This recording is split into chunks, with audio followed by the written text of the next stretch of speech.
Está chovendo de novo. Não sei porquê, mas sempre chove quando estou numa missão.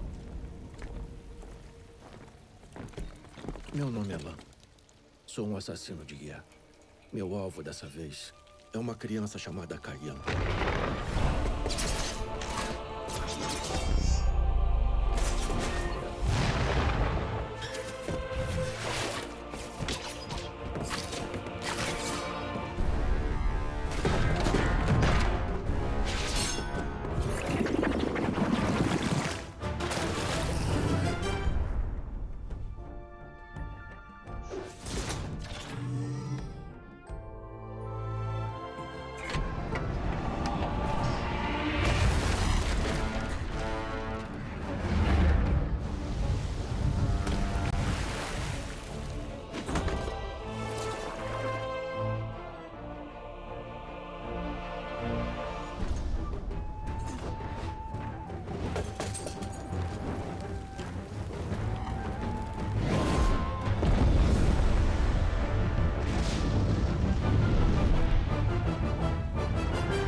Ela me salvou.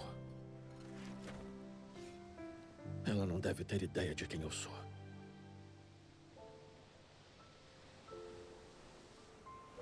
Uma ilha deserta. Parece que vamos ficar aqui por um tempo.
Naquele dia eu percebi como estava vivendo nas sombras.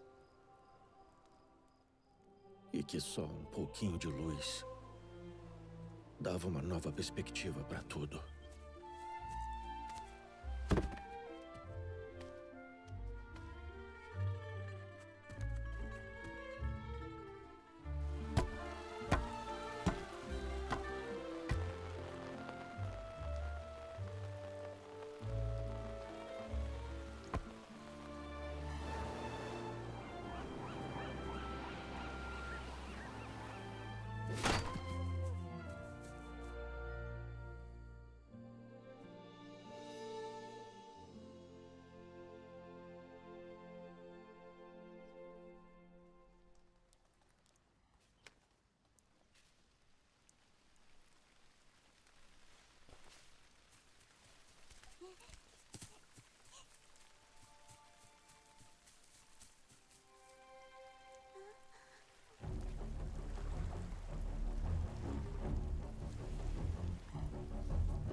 Eu matei inúmeras pessoas na minha vida. Já era hora de chegar a minha vez.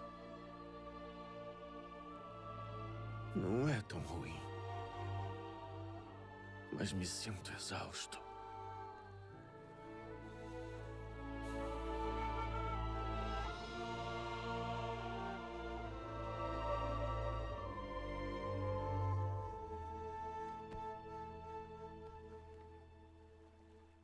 Olha, parece que a chuva parou. Que bonito.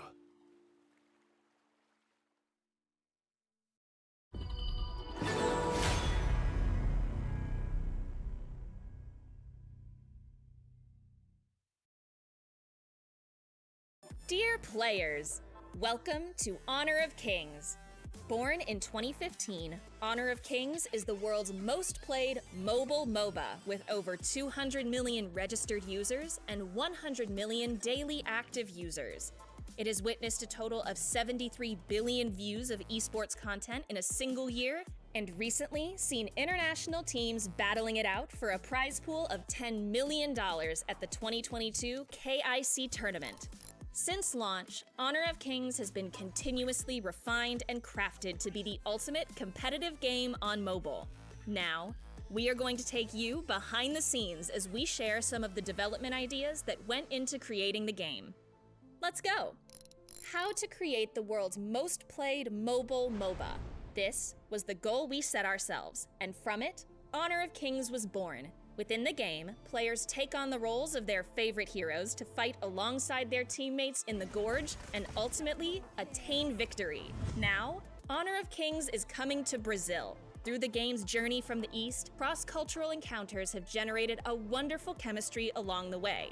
But what remains unchanged is Honor of Kings' core concept and the pursuit of perfection in game and hero design. These are constantly at the forefront of our thinking. At the early stages of hero design, the first things we ask are, what kind of experience can the hero give the player? How can we make our roster of heroes fully fleshed out and realistic? What kind of visual appearance, personality, and backstory do they have? And what type of weapon and combat style is most suitable for them? What are their strengths and weaknesses? Then, even deeper questions. What is the hero's mission?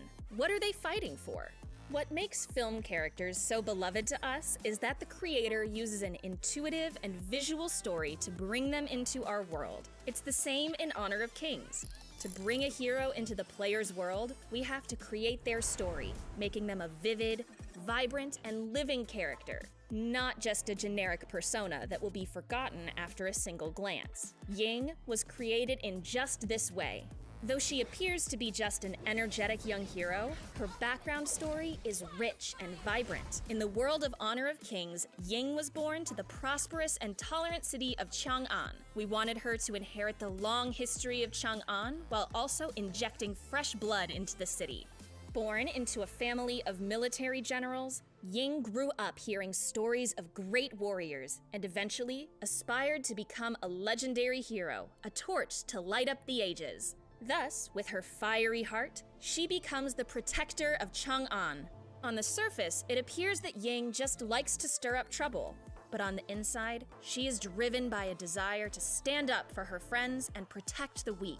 Ultimately, she realizes the real meaning of picking up her spear, to become someone who can protect others. That's the Ying we hoped to create, energetic and courageous. We hope that many players will see their reflection in Ying and resonate with her story. With an understanding of her inner mind, the next step is to make it come to life visually. The most common way to do this is with specific visual design elements. Ying's warm red and white design and flame elements reflect her fiery, passionate, and outgoing character. At the same time, her spear has a variety of forms, transforming from its regular style to one with burning flames at the spearhead, which represents the awakening of her power and the growth of her personality. Facial expressions and body movement are also crucial to reflect the hero's special traits. A stern and cold hero like the assassin Mirrorblade doesn't require much expressiveness. Her facial profile is more skeletal than other female characters, giving her a sense of coldness. Her gestures appear similarly direct and deadly. Each hero's costume features also need to match the character's setting. Taking Nuwa as an example, she is a super being who created Primera. A mask covers her eyes, bringing a sense of mystery, while the ring on her back represents the halo of the super beings. Her costume is composed mostly of circles and triangles, reflecting the connections with the ancient secrets of the game world. In addition to the story and visual design, we also have to produce the core playstyle for the hero based on their traits. For a hero like Ying, who was born into a family of generals, we decided that her skills should be focused around Chinese spear techniques. We designed 7 moves for Ying and turned them into Ying's skills and basic attacks, hoping to show the ever-changing, capricious, and unpredictable characteristics of Chinese spear techniques. Many heroes use spears as weapons, so to make hers unique, we found the red tassel spear from traditional Chinese weapons, retaining the flexibility instead of the hard pole and head. These elements give a sense of softness, overpowering stiffness. Ying also uses 2 hands to wield the spear, which is rarely seen in Honor of Kings and other games. We cooperated with martial artists from Mount Hermé who keep these traditions alive, and integrated and used real body movements of Chinese kung fu masters in Ying's spear moves, giving players a realistic and engaging gaming experience. For the cold assassin Lam, we took inspiration from his method of lurking alone to give him shark-like characteristics. Through the power of sorcery, Lam can transform water into the shape of a shark that he cloaks himself in, allowing him to swim in the gorge with only his fin showing. And at the crucial moment, he leaps out in the form of a giant watery shark to inflict powerful control skills and fatal damage. Since his shark-like appearance is very memorable, players refer to him affectionately as Baby Shark. After completing the core designs for the game world, graphics, and gameplay, there is still a large team involved in further work, including modelers, animators, special effect artists, audio designers, managers, testers, marketers, and more. These all work together to bring the heroes from the sketchpad to the game. Our ultimate goal is to let the players who choose any role or any hero receive recognition and satisfaction, experience their own highlight moments, and feel the extreme fun of competition in our game. In this Dev Talk, we have aimed to present the team's creative process for designing heroes and to give you all a better understanding of Honor of Kings. That's all for this Dev Talk. Stay tuned for the next one.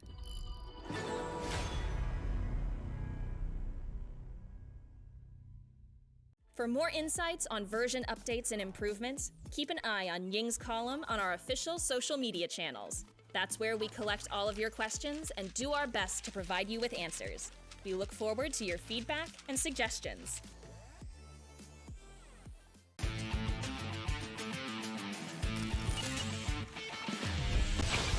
瑞象在此，灾祸退散，踏雪飞霜，雪舞回风，震收邪祟，荡尽魑魅，来试试柔软的力量。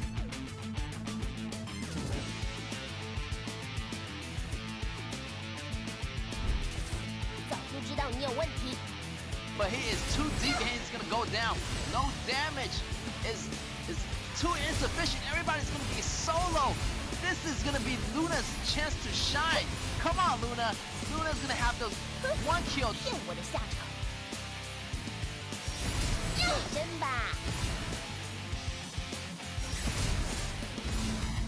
输给我的话，就是我的人，跟我的驴一样，要盖人章。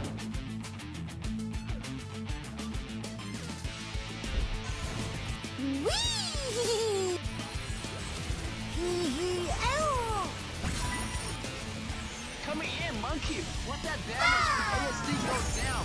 Minky goes down. 3 triple kill.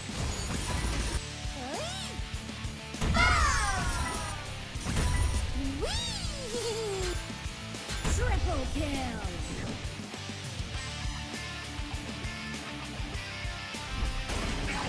粉色炮火，绝佳搭配。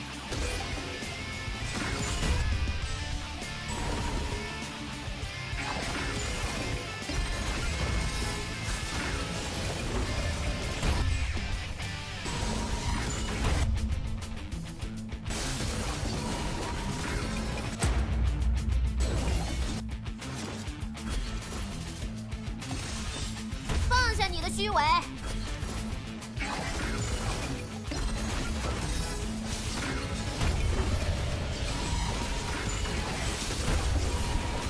Quadra kill。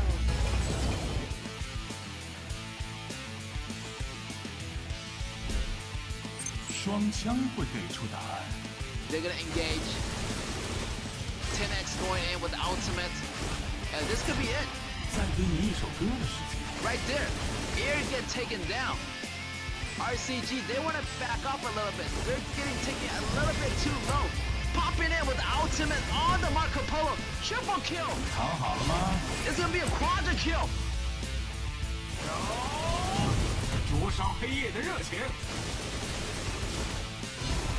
接住，在下的飞吻。 Dear Summoners, the highly anticipated Honor of Kings Asian Waves Season 1 is coming on April 27th.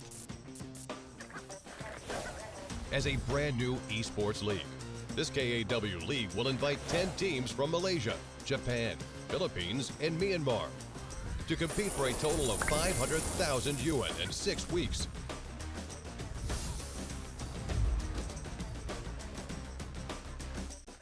The global ban and pick will be implemented in this league. Each team will compete in a double round robin BO2 format in the regular stage during 20 match days, with 3 points for a win, 1 point for a draw, and 0 points for a loss. At the end of the regular season, the top 2 teams will be qualified for the winner's bracket. Teams ranked 3 through 6 will be qualified for the loser's bracket, and the rest of the teams will be eliminated. Trying to take the kill. Gosumi goes crazy with a double kill, and it's going to be game! As the regular stage draws to a close, the more brutal playoffs will be reignited on May 31st. The 6 teams entering the playoffs will play BO5 double elimination matches as shown in the picture, competing for a ticket to the finals over 3 match days. Finally, the much-anticipated finals will be held on June 3rd. The grand final will be a BO7 single elimination match, where the first to win 4 games will be the ultimate champion. In this late spring, who will stand as the champion of the 2023 KAW League Season 1? Looking forward to the birth of the new champion. Back, everybody, back to the Honors of King Asian Wave Tournament. And today is going to be our last day of the regular stage. As today, we're going to have 5 matches coming up for you guys today. And our match 1 is going to be electrifying. We already have RTZ, the #1 ranked team currently on the chart, versus RCG, which is the #4 rank on the chart right now. These 2 teams are a colossal, it's a titan. So these 2 teams are really formidable. You know, you got RCG, the tight rotation, the teamwork, the coordination is always there. Then you got RTZ, the top team, has the collaboration of the operation of different kind of compositions that you can't even think of. So these 2 teams, they're really good, and their skill cap is really up there. So it's gonna be an exciting battle for you guys today. So I can't wait to see that happen. So talking about the #1 spot right now, RTZ has it, but can they secure it? Can they walk away with a perfect win? So that's gonna be 3 points added to their ranks. If they do, somehow, potentially, they can be the #1 team that's stepping out of the group stage, getting #1 spot. So Nova can take it away from them if they don't do that well. So, you know, Impunity and Nova here, they have a chance at the #1 spot. But if RTZ, you know, execute the game well, winning both rounds of RCG, then they're gonna get the #1 place for sure. They're gonna have 3 points, and no matter what, Nova and Impunity, they get 3 points. They're gonna get 1 point behind them. So RTZ, they gotta do it. If you want the #1 spot, it's now or never. Make sure you win both rounds against RCG. But hey, RCG, they're not that easy to give up. You know, they're a really formidable, strong team. As you can see, 10x in the game yesterday against Scars, it was crazy. Getting both MVPs for both match, that was insane for me, and it was big. It was big for RCG. You know, RCG, you know, they were having winning spree, and you know they lost the game a little bit. You know, they lost to Killer Gaming. But that was really unexpected, and I feel like RCG, it's coming back stronger this game. They went against Scars, and they did really well. So I'm hoping that today, going against RTZ, they're gonna have the same mental state as they fight against Scars yesterday. So they're feeling really good. RTZ is feeling really good. They're both wanting to win this game really badly. Of course, RTZ want this game than anybody else. They want that #1 spot. They want to walk out of the group stage looking really good.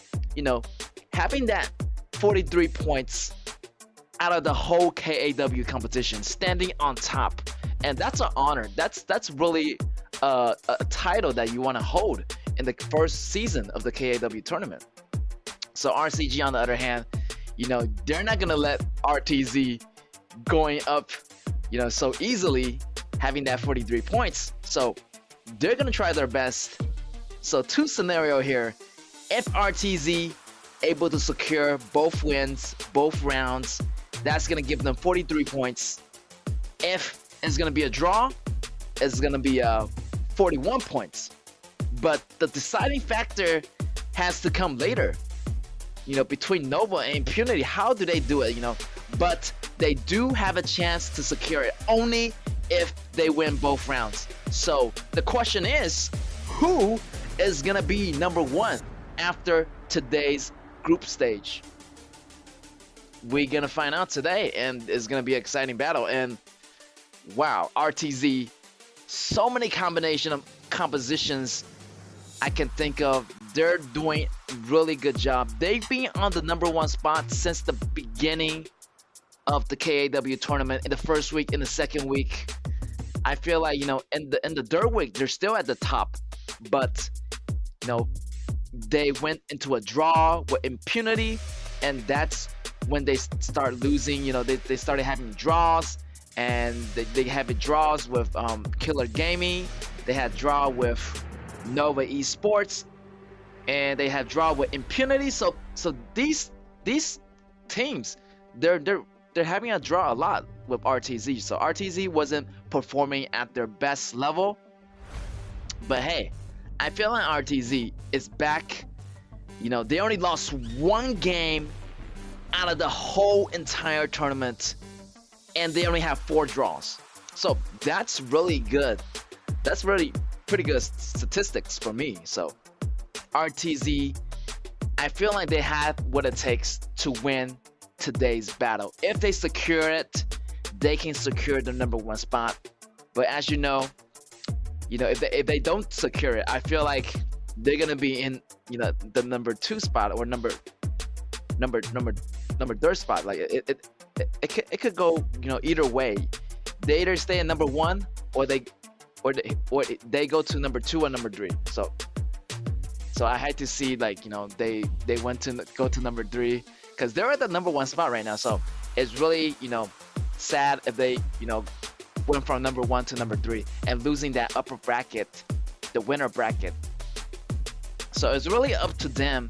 They have to try really hard to win both rounds and really show Impunity and Nova, you know, who is the top dog in this KAW type competition.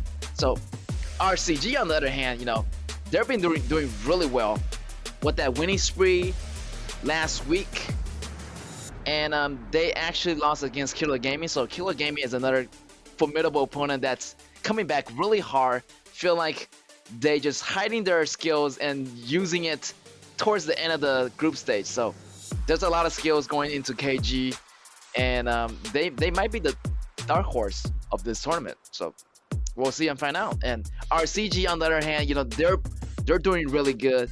They beat Scars yesterday. The coordination is there, the teamwork, and 10x really impresses me you know, with the carry that he's doing for his team, and just overall tremendous, you know, great coordination and good collaboration with the whole members of the team. And without further ado, we're gonna start the BP phase of our round 1, match 1. RTZ on the left, RCG on the right.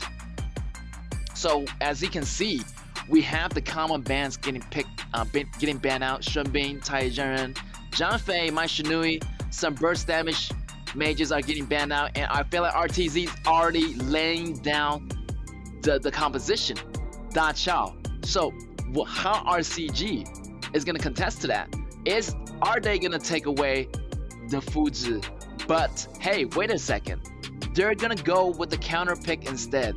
You have Da Chao, we're gonna get Haya. So great counter pick on RCG side, and that Haya is able to isolate either Fuzi or Da Chao out of the battle for a temporary time. So those counter picks are there. So RTZ, they have to reply with the combo. Like maybe a Fuzi gonna go with the Da Chao strategy, or they're thinking of a different strategy right now. So it's all up to RTZ. Maybe they don't want to go with the Fuji competition since they saw Haya getting picked up from RCG. So this everything is on the line here. RTZ, they need to win this match. A lot of pressure is going to be on RTZ. Actually, more pressure is going to be on RTZ, because if they don't win this round, they're not going to have a fighting chance of in the winners bracket. So, you know, if they lose this round, they might not make it to the winners bracket. But hey, RCG, they're not a pushover. You know, they are a top formidable team, and they're not gonna go down that easily. So RTZ, they gotta try their best. And with that being said, we're gonna have the jungler Xiahou Dun in the top lane, Byron, and already looking really good for RTZ. The compositions is really solid. RCG on the other hand, you know, the tankiness is there, the CCs is there, the isolation from the highest ultimate is there. So yeah, looking really awesome, really solid for RCG. I feel like RTZ side has the better composition so far, is more stable. But hey, we're gonna see that BP coming out again, Libu getting banned out, Jing getting banned out, and yeah, I'm just waiting for that Fuzi to show up. Maybe that Fuzi won't show up. Maybe we're gonna see no marksman again. So it all the deciding factor, it goes to RTZ. Are they gonna have that Fuzi combo where Da Chao and Fuzi, you know, just go to push the lanes, giving them pressure, or they're gonna go with a different composition that pairs up with Da Chao. Also, you know, it's really effective against RCG. And I like how RCG ban out Gunshan Li, because Gunshan Li is another hero that can pair up Da Chao and pairs up really well. So yeah, let's see what RCG is gonna respond here. I feel like they need a jungler. You know, they got the support Shu Li, they got the top laner Ata, and they got the mid laner Haya. So they need something a little bit more burst damagey.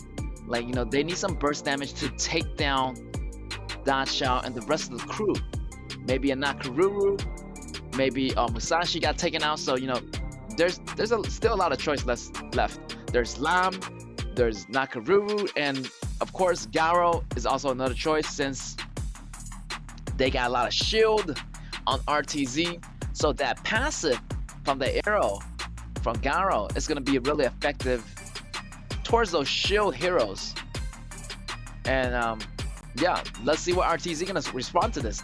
They need an ADC, or you know, they're gonna switch that ADC for a Fuzi. It's all up to RTZ, and let's find out. I feel like it's gonna be Fuzi because they selected Zhao Jun as their mid, and those three are really good combos together. Da Chao, Fuzi, and Zhao Jun. And it seems like RTZ, they're switching to an ADC to Dianjie, and they're thinking about locking it in right now. Yes, and it's gonna be it. They're not gonna have Fuzi since they have the Haya on their side. So having that Dianjie really surprises them. And yeah, let's see what RCG is gonna respond to this, since they have Dianjie on the bottom against Garo, and they just need one more jungler to take out RTZ. Ooh, what is this? I feel like Atan is actually going to be the jungler for this match. And yeah, the top laner actually is going to be Guan Yu. Guan Yu is going to go against Byron on the top lane. Feel like Ata is going to be that tanky jungler, and it provides the the damage. Also, it provides the tankiness, and also the shovel is gonna block some of the pathways, on RTZ. So it prevents RTZ from engaging their attack on Garo, and it does a good job of protecting its marksmen in a way, kind of zone them out, and provides RCG with some zoning tactics and displacements from RCG. It's pretty sufficient. You have Ata, you have 10x playing the Guan Yu, so this is gonna be really cool right here. A different strategy, both sides actually implementing a different strategy for their enemies. So I like this. Both sides are really trying really hard to analyze their opponents and really surprises them. And yeah, the outcome is gonna be different here.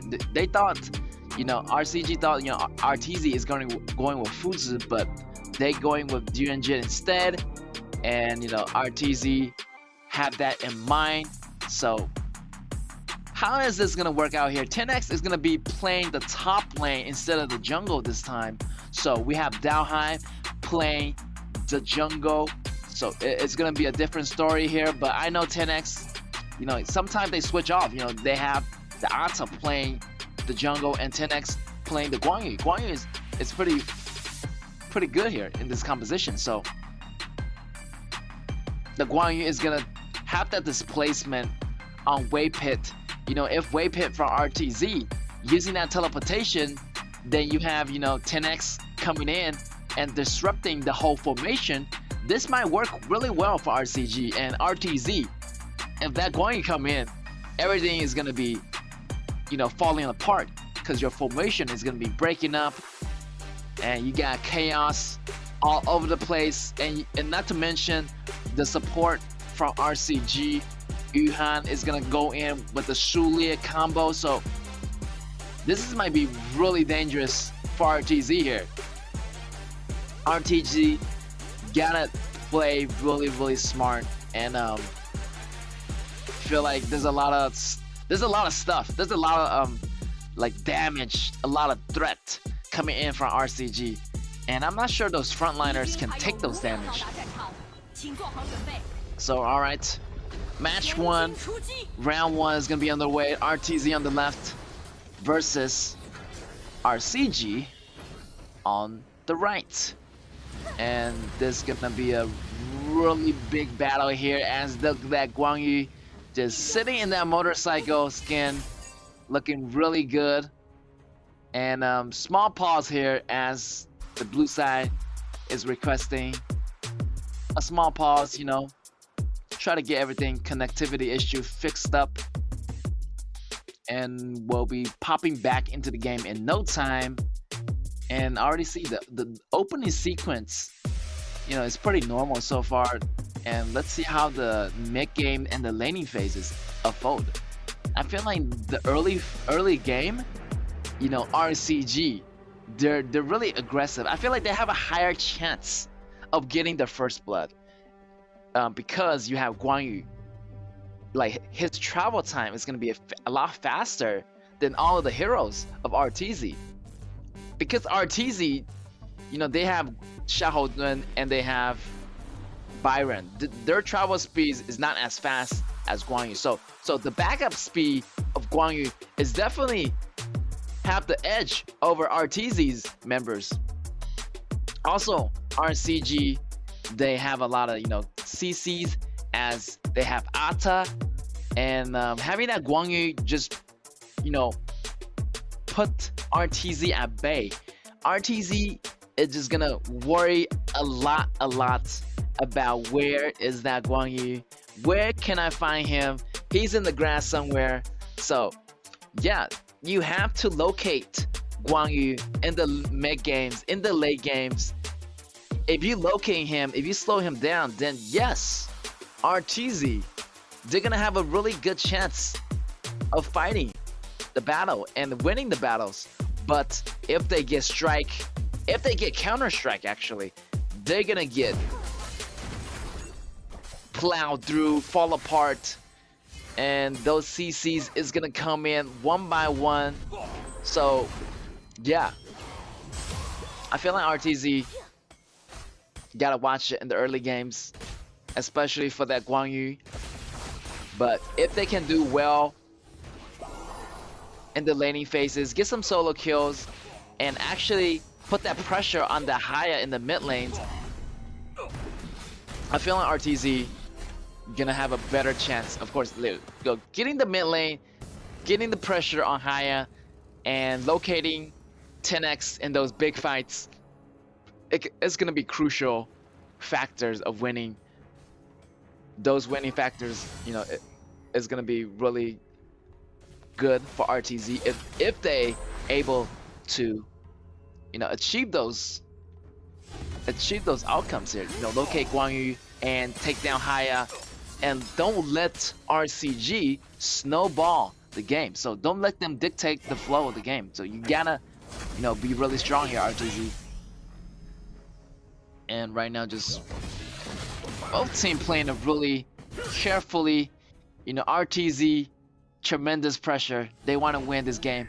This might be trouble for Franz here. Franz is going after that River Sprite, but hey, here's come 3 member of RCG. The push coming from Yuhan, and that damage is coming out of the towers, getting that damage on Xiahou. Xiahou backs off for now here, as they do not want to mess with RCG. Their early game is very strong.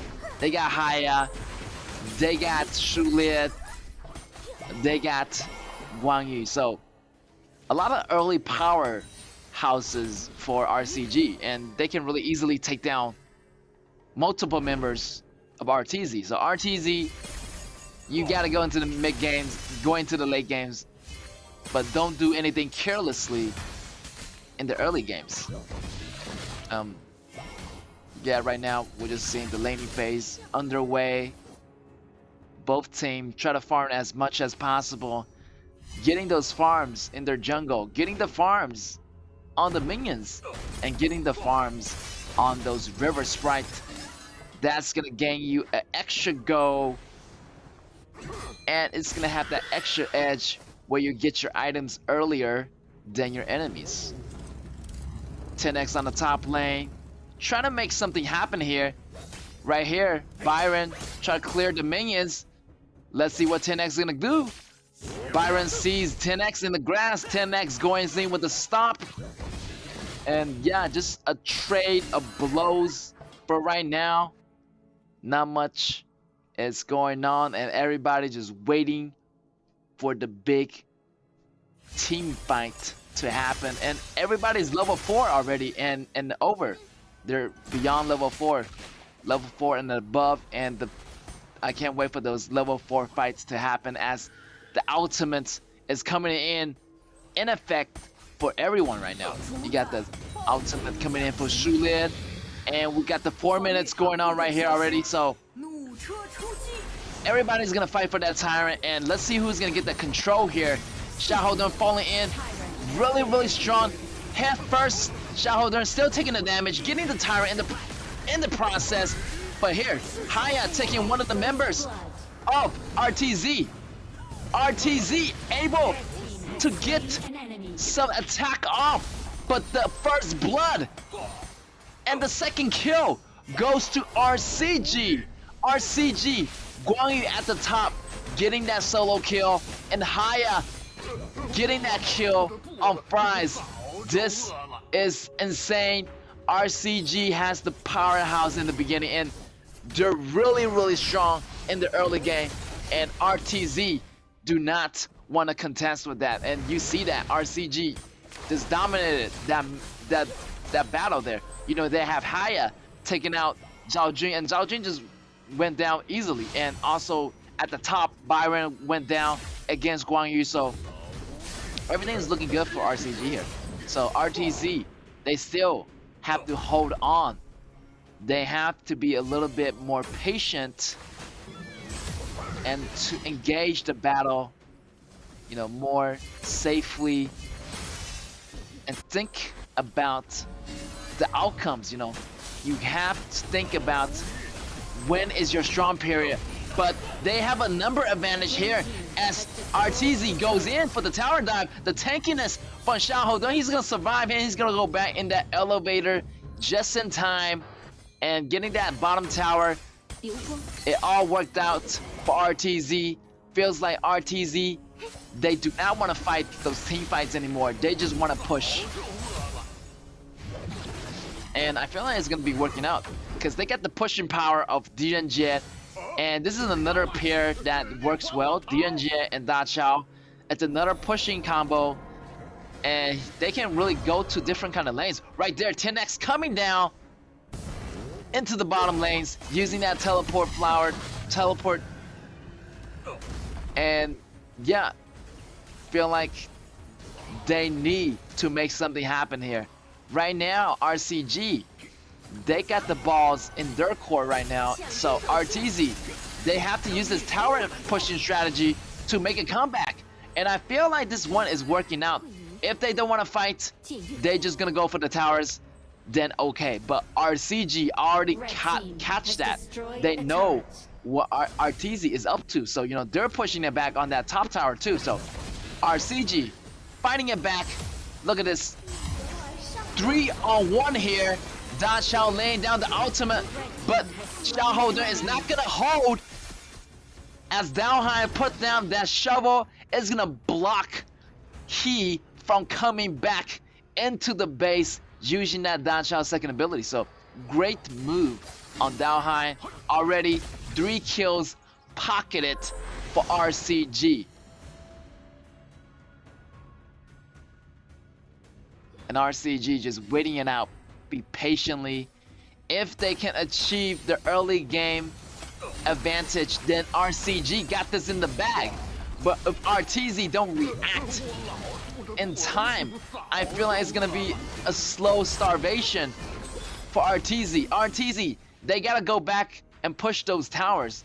They gotta distract RCG members more, but they got that Haya, so it's gonna be a little bit difficult in those group fights where Haya take out one of the members and they do not have a numbers advantage after that Haya, you know, come back into the battlefield. RCG with a reply. Seems like 10x, you know, the job of 10x he's gonna distract Da Chao and DNJ. So Da Chao and DNJ, another dangerous combo. They gonna be a pushing power towards all the towers, and RTZ here looking for the reply, and great job on RTZ. They know how to manage the wave, so they use it as a chance. You know, they push a little bit, then they use it, this opening window, to take down the Tyrant.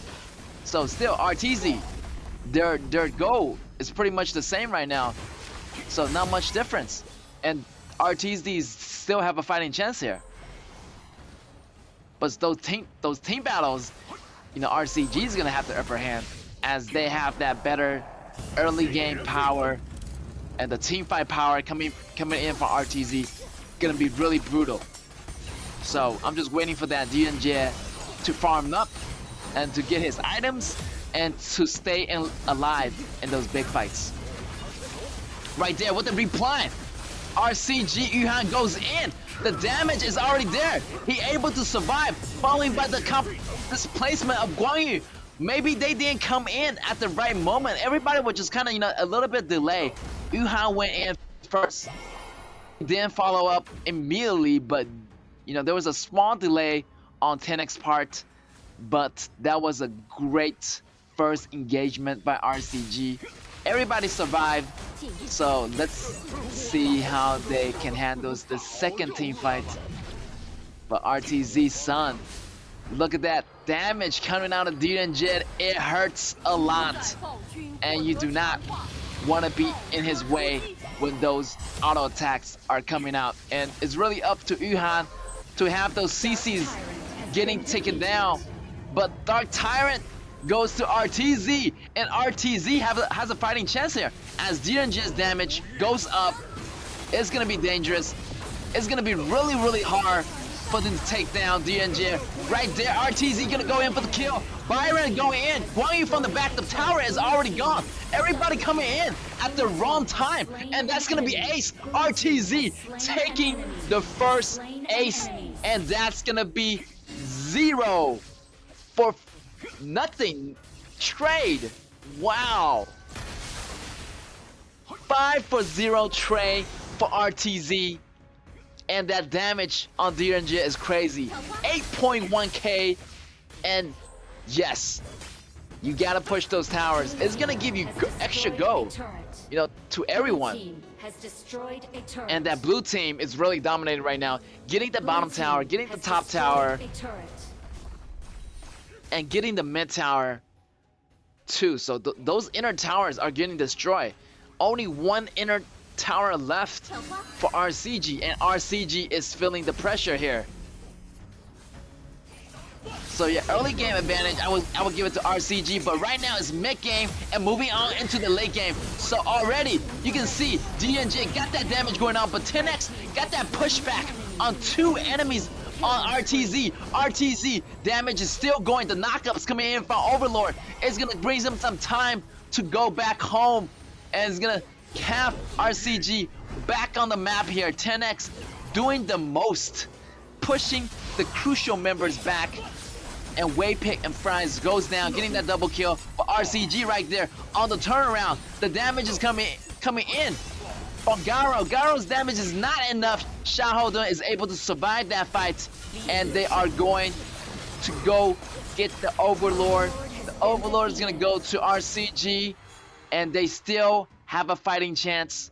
Shadow Overlord, they're gonna summon the Overlord Vanguard. So for the next 2 minion waves, all 3 lanes is gonna have that Overlord Vanguard marching towards RTZ's base.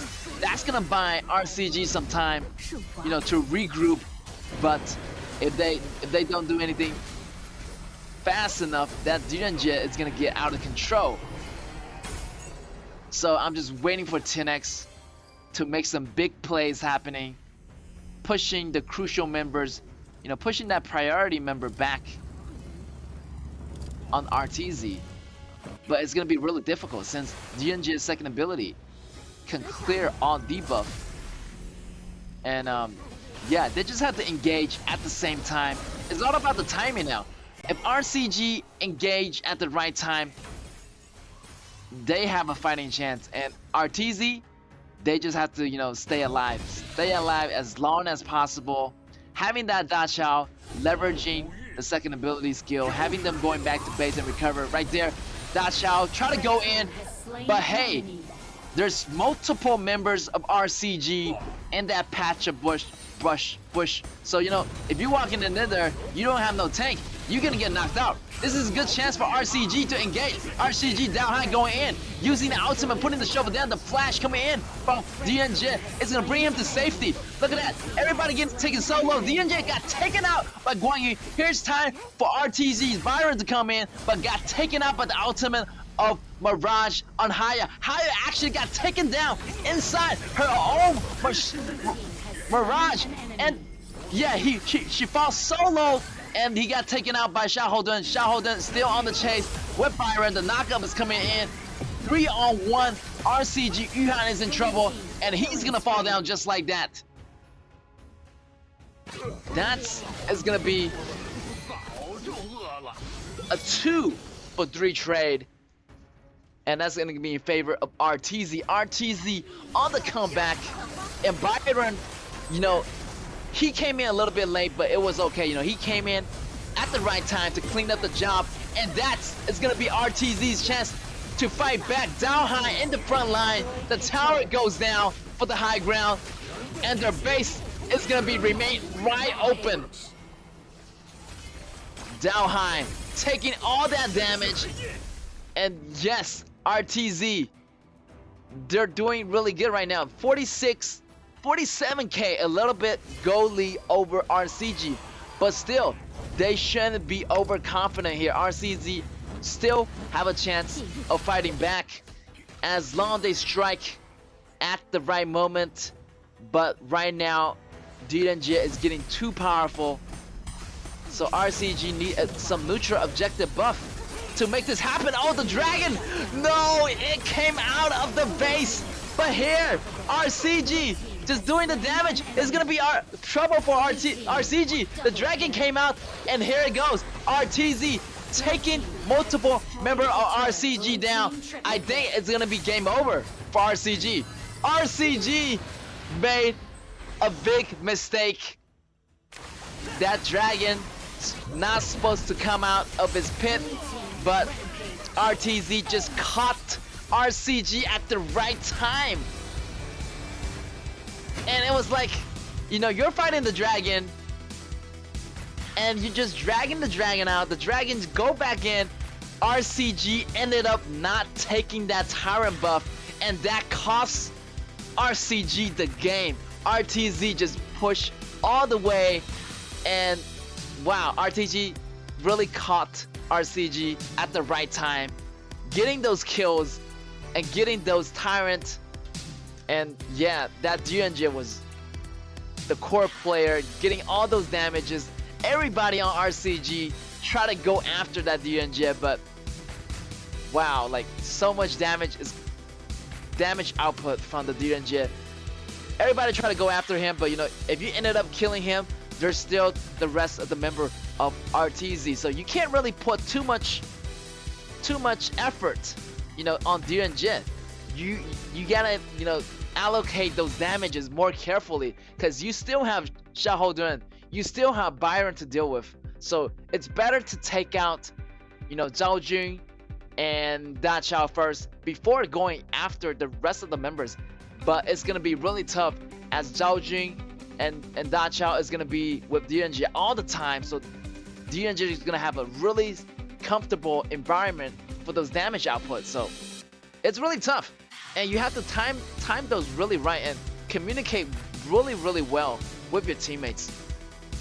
But it seemed that match, the dragon was the key turning point. You know, I feel like RCG do have a chance if they do get that tyrant buff. I feel like that team fight could go differently, but RTZ just caught them getting the dragon, and their base was wide open. They didn't have a high ground tower, and once the battle was over, the minions is already inside the tower, and the game is over. Congratulations to RTZ for taking the first win. So they already have that 1 point. If it, you know, the 1 point is really safe choice already. So they're gonna get 41 points no matter what right now. If they lose this next match, they're gonna be in the number 1 place. But that means, you know, Impunity and Nova still have a chance to go into that number 1 spot. If they want to secure that number 1 spot, I suggest RTZ, you know, do everything they can to secure that round 2 and to get that perfect score to really lock down the number 1 spot in the group stage of this KAW tournament.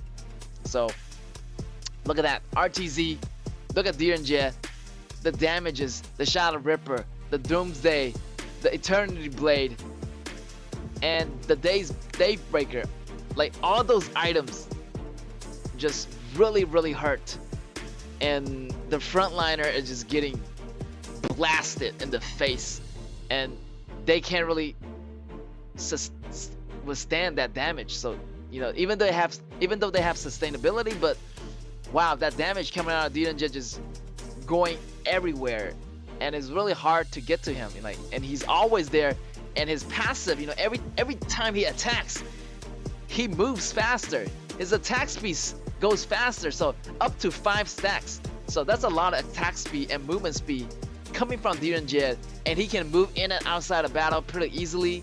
He still got that flash, just in case if 10x and the rest of the crew, you know, try to come after him. So he has a safety net already, and he also have Wave Pit to put down the teleport in case of those sticky situations. And yeah, those RCG members, it's hard to get in. Like, it's hard to get in at the same time. But if the timing is right, but unfortunately, the timing wasn't good enough for RCG to have that initiation happening. So RTZ, you know, stands out on top with the win. And you can see the goal fluctuation. You know, it was, you know, RCG leading at first, but the turnaround coming back from RTZ just dominated them. And here's gonna be your MVP. It's gonna be he from RTZ with that KD of 3 and 2 and 7 across the map. And yeah, 18.0% damage dealt. Mostly, you know, he was there to absorb all of the damage. Look at that damage taken, 37.6%. That's a lot. He was soaking up the damage for the frontliners, for RTZ, and yeah, so much damage was absorbed by Xiahou Dun, and he just went in face first, didn't care about the tower at all, going in, staying alive. Look at that, using those creeps, using those monsters to recover your HP. Xiahou Dun's HP, you know, activates after his hit point hits a certain point, and he's gonna gain that HP recovery, you know, in percentage of his HP. So his HP is always recovering, and his shield really sustains really well, and it's hard to take down Xiahou Dun. If Xiahou Dun is in the front line, soaking up all that damage, providing some CCs too. So Xiahou Dun is really the jacks of all trades, and yeah, everybody's gonna choose him in this tournament. It's the most picked hero out of anyone. You know, over 70 times picked up by each team already. So all the team love Xiahou Dun, and this hero works so well in all of the compositions. And there you have it, RTZ taking away the first round. We still have round 2 coming up, and RTZ can't choose Xiahou Dun anymore since we're going with the global ban pick. But RCG haven't picked that hero yet, so it's okay for them to use in this next game. But I'm not sure if RTZ gonna ban Xiahou Dun out in the next game. So yeah, so that's how the global ban pick works. You know, it prohibits you from choosing the same hero twice, but you know, your opponent, your enemies can still choose it if they haven't choose it in those series. But that is all about to change as we are moving into our grand finals next week, and those BO7s is gonna be really tough, and they're gonna have to deepen their hero pools if they want to compete in those BO5s and the BO7s. So yeah, again, RTZ looking to make the first rank spot and try to secure it in the second round. And let's see how RCG, how they able to come back from this. And I feel like they need to work more on their strategy. So yeah, so depending on that, let's see how RCG is gonna react. We're gonna go into our ban pick here, and yeah, the Shen Bing already getting banned out for RCG. Da Chao getting banned out already. RTZ knows that. They do not want to see Da Chao in their opponent's composition. Alright, RCG really want to prioritize on that mid lane, and that Shamanshi is gonna be on the composition of RCG. And yeah, let's see what's gonna happen here. Oh, we're gonna see Charlotte. Actually, Xiaohodun is open on the table if they want to take it, but I feel like RTZ is going with a different composition here. The classic combo of Zhao Huaizhen and Charlotte is gonna be really devastating combo.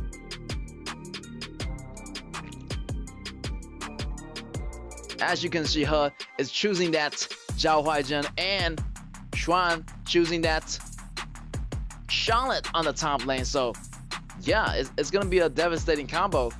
Already looking really good on RTZ. RTZ winning the first round already, so they're feeling really good. They really want to secure this second win, so they're gonna choose the best composition, and they're gonna prioritize around the Zhao Huaizhen and the top laner Charlotte. So the reply is gonna be RCG taking up the Lam, and also Luban is getting picked up too. So I'm seeing some kind of combo going on here for RCG. We might see Luban number 7. We might see, you know, the Huanzhong getting picked up. Since they already choose DNG in the first round, they cannot pick that. Oh, actually, they can pick DNG. Actually, RTZ picked DNG in the first round, so RCG still have the choice of picking up DNG or Huanzhong if they like. But it's really up to RCG. And let's see what RTZ is going to choose here, because they want to counter pick what RCG is going to pick. So RCG on the left, they're going to switch sides. That's going to be blue. And RTZ is going to be on the right. So they're going to be on the counter pick. And those two heroes get banned out. Luban number 7 and Huanzhong.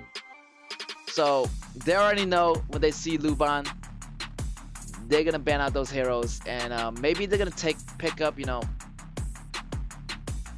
Garo or something, or KAW. KAW is still on the table, and also Gunshen Li is on the table, and yeah, RTZ, Sun, his ADC is really good with Gunshen Li, and here we go. Speaks of the devil, they are gonna pick up Gunshen Li. I feel like it's a really good choice. If they want to be aggressive, they want to be, you know, the ultimate carry in the late games, you gotta go with Gunshen Li, and RTZ is gonna go with it, and he is gonna pair up with Wei Pit, and Wei Pit is gonna have to support Saker as the healing factor of RTZ.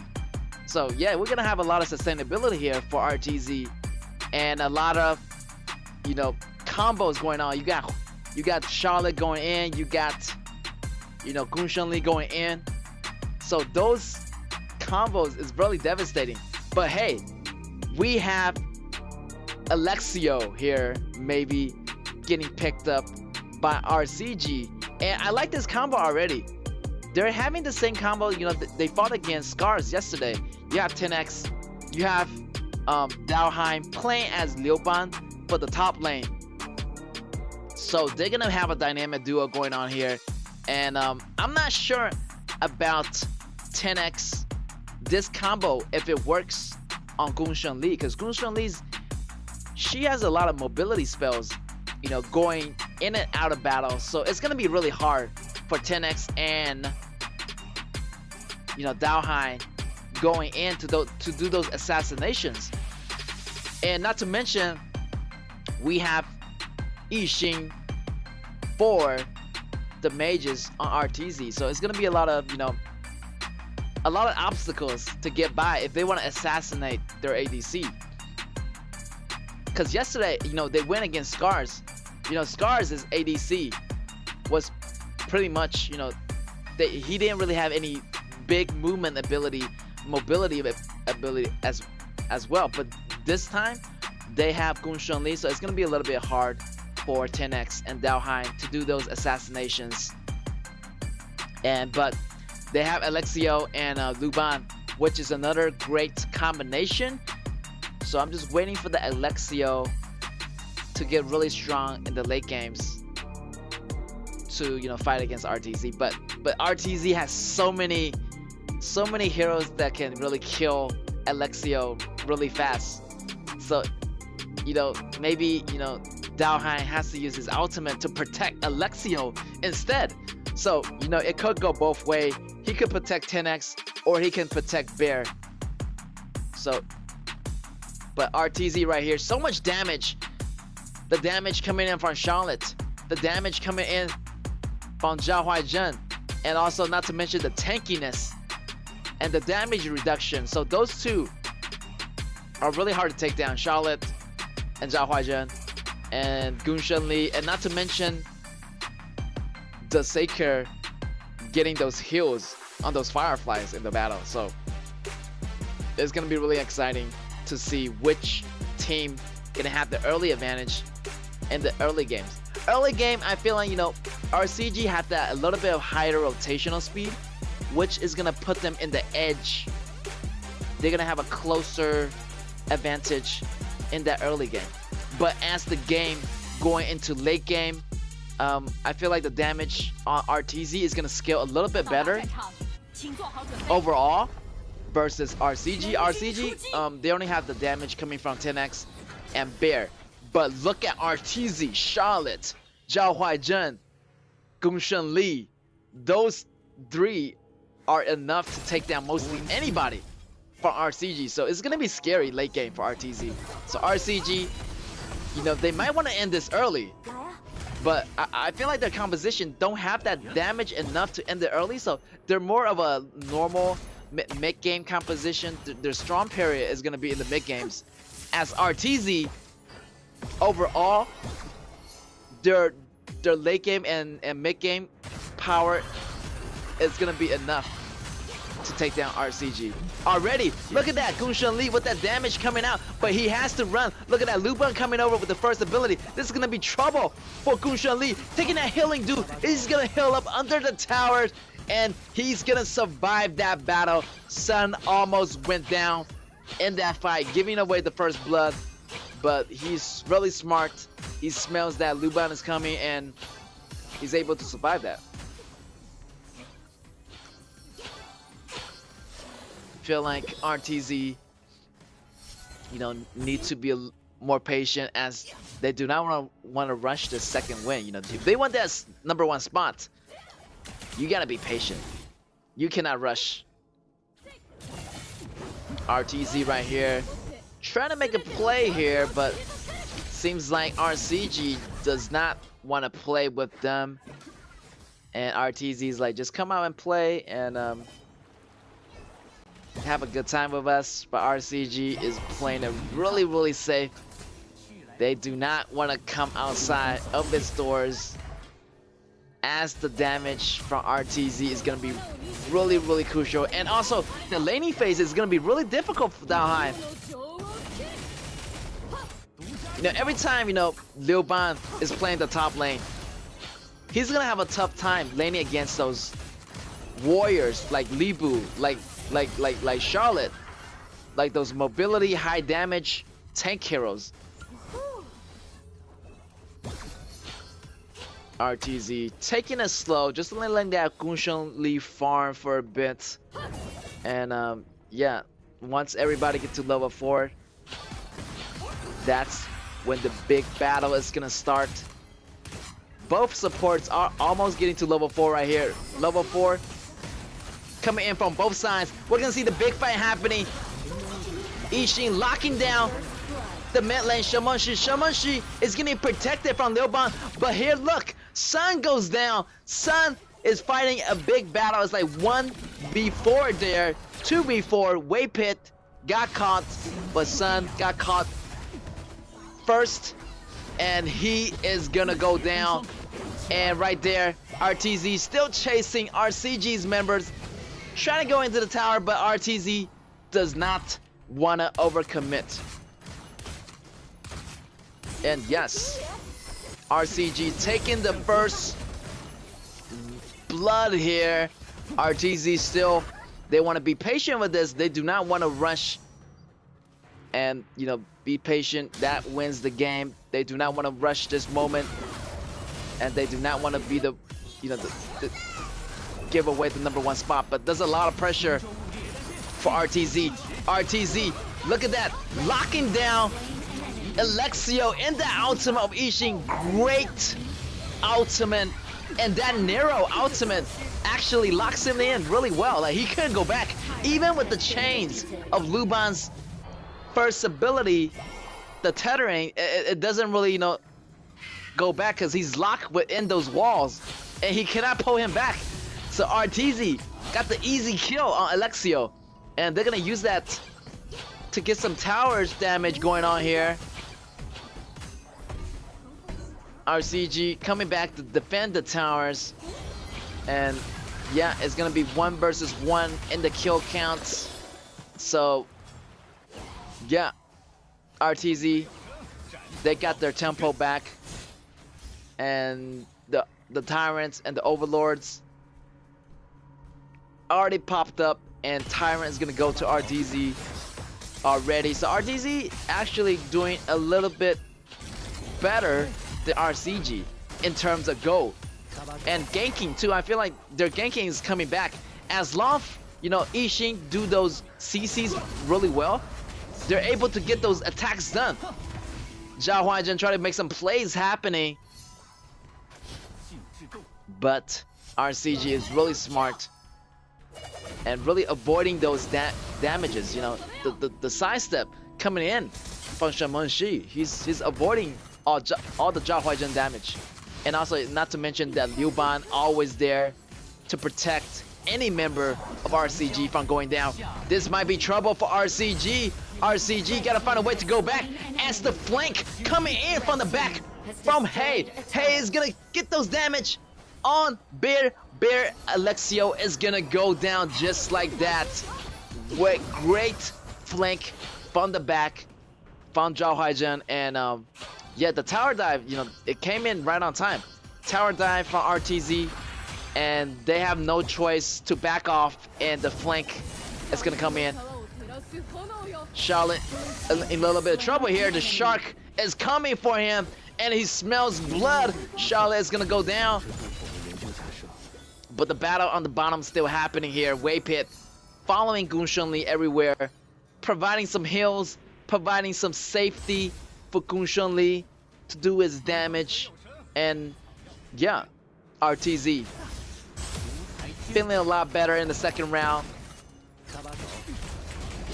Just be a little bit more patient right there. Ishin locking down, using the ultimate, but the ultimate coming from Liu Ban is gonna come in. Liu Ban got disrupted.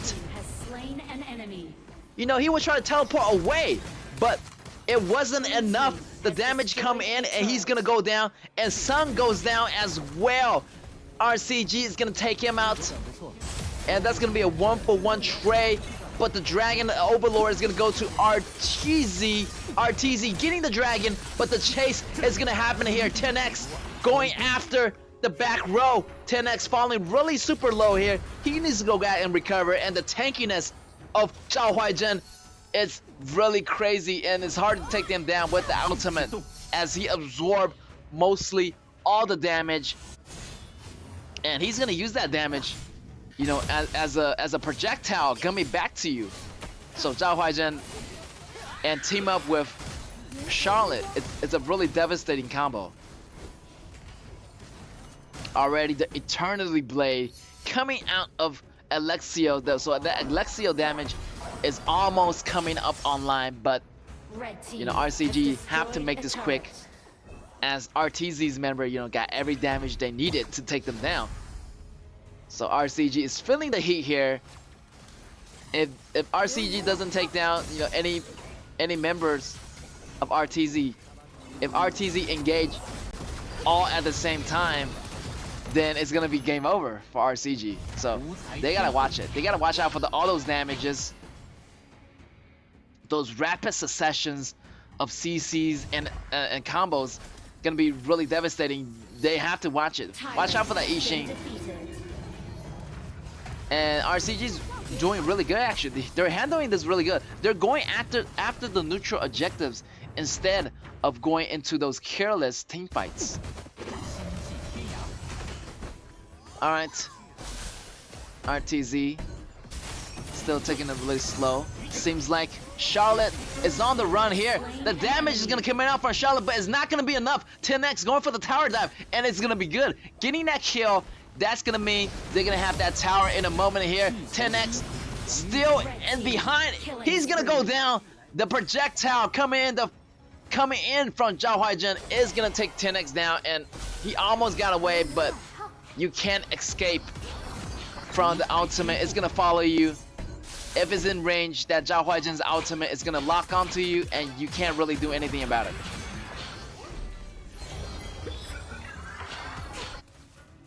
So RCG right here, they need to take a step back. Like, they need to, you know, regroup. Once they take down one member, you know, back off. You know, just take down one member at a time. They don't have to rush this. Same thing for RTZ. They don't have to rush this either, but they want to take those neutral objectives too. So neutral objectives really does a big thing for your team. It provides go, it provides buff, it provides dragon, provide those vanguards. So always go for those neutral objectives if possible, you know, avoiding big team fights, avoiding big casualties. Alright, everybody try to fight for that Dark Tyrant. That Dark Tyrant is really important right now, you know. Having that buff, you're gonna have a bigger advantage, but 10X is gonna go in. Liu Ban teleporting in. Ishii is gonna lay down the ultimate. It's gonna provide some zoning. That's gonna create an opening maybe for RTZ to get this dragon, but the fight is still happening. RTZ catching RCG off guard. RTZ doing a really good job of baiting, you know, using that dragon as bait, kind of draw RCG into the opening and forces RCG into the big team fight.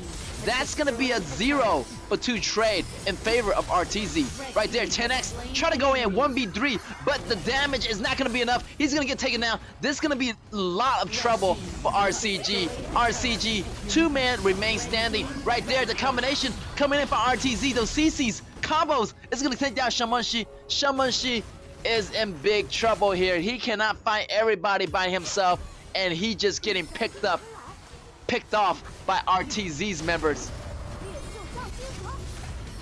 And once, you know, RTZ has a number advantage, you do not want to fight them by yourself.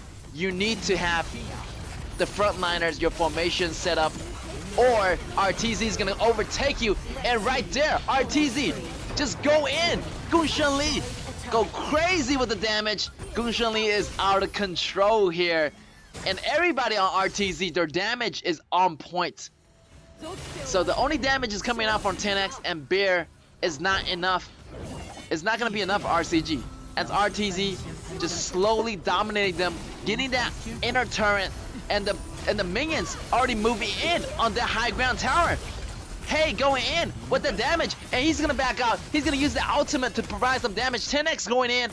Gunshan Li is gonna bounce out to safety here as 10X falls really low. Gunshan Li has to go back as well.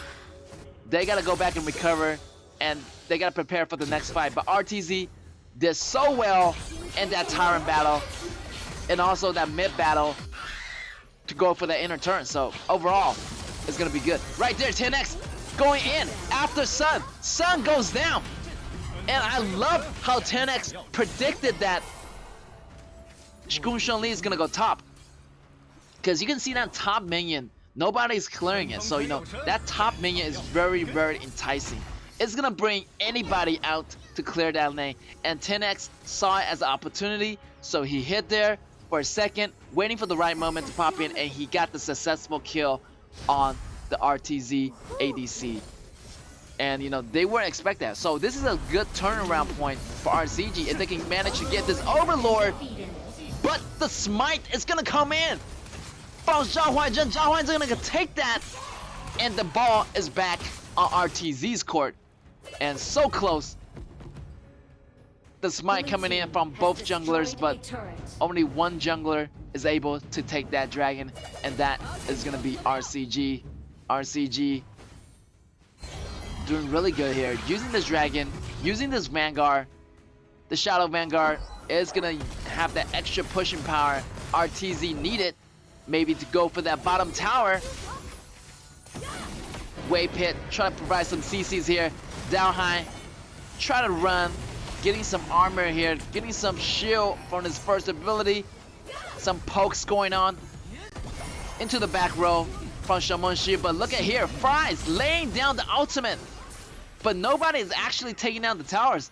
The dragon get taken out by RCG 10x, try to find an opening here, and RTZ just gonna go for the neutral objectives. And yeah, just go for the neutral objective would be a good recommendation for RTZ right here. Look at that, Zhao Huaizhen being really aggressive, going in with those attacks. Wow. RTZ just really aggressive, and they're a little bit rushing it, but they want to take a step back, just getting those dragons, getting those neutral objectives, getting those buffs for your ADC. I feel like they got everything they needed to end the game, but you know, why risk it? They want to, you know, be really stable and steady, try to secure this top spot. And I hope they do. You know, they try so hard. They're the #1 team in the first few weeks, so they're gonna prove everybody like they're still the #1 team. RTZ lurking in the jungle, waiting for something to happen. Look at that Charlotte going in with the attack. This is trouble here. Bear climbing over the walls, but the rest of the member of RCG is in trouble. Alexio goes down too. 3-man down. Mid Torrent goes down for the high ground. High ground tower already down in the mid. 10x is gonna be a little bit of trouble. 10x trying to go in for the assassination, but he's facing 4 members of RTZ. 1v4. Are you crazy, 10x? 10x is gonna go down. And look at that, Charlotte already inside the base. The minions is already behind him. I think it's gonna be game over for RCG as the rest of the member RTZ getting those auto attacks on that tower. And congratulations to RTZ for making it to the #1 place in this group stage with 43 points. And wow, 43 points. That's gonna land them the #1 spot in the group stage of the #1 team. And yeah, let's see who is gonna be the #2. You know, who are they gonna fight against in the upper brackets? Is it gonna be Impunity? Is it gonna be Nova Esports? We'll never know, but congratulations to RDZ. They came a long way. You know, there were some ups and downs. There was a lot of draws. You know, there was 1 loss, but still, they came in with 13 wins as of now. Amazing gameplay.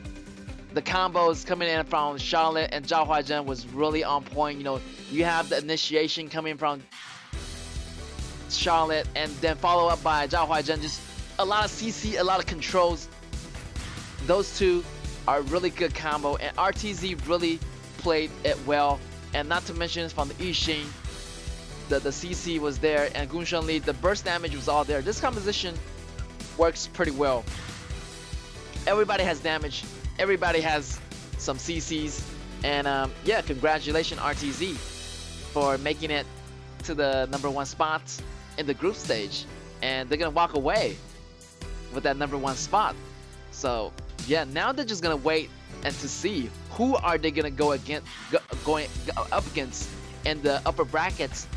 Is it gonna be Nova Esports? Is it gonna be Impunity? So we might never know here. So we're gonna find out by the end of the day. So it's gonna be electrifying.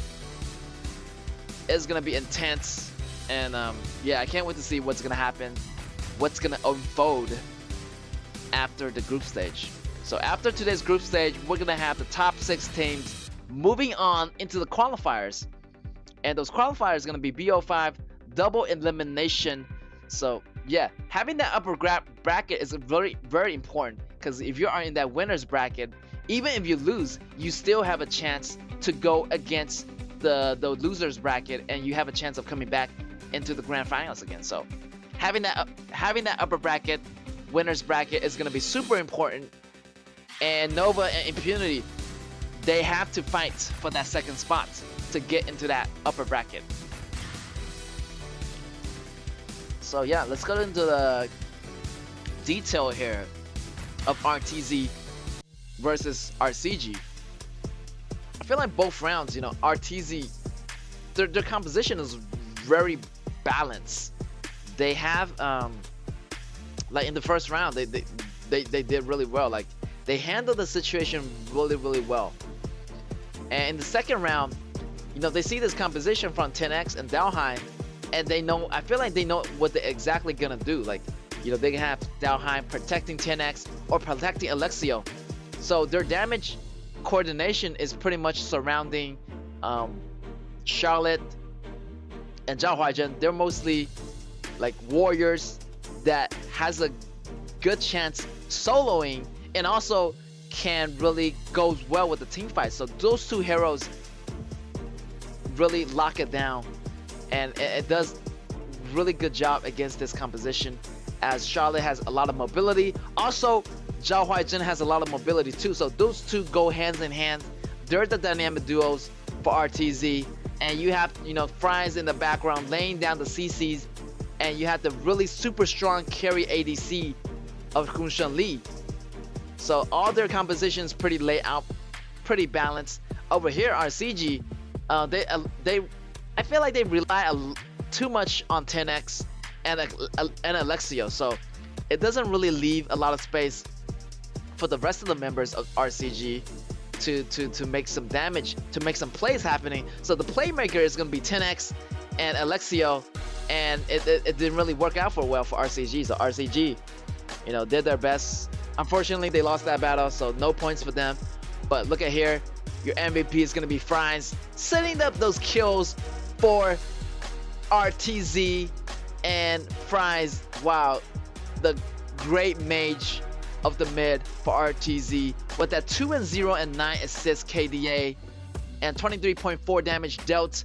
And he was like right here, he laid that ultimate down so well in a straight line.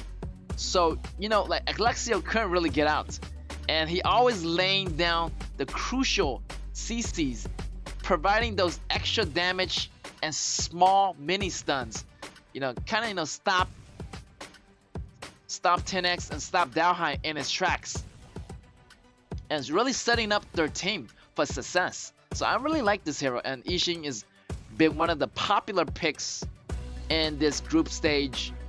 And towards the you know, the last few weeks of the tournament, everybody was choosing this Yixing, and it worked out really well.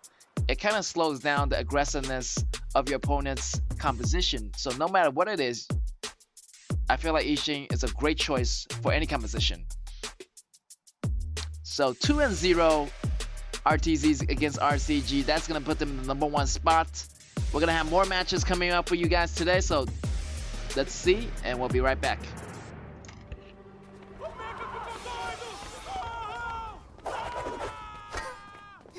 Parece mais trabalho pra mim.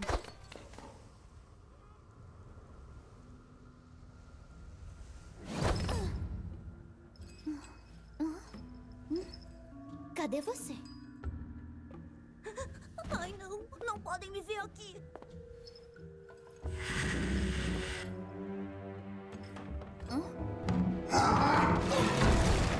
O quê? Pelas costas? Que vergonha! Ainda tem alguém aqui. Ei! Fica tranquilo, tá sob controle! Ai, que burra!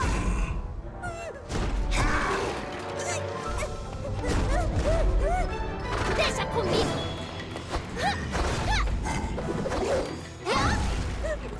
Tem que sair daqui!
Yi, você não deve se importar.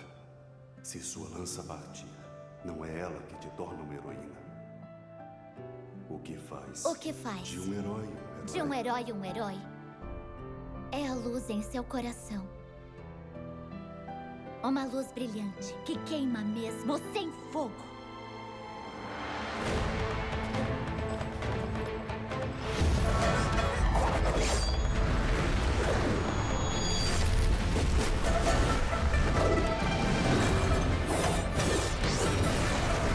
Fogo selvagem!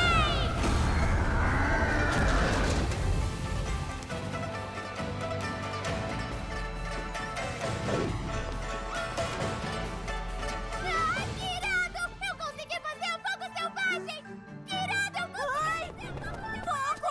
Ah, não! Eu tô pegando fogo! Eu fiz a fogo! Eu fiz!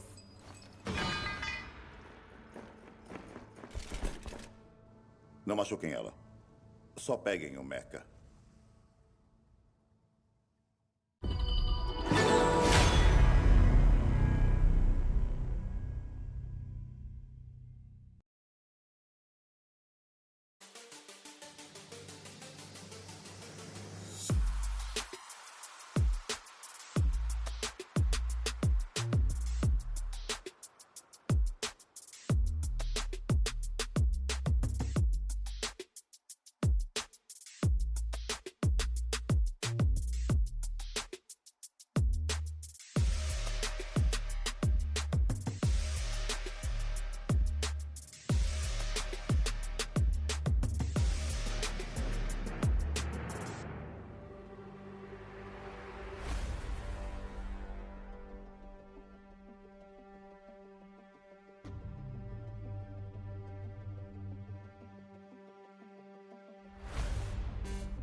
Hello everybody, welcome back to the KAW tournament. And yeah, we're gonna have match 2 for you guys today. And it's gonna be Archive Esports versus Alpha D. Alpha D is gonna be on the left, Archive Esports is gonna be on the right. And these two teams, you know, they came a long way, even though it's sad to say that they're not gonna be making it into the qualifiers. But hey, they already tried their best.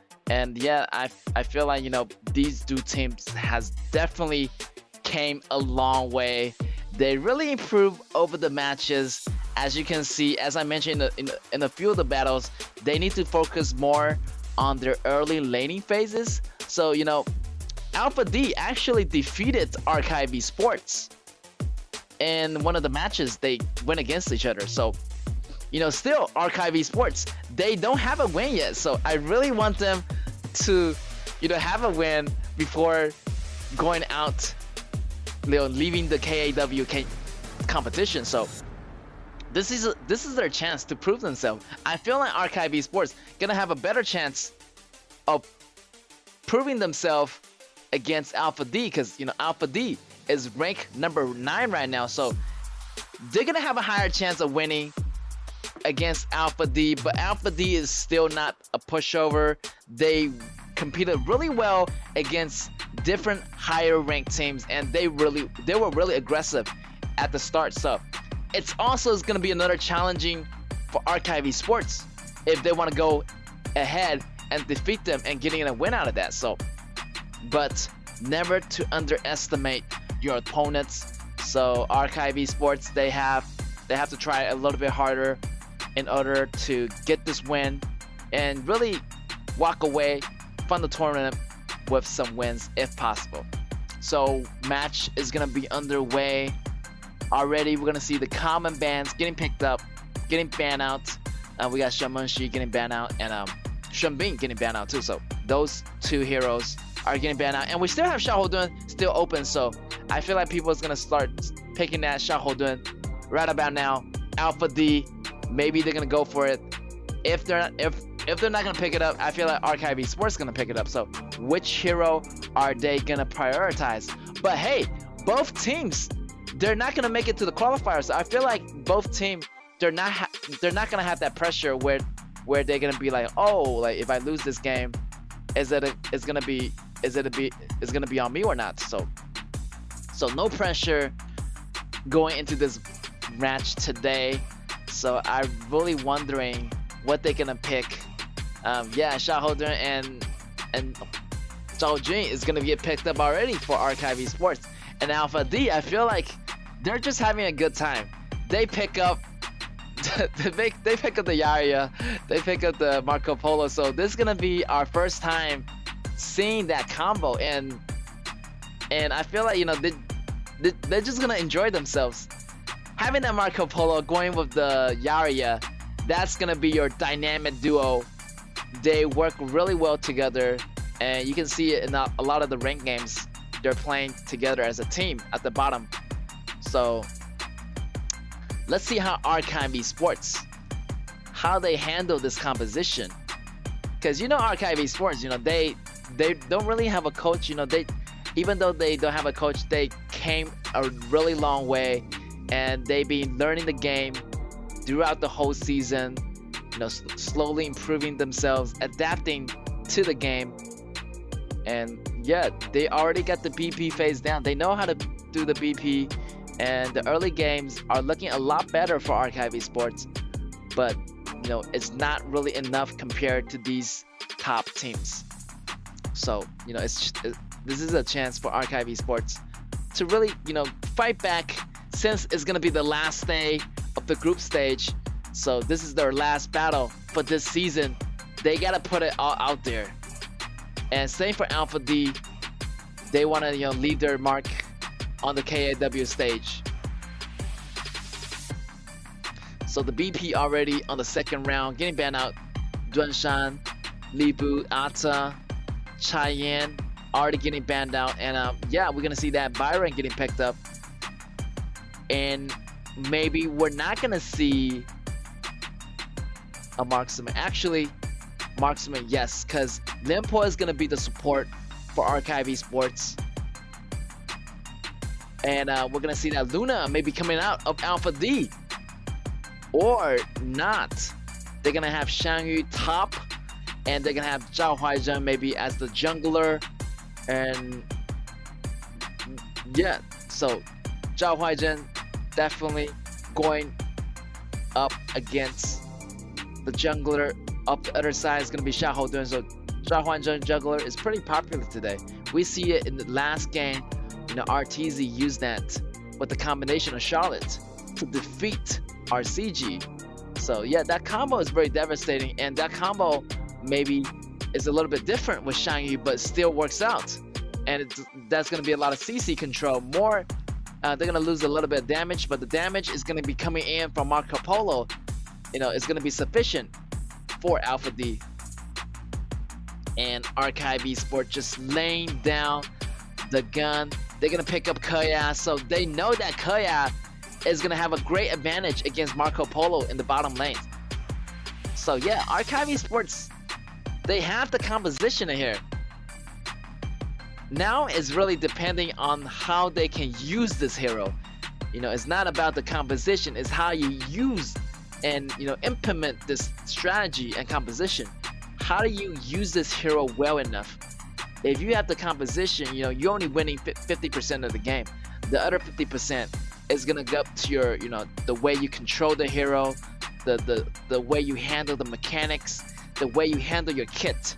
So let's see how Archive Esports, how much have they improved in this competition. You know, they went up against Impunity, and they went up against all the top teams, and you know, they did pretty well to hold on.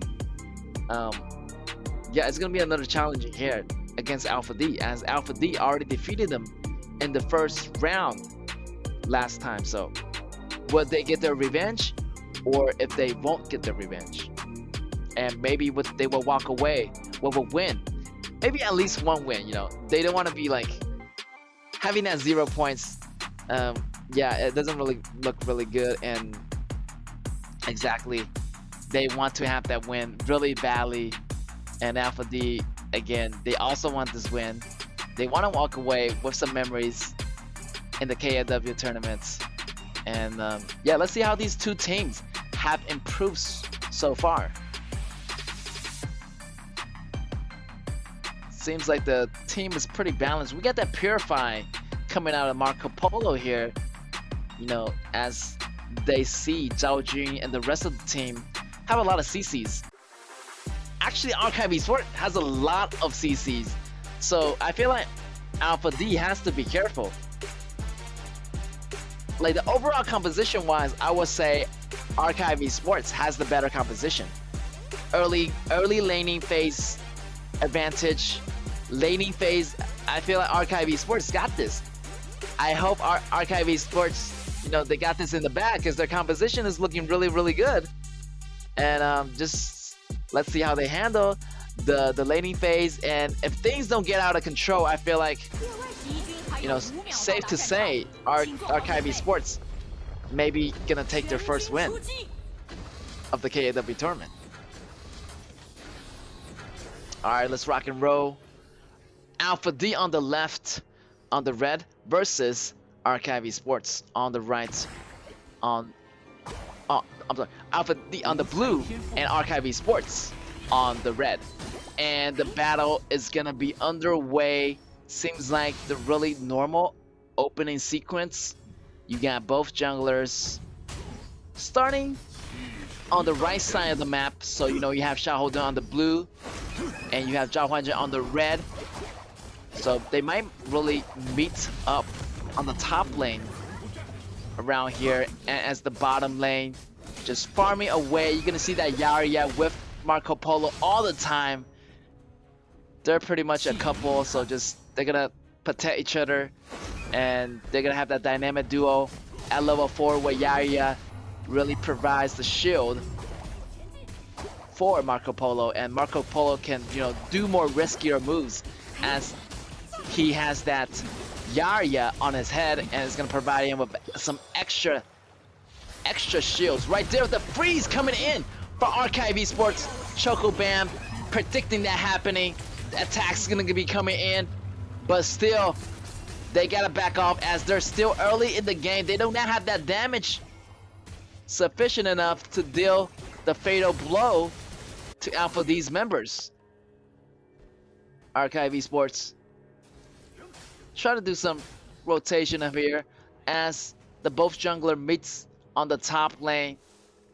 And yeah, we're moving into our 2 minutes mark and no first blood yet, so great job to both sides not giving up the first blood. And usually we're gonna see the first blood, you know, in the first 4 minutes, but still 2 minutes to go. We're gonna see that initiation from Alpha D. And yeah, not much going on here. They're gonna peel back. They don't want to overcommit, and we're just waiting for the support to get to level 4 here before the big fight is starting to happen. And yeah, I feel like, you know, Yarya, this hero, like, she's a hero that pretty much goes with any composition, but the downside is that you're gonna be losing one of the members, because one of the members, you know, is gonna be on your head, which Yarya is gonna be combining with Marco Polo. So that's only the downside to Yarya, where you're gonna have a lower number advantage. It's kind of like 4v5 pretty much for now, but it's gonna enhance the abilities, enhance the shield of one member. So right there, the Marco Polo coming in with the ultimate, and he's gonna pick up that kill on that Limpo. Limpo really do not want to mess with Marco Polo, as Marco Polo has true damage. Marco Polo is in a little bit of trouble here, still trying to go in a little bit too deep, going after Choco Bam, but Xiaohodun is gonna have that damage going out on Alpha D. Is gonna take Marco Polo down. Marco Polo do not want to rush this, as Archive Esports have the better composition in the early games. And with that said, the double team on the top is gonna take down Byron, and Alpha D already got 2 kills in its pockets versus 1 kill for Archive Esports. Archive Esports trying to make something happen in the bottom here. Oh, he's going a little bit too deep here, but the bait is gonna be good right there. Yarya activate the passive. The hard CC's gonna trigger that. And Zhao Huaizhen using an ultimate to save its life, and he's gonna get the safety here. Marco Polo getting that Doomsday already, getting that Spark Force Dagger.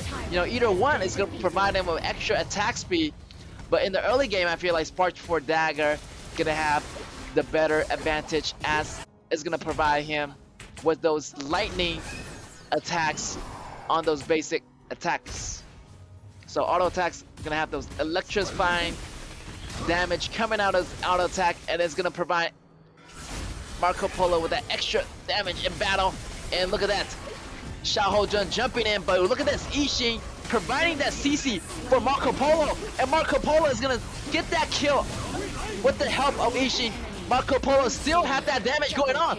3-man down, double kill for Marco Polo, and it's gonna be a 3-0 trade for Alpha D. And Archive Esports, they gotta play more smart. They cannot be really desperate going for Marco Polo, because he has Yarya, and you can't really go diving for Yarya and Marco Polo. If you're too desperate, your teammates gonna get taken down one by one. You gotta go in at the same time. So getting that first jump is very important. Archive Esports getting in, but taking the damage from Marco Polo. Marco Polo is going crazy right now. Nimpo doing a little bit of misstep. Marco Polo going in. This is crazy. Yarya picking that kill on Byron. Double kill on Marco Polo. Marco Polo already getting out of control. So, wow, I don't think Archive Esports can come back to this. Marco Polo getting the Spark 4 dagger, and they're gonna have that Doomsday pretty soon. And that Marco Polo's, the damage is gonna be online.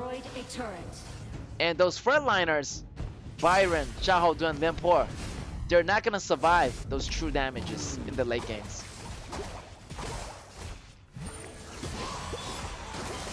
So yeah, great job on Marco Polo, letting that Yarya, taking that blue. So sweet of him for doing that. And yeah, he doesn't really need that blue. He has the energies. He doesn't use mana. Marco Polo with his bullets, and he's gonna burst away those damage at those minions. And his damage is coming up online right here. And all eyes on Marco Polo. He's gonna get the buff. He's gonna get the red. And he's gonna prepare for the next battle to be going on here. Zhao Huaizhen with the initiation, the flash coming out of Byron. Will it be enough? He hides under the towers, but the chase is still happening. Shang is not letting it go. Shang Yu using that second ability, enhanced range, enhanced damage, is gonna take down Byron in the process. Wow, Shang Yu just being super aggressive, just diving in under the tower. He won that kill, and he got it. And that second ability just absorbed that hit point away from his opponents. And Marco Polo with the red, and his damage is really devastating right now. You know, once he get that base breaker, you know, those HPs is gonna get chipped away like there's no tomorrow. He's gonna decimate any opponents that stand in its way right there. Marco Polo still doing the damage. KAW is in the tower, but he's in trouble. Bam, he's gonna fall down. The tower is gonna fall down for Archive Esports. Archive Esports just facing the pressure of Alpha D.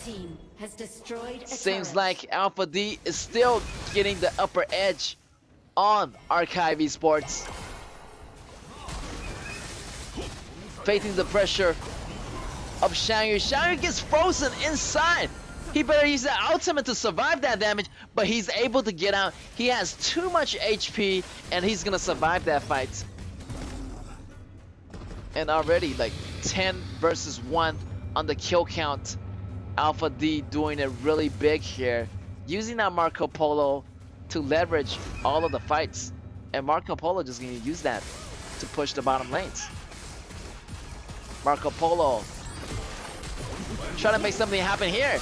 And I feel like Marco Polo knows that they're in the grass. Marco Polo's second ability, pulling it back. First ability, he's get frozen, but it's okay. He has Yarya. Yarya is there to help him out, getting that HP, using that support item, tethering, bringing slowly and all those HPs back into Marco Polo's health. Marco Polo's status is looking really, really good, and he is in top condition to fight in the next battle here. So a lot of sustainability and help coming in from Yarya, that support. And the perfect duo is going to be Marco Polo and Yarya. Seems like Marco Polo really want to get those red, and that red is coming up online right here. And I feel like this next battle is going to be the final battle. So any battle, if Alpha D is able to ace Archive Esports, they're going to have the game here. And the Daybreaker already coming out of Alpha D before the 10 minutes mark. The damage is going to be really devastating on Marco Polo. If Archive Esports is not careful, they're going to go down so hard. They're not going to realize what's going to happen. Seems like Alpha D is going for that double dragon, but the Dark Tyrant goes to Alpha D, but the Overlord goes to Archive Esports. Archive Esports got the Overlord, but the damage is coming in from Marco Polo, coming in hot, getting those 2 kills. But the Dark Tyrant, they're gonna have the extra damage, and I don't think that Archive Esports can contest up to that Marco Polo right now. Even though they got the Overlord, they're not gonna win the team fight. Look at that aggressiveness from Zhao Huaizhen going in with the kill. The rest of the members coming up, destroying that tower. Marco Polo's already in action. 3 members fall for Archive Esports. Limpor try to clear out that wave, and it's gonna make it work. They gotta back off as they do not have the minions for this next battle. And they gotta go back. They're gonna have the vanguards for Archive Esports. So Alpha D just got to go back. But look at this solo battle of Yarya and Marco Polo. You know, those two against the world, fighting multiple members of Archive Esports. And I don't think they're afraid. You know, they're really confident and they're really determined. You know, Yarya and Marco Polo can really hold on its own. And here come Marco Polo. And just looking for the perfect angle here. Perfect timing. Try to make that ultimate work. And try to push that top tower, giving them a lot of pressure. Right there, the ultimate coming from Ishin. But it's not going to be working out. Limpor is going to escape, but they got their auto attack onto that tower right here. Zhao Huaizhen taking out all that damage. And he's able to take down Choco Bam. Choco Bam goes down, but Zhao Huaizhen goes down as well. But here comes Marco Polo. Marco Polo still doing that damage. Limpor going in, taking out that damage. But Marco Polo follow with the true damage. Limpor falling extremely low. He has to go back to base. Here comes Xiaohoudun defending in the mid lanes. Byron goes in too, taking some damage. They need to clear out that minions on the top. And also clear out on the minion in the mid lane. But nobody want to do so because Marco Polo's damage is really insane right now. And he has the ultimate. He's going to go in any second now. But he's just using the auto attack to do damage. And using the ultimate to create some distance. Double kill. Maybe it's going to be a triple kill. Yes, it will be. Triple kill right there. Quadruple kill. I'm waiting for you to make a pentakill. They only have 1 Limpor left. And I feel like it's going to be a pentakill. Limpor taking extremely damage. Marco Polo still going in with those damage in hand. That's going to be a pentakill. That's going to be GG. Congratulations to the pentakill on Marco Polo. And wow, Yarya and Marco Polo, just the perfect combination for Alpha D, showing them the pentakill. And coming out of Marco Polo, that's the first pentakill coming out of Marco Polo, and I'm so proud of Alpha D of doing that. And I'm sorry to say, you know, Archive Esports still doesn't have a win on their record, but that's okay. They still have one more round to go, and wow, Marco Polo really dominated that game. And even though the early phases was a little bit difficult, you know, to get him started, but once that engine start cranking up, it was crazy. Like Marco Polo was just like a ninja. He was just moving in and out, and like, you know, the ultimate coming in is like an explosive pack of fireworks. Like it just everybody started dying, and he was just spinning and just he was just really smooth. Marco Polo was smooth as a dolphin, and with the Yarya's help, he was able to secure a lot of kills. And that pentakill at the end, it was no surprise. Like, I feel like once he get that kill going, that pentakill is what it was just waiting for him at the end.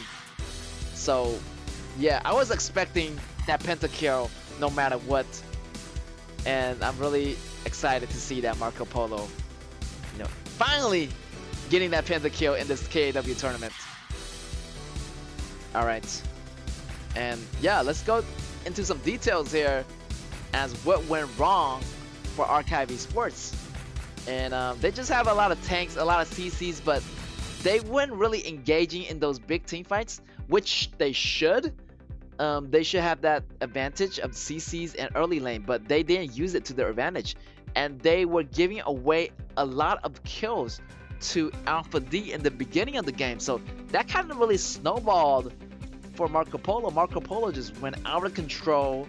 The damage coming out of him, the true damage. So those frontliners was just piece of paper to him.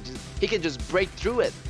And yeah, Marco Polo just being a really artist, going in with those kills, being really graceful with those, the bullets coming in and out, and the ultimate, and a lot of mobilities, and the help from Yarya. It was perfectly executed. And yeah, I feel like if you fall behind in the beginning, I mean, you still can catch up. It's not too late. But the Alpha D kept snowballing, and it just overwhelmed Archive Esports. Archive Esports didn't have a chance to breathe, and Alpha D took it as the advantage. They used the Tyrant. They try to get the Double Dragon, but Shahoden got the Overlord. Got the back. If they managed to get the Double Dragon for Alpha D, I feel like the game would have ended a lot quicker for Archive Esports. But Archive Esports still, they came a long way. They did a lot better in the early laning phases, but the mid game they still collapse. So they still need to learn about the mid games and how everything operates, and using their composition to their advantage. They have to figure out which composition is their strong period. Is it the early game? Is it the mid game? Or is it the late game? So they have to figure out how to use their composition to their advantage. And as you can see in Alpha D, they already have those foundations. They know the early game and they know the mid game. They already have a better understanding over Archive Esports about how this game is going to operate and which hero they're going to prioritize. So those core players is going to be Marco Polo and Yarya, and they have to port their everything they got for Archive Esports targeting that bottom lane. So that bottom lane, wasn't feeling any pressure, and you just let that, the snowball just roll over you on Archive Esports. So Archive Esports, they got to figure out which player is their core player, and they need to target that player more. So, and yeah, they're gonna do much better in the next season. Hopefully, we're gonna see both of these teams coming back in the next season of Season 2. And look at that damage coming out on Marco Polo. He almost got the Shadow Ripper. Wow, so much damage. 40% damage coming out of Marco Polo. 40.1% to be exact. And yeah, the Yarya really did a lot of heavy lifting. Did a lot of protection for Marco Polo, using that support item, to heal. Also, Yarya's summoner ability is also healing. So that's a lot of healing there for Marco Polo. And Marco Polo, he's really vulnerable to all those attacks. And if he get his hit point chipped away, he has to go back to base. But once you have a support like Yarya, it's gonna be really good. You don't have to go back to base. You can just keep farming and keep snowballing the game, and really, driving the tempo forward and driving the pace of the game. and the rhythm of the game as well. Just speed it up and give your opponents fear, and that fear is gonna go into the eyes of Archive Esports. And here is gonna be your MVP. It's gonna be Gen G from Alpha D and Marco Polo with that crazy KDA, 11 and 1 and 3, damage dealt 40.1%. Really outstanding performance by Marco Polo, and the finesse, the style points, the way he moved is really graceful. Like, look at that, coming in and out, using those bullets, blasting away multiple members. And right there, Limpo just was pretty much an ATM for Marco Polo, just getting those kills on Limpo. Limpo just misstepping all over the place, coming in with the easy kills, knocking down multiple members of Archive Esports. And yeah, right there, watch Marco Polo getting those easy kills, knowing what to do. And look at that first ability damage on KAW. It's insane. KAW just falls behind so much, and you know, KAW didn't really have that big help in the beginning of the lane, so Marco Polo just really dominated, getting that double kill. And right there, I feel like already the triple kill and the quadra kill. Look at that first ability damage on Zhaojun. Zhaojun cannot survive those kind of damages, and also Limpo can't survive those true damage. Once that passive bar builds up, it's gonna be all true damage from here on. Pentakill coming out of Alpha D in the end before ending the game for Archive Esports. That's gonna be your round 1. 1 point already going towards Alpha D, and we still got round 2, guys. So Archive Esports, you know, you gotta go hard. It's your final round of the game. Is our in last stage of the group stage, so both teams, they have to try really hard, since this is the last time leaving an image of themselves on the stage for everybody. So yeah, everybody's watching right now. So our Alpha D, you know, great job on the first round. Archive Esports, they got to try harder in the second round to prove themselves. They're not a pushover. And without further ado, we're going to jump into our second round pretty shortly. Alpha D showing Archive Esports that they're the top dog. And yeah, Alpha D, they actually, you know, their team is ranked in front of Archive Esports for a reason. They know how to handle the better situation. They know how to handle the early game better. As you can see, like Alpha D, they were fighting top teams, and they were getting those kills on those top teams in the early game. So those early game advantage is gonna go to Alpha D, and Alpha D does so well in those early game against Archive Esports. So that's the advantage that Archive Esports have to learn. They need to handle the early game and don't let your enemies snowball over them. So Alpha D, great job on that. And I can't wait, like, what kind of composition would they go with in the second round? So they already win the first round, and since, you know, regardless of winning or not winning, they're not gonna make it to the qualifiers, so they're gonna have less pressure. Also less pressure on Archive Esports, but I really want to see some new composition here. You know, give me something different.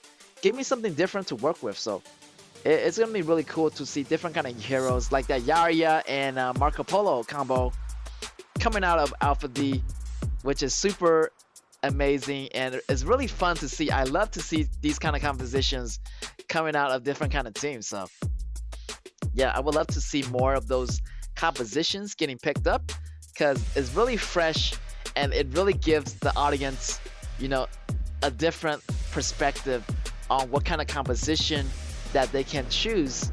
You know, what can they add to the mix of these heroes. So they can choose Yarya, they can go with Marco Polo, and yeah, just give me, like, you know, give me your best combos. You know, there's a lot of combos in this mobile game. HOK, there's a lot of, you know, different composition that has great synergy, and Marco Polo and Yarya is one of them. So go try that out with your friends. You know, decide who's gonna be the Yarya and who's gonna be the Marco Polo Of course, everybody's gonna fight over the Marco Polo. Everybody want to be the carry, but hey, I feel like Yarya is pretty fun too. You know, Yarya, pretty much you can just sit back and chill because you're not gonna have time to move around. You're just gonna be on top of the your ally's head, serving as a protection. But yeah, so go try that out for yourself. And we're gonna go into our match 2, round 2 of our tournament here. And Archive Esports is gonna be on the left now. They're gonna switch sides. Alpha D is gonna be on the right, and Alpha D is gonna be on the counter pick. So the first pick is gonna go to Archive Esports on the blue. The common ban pick, the usuals. You're gonna see some familiar faces getting banned out. Me, Da Chao, then we have Shamonshi and Shunbin getting banned out. And with that being said, we're gonna have the mid lane prioritized for Archive Esports is gonna be Injun. And Injun is one of those mages who has really, really long reaches, and its abilities and ultimate, can really zone your enemies out. So it's not a bad pick, But with the reply, Alpha D is gonna reply with Tai Jiren and Lady Shun, a devastating combo. So those combos are pretty devastating already and very, very solid. Archive Esports gonna pick up Lubu and Zhang also is another classic combo where Zhang used the ultimate in combination of Lubu's ultimate, and they're gonna do a lot of devastating combos together. And the Ma Chao is gonna be picked up from Alpha D. Wow, second time appearance in this KAW competition. I feel like last time 10X was using that Ma Chao and he got a quadra kill out of that. So I'm really excited to see if Ma Chao, this game, maybe he can get at least a quadra or a pentakill. Try to beat 10X in his own game. But Alpha D just really choosing different kind of composition. I love to see these new heroes being added into the mix here. Yeah, that Ma Chao does a lot of damage and just laying down the spears, the javelin, and picking up those javelin, just using it to thrust into Archive Esports' enemies. Those enemies, this is gonna be really, really good to see those happening here. And yeah, let's see how Archive Esports gonna handle this. Maybe we want to see the Janjia getting picked up. And Janjia actually is a really good combination with Tai Jiren and Lady Sun. So those three really work well together because Janjia can really slow them down and provide enough CCs for Lady Sun to do those damage. Lady Sun can really attack those damage, and it's really good for Ma Chao too. Ma Chao is gonna have a great time executing his enemies because their enemies is gonna be slowed down by Janjia, and he's gonna have a better time executing those ultimates and throwing those spears, picking up those spears and thrusting them into their enemies in the face. And I can't wait to see that happening if everything goes well. That Ma Chao is gonna be really, really dominating. And the Luna too getting picked up for Alpha D. Alpha D actually, they have a really deep hero pool too. Like they know how to use Ma Chao, they know how to use Luna. So if you see those two heroes, that means they got really high mechanic. Those players know what they're doing. So let's see how fast are their reflexes. You need to have lightning fast reflex of playing Ma Chao or playing Luna, because one split second mistake is gonna cost you your life. So make sure to practice those heroes before going into the actual match. And Alpha D here, actually their composition is probably revolving around the core player Lady Xuan, and I feel like they're gonna have different kind of players playing different kind of roles. This is really cool here. They're gonna have the top laner playing the mid. They're gonna have the mid playing the top. They're gonna have the jungler playing the bottom. They're gonna have the shooter, the marksman playing the jungle, and the support is gonna remain the same. So there's a lot of mix and match here. This is really exciting. And yeah, same thing on Archive Sports. They're gonna have the the ADC playing Livu. They're gonna have the support playing the mid. They're gonna have the mid playing the support.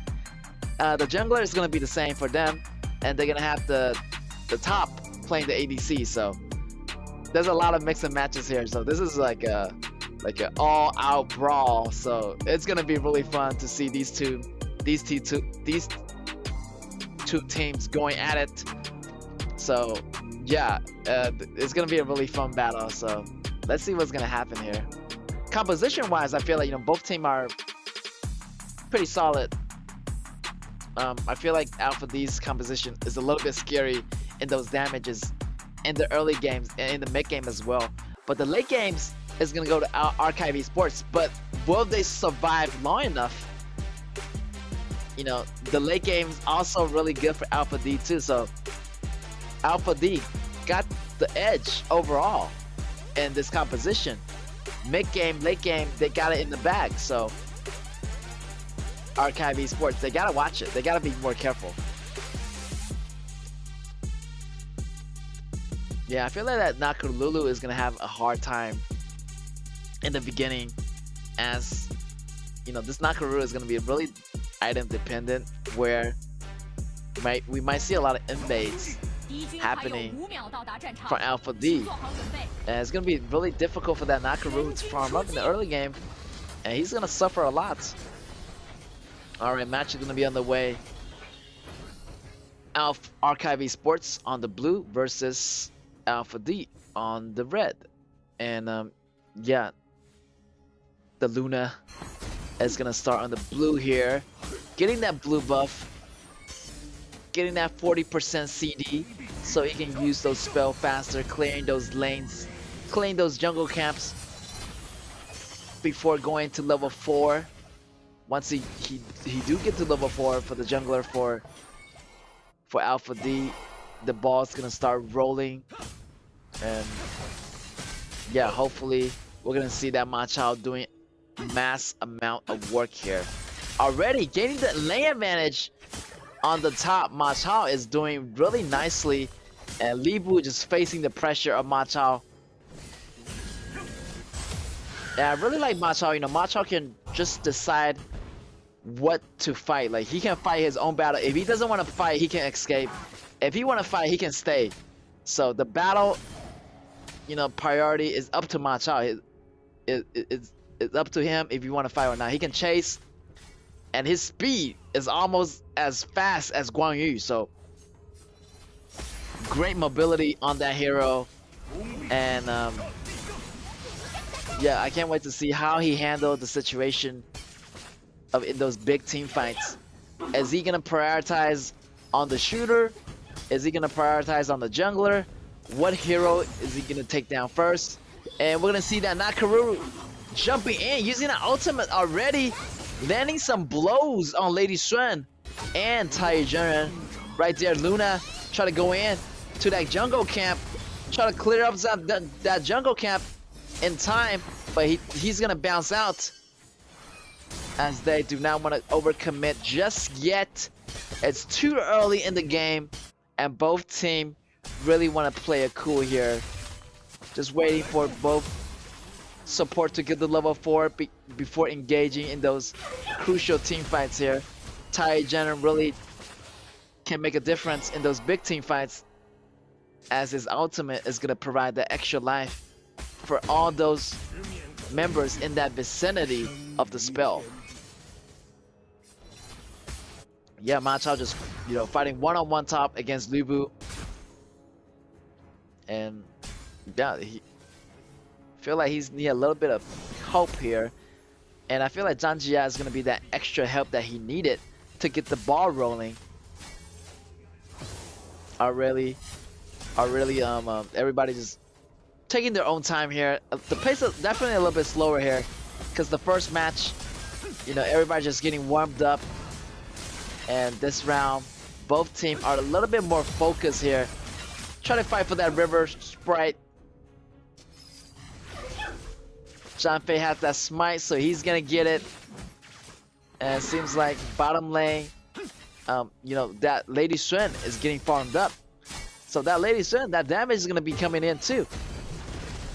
Right there, the ultimate is gonna be active on Janfei. The flash coming out of Tai Jiren, but the turnaround, they're gonna fight back. The counter initiation coming out of Alpha D, almost getting Janfei in the process, but Janfei is gonna escape to safety here with the rest of the crew. They're all so low and they're no in condition to fight. So Alpha D is gonna punish them by taking that red. And already 4 minutes, and I feel like Alpha D already got that river control that they needed. They're gonna farm up more before engaging on that Tyrant. Already like you know, Luna is really farming it up, and the rotation is coming in from those 3 members. You can see Zhang Jian, Tai Jiren, Lady Xuan. They're the trios right here, and they're gonna rotate, you know, towards the mid, towards the bottom, and the farms is gonna come in, and it's more effective for all those 3 members to get the EXPs and the goals at the same time. And also that passive coming from Tai Jiren is gonna provide you with 20% more goals on each minion. So that's a lot of goals here. For every single minion you take out, there's 20% more goal. And that Lady Xuan is going to be really, really rich and decked out in the late games, getting that item earlier than Console Yu. Already, the initiation coming from Nakaruru. Alpha D gotta back out here as they do not have the number advantage. But here, look, Luna is fighting Nakaruru by himself. He gets stunned, but he still managed to get out. But here comes Libu. Libu with a 360, and that first blood is gonna go to Archive Esports. Great chase, but it's gonna cost them here. Choco Bam get taken down. That Janfei already used the ultimate already, and he's gonna be vulnerable. And the top is gonna get taken down by Alpha D. Alpha D using that team fight to gain that upper lane advantage here. And as you can see, Lady Xuan clearing that bottom lane. Now he's rotating to the top lane. That's what you want to do if you play ADC, you know. Whoever gets the bottom lane, you can rotate top and you can just get more towers. So that's going to be a lot of goals rolling in, more goals rolling in for Alpha D. Alpha D got the goal advantage. Seems like they want to go for the fight here, but instead they just want to rotate and take the bottom tower of right now. Injun coming in with ultimate. Libu ultimate in. That's a little bit rush for Libu. Libu rushing the damage, not waiting for Janfei's ultimate. So, you know, having just one ultimate from Libu is not going to be enough. But here, Nakaruru taking out Lady Xuan in the mid, but that's going to cost him. The chase is going to be there. Nakaruru has the reinforcements, and he's not going to go down. And Luna going to go down as he chased too deep into Archive Esports' territory. So Archive Esports actually using this as an advantage, try to get this Tyrant, and it's gonna be good.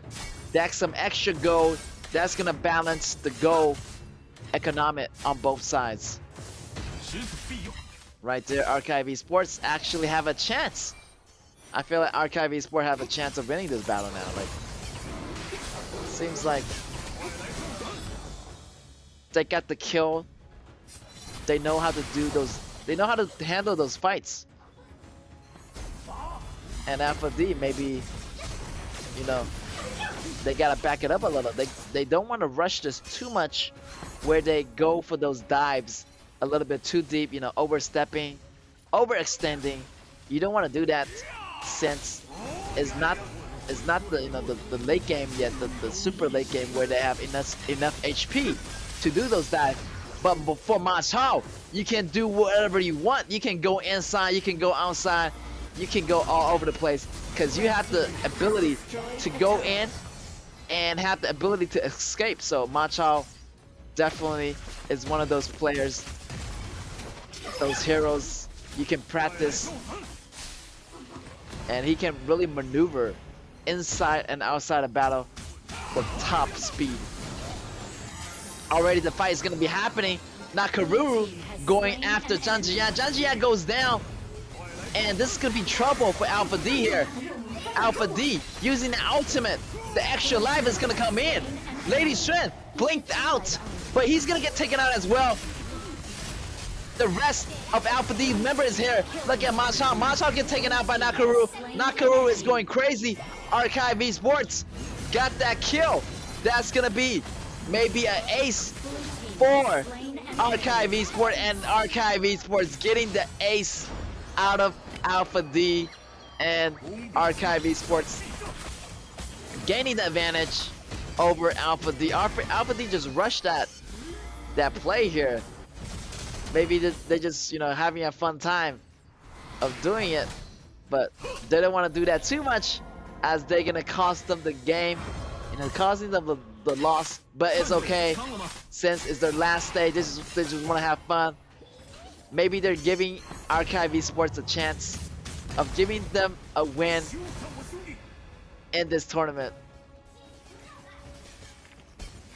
That concert you, that damage is going up, so it's gonna be a little bit scary for Archive Esports. And those damages from Nakaruru is coming up online too, so Alpha D, you know, is facing the pressure maybe of losing this fight. Potentially, Archive Esports have the chance winning. Nakaruru coming back and taking that blue back in the hands of Alpha D. And right here, Alpha D just working on this Tyrant.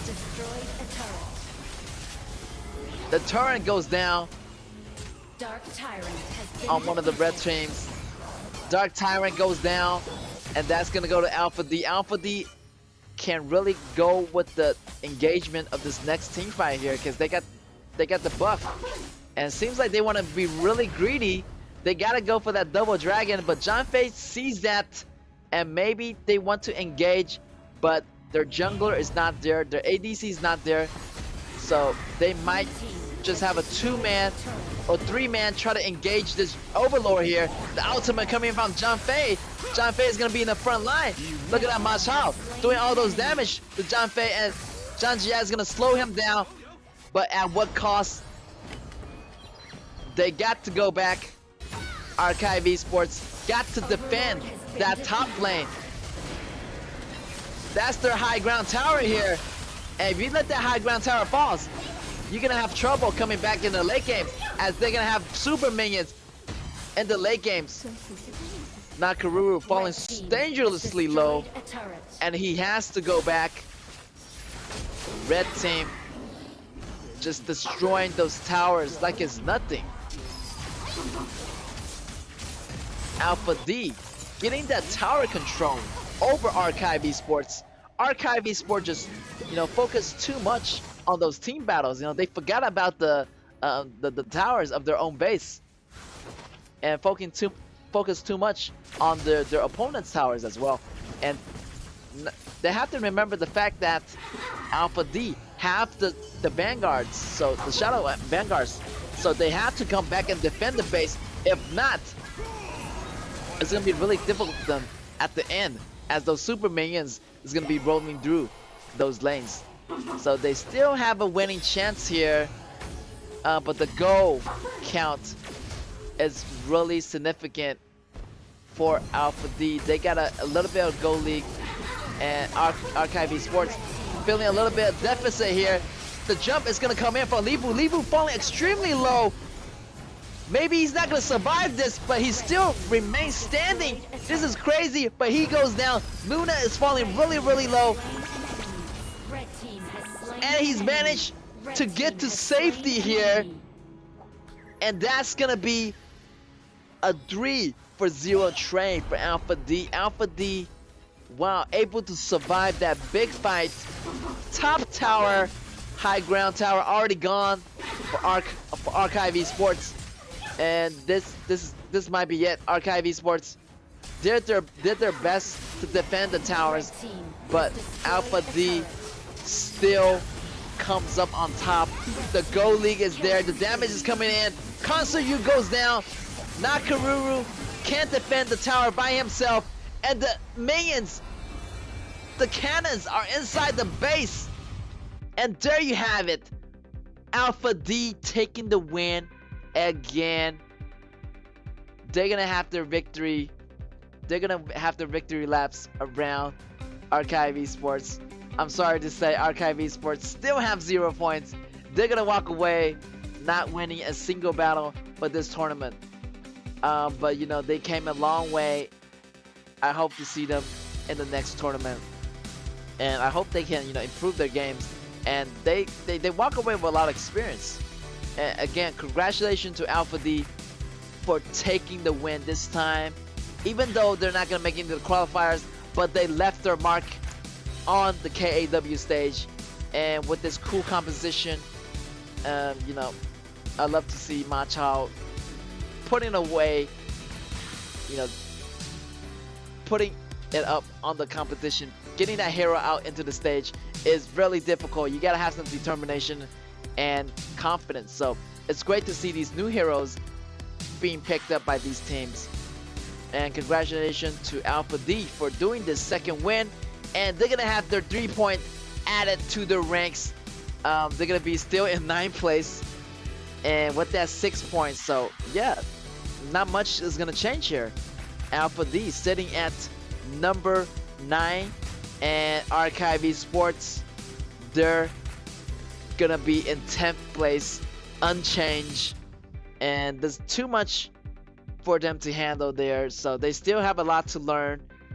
They went up against all the teams in this KAW competition, and they learned a lot, but they need to have more teamwork, work with one another more. So they have a lot of time to improve till the second season, and I hope they can come back super strong and really get their revenge on Alpha D. Alpha D, on the other hand, they really learned pretty well, and they show really dominance over Archive Esports. And you know, in the early game, they actually competed pretty well against different kind of members, different kind of teams, like Impunity. You know, even they lost to Impunity. They showed them, you know, they know how to gank them really well. They know, like, at least what's their opponent's weakness. Like, they know how to analyze the game pretty well. So they got the foundations. They just need time to practice, and they're gonna, you know, have a good time coming out on top. So I really want to see them in the second season as well. Alpha D coming back really strong. Hope this tournament, you know, they learn a lot from this, and hopefully they can, you know, use this tournament as a learning, as a lesson to all its members, and so they can improve on every aspect of their gaming, their early game, their laning phase, their late game, their strategies, their formations, all that, and etc. So we're gonna see the statistics here for round 2. Seems like, you know, everybody just having a fun time. Not much is going on. We got different kind of roles, playing different kind of heroes. So, but still, the damage is gonna be there, and yeah, we're gonna see not much kills happening. I feel like both sides just, you know, went in. They just want to have a good time fighting each other. But in the end, Alpha D really just nailed it, pushing those lanes and actually eventually ending the game. I thought at one point, Nakaruru was doing really well, but the rest of his members were just falling down too fast, getting taken out too fast. So Nakaruru just can't really defend the whole base by himself. So Nakaruru, that player, the jungler, you know, even though he didn't die even a single time, he has 3 kills. But this game is about a teamwork, and you can't really, you know, defend the whole minion waves by yourself. There was just minion waves coming from all lanes, so the pressure is definitely gonna be on Nakaruru, and the teammates couldn't come back in time to save the base. So eventually, in the end, the super minions was inside the base, the cannons, the minions was inside the base, and Archive Esports just fall victims to that. So congratulations for Alpha D to take the win. And yeah, you can see in the beginning the goal fluctuation pretty much didn't really change. Alpha D just came on top with those goal counts, and they were just getting the towers more. You know, they have the tower advantage. They got 9 towers versus 2. They got the, it's the Shadow Tyrant a bit, but in the end, Alpha D came up on top, and it's gonna be your Kai, and he's gonna be your MVP as Zhang Jia with that 4-1 KDA, with that 3 assists and 41.7 damage dealt. That's insane. I feel like he was doing so much damage that AoE was just insane. Like he get that AoE damage on mostly all of the members, because like all the Archive Esports members were standing together, so it was easy for Zhang Jia to land those abilities and to get the maximized damage out of his skills. So that's cool right there. Zhang Jia in the background just chilling, getting those damage, knocking it up, using those CC combos, and he's in a really good position. Nobody's really like targeting him, and slowing them down, setting their allies up with the kills, and in the background using that ultimate, creating that force field. Look at that flash, avoiding Libu's damage, able to survive the damage, able to provide the CCs, and getting to level 18, flashing in. Wow, he was just everywhere and just setting up the kills, setting their ADC up for success. And yeah, Zhang Jia, the great magician, showing us how it is done. And yeah, he was just telling Archive Esports, you cannot mess with the magician. And also, congratulations to Alpha D for taking this win. And we're gonna have more matchup for you guys today. This is only match 2, guys. 3 more matchup, and don't you guys go away, and we'll be right back.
Hello everyone, welcome back guys to the KAW tournament, and we have our match 3. It's gonna be Nova Esports versus Killer Gaming. Wow, this gaming is gonna be my most anticipated matchup because it's gonna be Nova Esports. They're sitting in at number 2 place, actually having a tie with Impunity right now. So yeah, this could be a deciding factor. You know, if they win,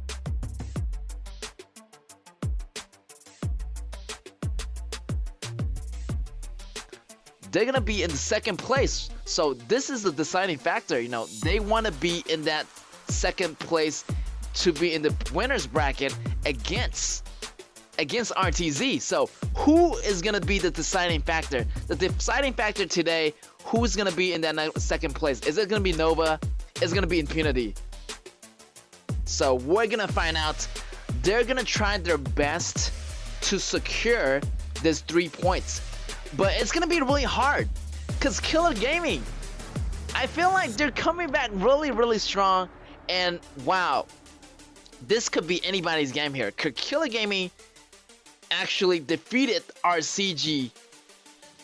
They even went into a draw against Impunity this first day of the week, so they're really good right now, and I feel like Nova Esports gonna have the pressure, because Killer Gaming, like, they even tied against RTZ. So Killer Gaming, wow, they're coming back really strong, and the way the players they play in Killer Gaming is so different now. Like, they have a different strategy. Killer Gaming, the way they fight, it's so different. Even though like Nova Esports defeated Killer Gaming in the week 2, you know, but this Killer Gaming is so different now. So it's a new version of Killer Gaming. They've been practicing together with its members, so, and the new roster, it's crazy. So Nova Esports, they can't really underestimate KG here. KG had the potential to take Nova Esports down right now. Alright, the ban's gonna be kind of coming up. Nova Esports knows that KG gonna pick up that Luna, so they're banning out that Luna right away. They know that KG, you know, show he's gonna be a really good Luna player, and taking those threat out, that's what you're gonna do. And the BP phase is gonna be more important than ever. Already Nova picking up that Tai Jiren. KG trying to make that maybe Cheyenne, but I'm not sure. Picking up that Cheyenne might be a little bit too risky in the beginning, but they're gonna go with it anyway. KG using that KAW and Cheyenne as the duo at the bottom, but Nova is gonna pick up on the Garo, maybe having that extra range, or maybe on Lady Strength. So Lady Strength and Garo, it's a great pair up with Tai Jiren. And the Yixing is gonna be rolling out for Nova Esports as well. They're gonna lock it in, and yeah, Nova Esports is playing it really safe here, having Yixing, having Garo do all the damage, and the extra range is gonna be there. So Injun is gonna get picked up for KG. So a lot of long reach mages here. Those long reach gonna have those abilities coming out of both sides of the mage. You know, Injun with the ultimate, Yixing with the ultimate. Maybe, you know, the laning on the mid is pretty much 50-50, pretty much. So it's really the deciding factor of the other heroes, like the junglers, the marksmen. You know, if they can do the maximum damage in those matches, in those battles, let's see what's gonna happen here. And both teams are missing a jungler. You know, they're lacking some damage right now. Also, both lanes, both teams are lacking the top laner as well. So seems like Libu and those top laners and junglers are getting taken out. Kai get taken out, Libu get taken out, Zhao Huajin get taken out, and as well as Limpo. But hey, we have the lieutenant, the general. That's gonna be Muntian, and he's gonna lead that army for the top. They're thinking about choosing it, but instead they want to go with Shang Yu, maybe someone that's have some additional CCs providing some tankiness at the same time, you know, having that sustainability in lane. You know, I feel like Muntian and Xiangyu, they're good choices. Because you get that Cheyenne recovering the HP in the background. So maybe they're going to pick up on that Muntian if they're not going to pick it up. But they're still thinking about it. Picked up the Musashi and Muntian. Yes, great combination. You know, if they don't use it, we're going to use it. Say Nova Esports. And maybe Musashi going to get picked up. Because Musashi is a great counter to KAW. KAW has high mobility, so Musashi is going to lock KAW down with the ultimate. And, you know, KAW is not going to see that coming. KG thinking about their jungler a lot. I feel like KG is going to, you know, surround their core players, surround their core plays, gameplays around the core player show, their jungler. So Jing is going to be the final pick. And Jing does so much damage in a split second. It is crazy how much damage Jing can do. So yeah, it's going to be difficult for Jing though to cut Garo. You know, Garo, it has the protection of Yixing and also have that Muntian in the front line. It's going to be a little bit difficult for KG to actually go into the back row to assassinate that ADC, that Garo. So their front lines better do something to protect, you know, to chip down Nova Esports' HP before Jing can go in for the cleanup. You cannot have Jing going in the open. Maybe he can ambush in the grass, but in those big team fights, you better chip down your opponent's HP before your jungler goes in and for the cleanup. So it's a bit challenging here for KG to do that. Seems like both teams got a really solid composition, but Nova Esports, I feel like the composition is going to be a little bit better since they got the extra life, they got the CCs from Yixing, and the formation is better over here for Nova Esports. So KG, they have to protect their KAW well. That Cheyenne has to stay alive. I'm worried like the burst damage is coming in from Nova. Once that Cheyenne get taken out, I feel like there's no sustainability left for KG. So KG better watch it. KG is gonna have a difficult time, you know, fighting this composition. You got the frontline Muntian, and it's really hard to get past to get to Garo. So they need to take out Garo.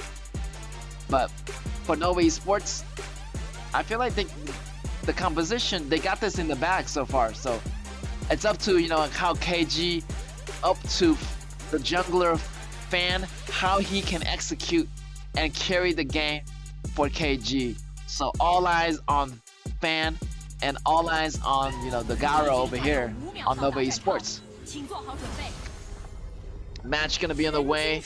We got Nova Esports on the left, on the blue, and then we got KAW Gaming on the right, on the red.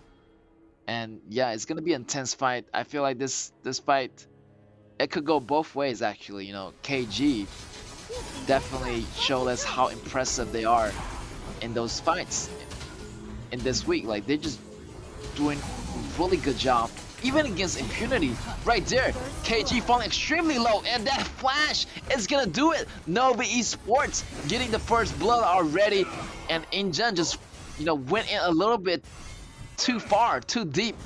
And Cheyenne's first ability in the beginning doesn't heal a lot. So, and the damage coming in from Taijun and the CC's combos, it's gonna have that first blood so early, and it's gonna give Nova Esports the edge in the battle.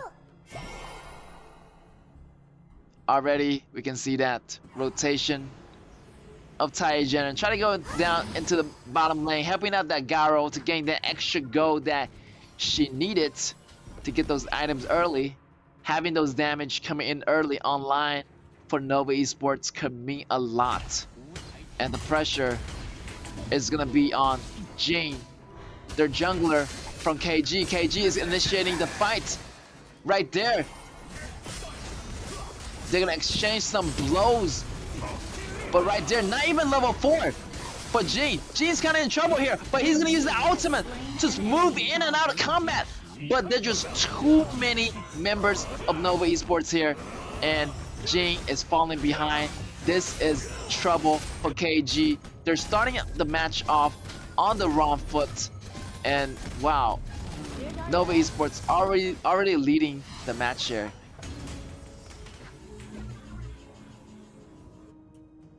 Nova Esports, you know, taking it easy right now. They know they got the upper advantage though, so they're gonna slow the game down for a bit and try to fight those fights where they can win the battle. They got the composition advantage, so you know they don't want to rush too much, and they just want KG to be aggressive so they can catch them really off guards on those mistakes. Jing, he has to make some big plays here before that KAW gets powerful. Here's the sandstorm popping in. The flash is gonna go out for Munchi. Munchi is gonna get the safety as he falls below 50 HP, but he's gonna recover back with that healing do, and we're gonna see the invasion coming out of the top here for the red, but they're gonna back off for now as they do not want to overextend as Musashi is not there with them. They want to engage with the jungler at the top. Can they do it? It's gonna be a 2v2 situation, but Ishin gonna be joining the battle here. This is gonna be trouble. Waiting for the ultimate popping in for Ishin. Ishin's gonna lock down Xiangyu in his place. And look at that, Jing doing some amazing gameplays here. Try to outplay the enemy. Nova try to make this kill on Fan. Fan is not in the grid. He's waiting for CDs to happen, but so close. KG falling to victim of Ishin. Ishin just really making those plays happen. And wow, 2 for 2 trade here, but still, great job on Nova Esports part. Just putting the pressure on their jungler. So their jungler right now, his goal is probably behind Musashi. So Jing's goal, Musashi definitely gonna have a little bit more goals and a little bit of level advantage ahead of Jing. And Nova Esports know that, you know, to put pressure on their jungler. Their jungle is gonna carry the game for them, but in this case, in this game, I feel like it's gonna be difficult for KG to do so. Nova, I feel like they got the river control. They can just go for the Tyrant any second now, you know. Having those rotations and maybe getting the next kill or lure them out, you know, try to draw them out into the battle, into the open. Right there, the combination combo coming in from Ishin and Muntian. And that Injun just being really squishy right now. Munchi is a little bit in trouble right here, but the ultimate pumping in. The extra life is gonna provide Munchi to safety here, and the push is gonna be happening mid already. That tower feeling really low. Look at that, 1v1. Musashi got the upper edge here, and in the 1v1 situation, Musashi comes up on top. So yeah, 6 kills already, and Nova Esports looking really good right now. And Injun just getting ganked left to right, and Injun's really squishy, so he doesn't really have that ability that, you know, Ishin has. Ishin's passive, you know, provide you with some the Destiny ability, so you can't really kill him. He has a safety net, and yeah, but compared to Injun, Injun doesn't have those abilities, so once he's killed, but Nova, Ishin still have a chance to come back, as those passive on Ishin provides a short term of invisibility, you know, like the Destiny item, and he's gonna have that extra edge, extra tankiness over Injun. Already, Musashi is in trouble, getting pushed back by Kuro. The ultimate is gonna be popping in. from Injun get knocked down. The flash coming in from Montien, and that's gonna do it. Injun feeling the pressure right here. Here comes Jin with the ultimate, but they're gonna back out as there's too much damage coming out of Garo, coming out of Montien, and the pressure is gonna be on KG here. KG feeling the pressure. Nova Esports is a top team, and they're facing a challenge right there. Both fighting for the monster. Jin's gonna get that, but I feel like the invasion is gonna be happening already. Nova Esports inside the jungles of KG's territory. The torrent is gonna be destroyed at the bottom pretty soon because the Vanguards is moving its way. Injun try to clear the jungles as much as possible, try to clear the lane, but look at that, Montien is in the front just defending and using it as a shield. The warriors of the front line of Montien just defending away, putting up the shields like a Spartan warrior and just covering the damage fire coming from Injun, and gives Nova so much space. And once you give so much space to Garo, Garo is gonna just take over the fight and just eliminates everybody in the late game. So this combo really works out. You know, having Montien in the front line does so much for the ADC. Here it goes, the ultimate popping in, but they're staying all together. It's gonna be dangerous here. Musashi working on a solo here. Musashi just, you know, on his own. Right there, the engagement happens. Shangyu is gonna fall in deep into the trap of Ishin, and Garo is gonna pick up that kill. Garo getting the red. They're moving on to the next tower. That's gonna be the top torrent. That's gonna be their next on their menu here. And yeah, Montien doing big work, big heavy lifting for the team. And once the middle tower falls, they're gonna go for that top tower. That top tower falls, that's gonna be all their first tier and second tier tower gone for KG. KG feeling the extra pressure here. Montien just in the front, defending all those damage, sucking up all those damage, at the same time dealing damage to the opposition right here. Look at that flash coming in from Shangyu. Shangyu's gonna push back those enemies, but the ultimate popping in from Taijun. Taijun still managed to escape, but here comes the reinforcements. Come Musashi. Musashi is gonna go in. Second ability, movement speed, is gonna take down both members of KG. KG falls down. 3 falls down. Triple kill for Musashi. Musashi is not letting go. Musashi is still going back, try to get that quadra kill if possible, but there's too much members gone already on the Nova Esports, and the HP bar is not looking too good on Musashi, so he has to back off and don't want to rush this. And already getting that top high ground tower is enough for Nova Esports, so great job there, and they can just like go after that tyrant. Already 12 kills in the pocket of Nova Esports versus 5 counts, 5 kill counts on KG. KG is facing a lot of pressure as in the beginning of the game, you know, their jungler wasn't able to kick off the farm. So Musashi always getting that farm, getting a level ahead of their jungler. Level 15 already for Musashi, and he is a killing machine right now. Right there, Jin might be trouble here, but they don't realize that. Jin is in the grass, going after the assassination, but the damage is not enough. He's gonna get taken out by Munchi and the rest of the members of Nova Esports, and this could be it for KG. KG falling dangerously. Musashi is gonna go in after KAW. KAW is gonna get taken down, but Musashi getting pushed back by Shangyu. Shangyu is gonna take him down with the tower's help, but you know what? He got the double kill out of that. He's gonna go down, but they're gonna win the game overall. Wow, Shangyu pushing Musashi back with the help of the towers. Musashi falls, but in the end, Nova Esports comes up on top. Amazing gameplay from Nova Esports. They really know how to put that target, you know, bully that jungler on Killer Gaming, so that jungler, it wasn't able to carry the game.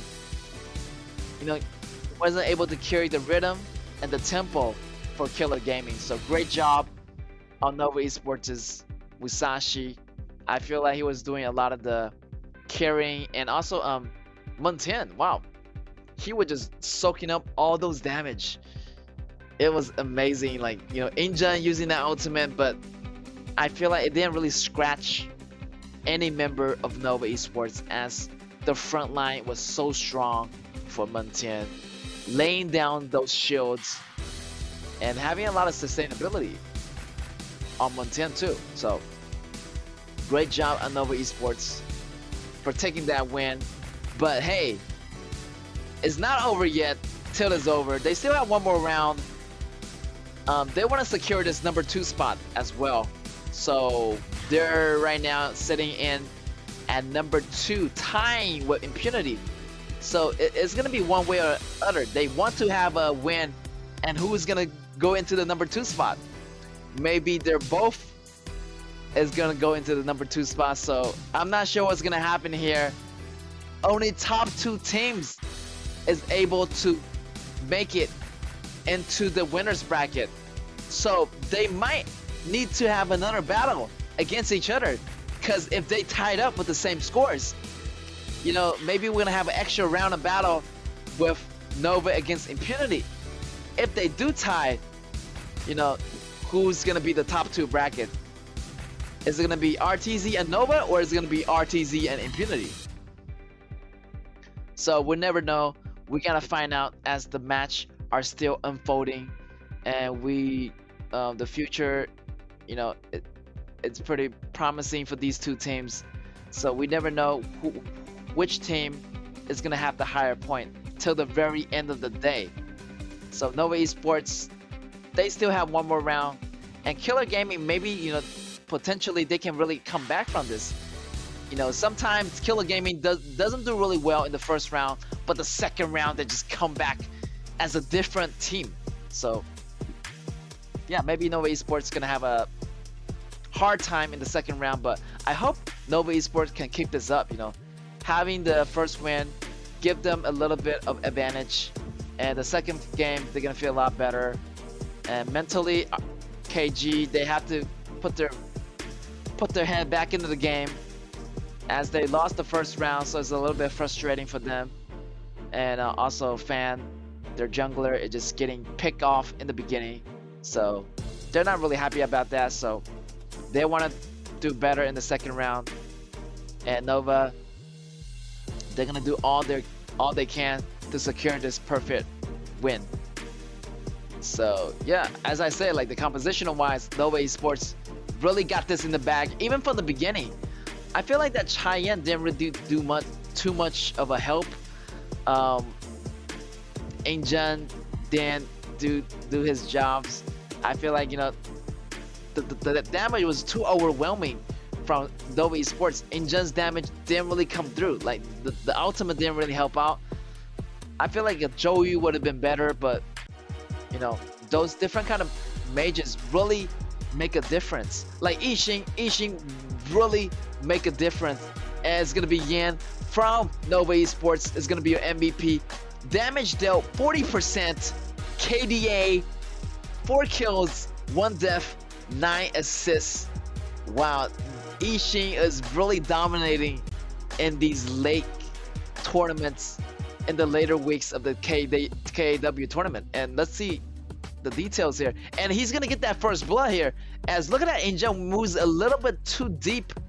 He was going after the minions in the back row, trying to get to level 2, but you realize Yixing is gonna have a faster clearing capability than you, so you know he's gonna have the upper advantages. So you try to go for that back row, it's gonna have a higher risk of you going down, and that snowball is gonna come in, and Injun just went downhill from there.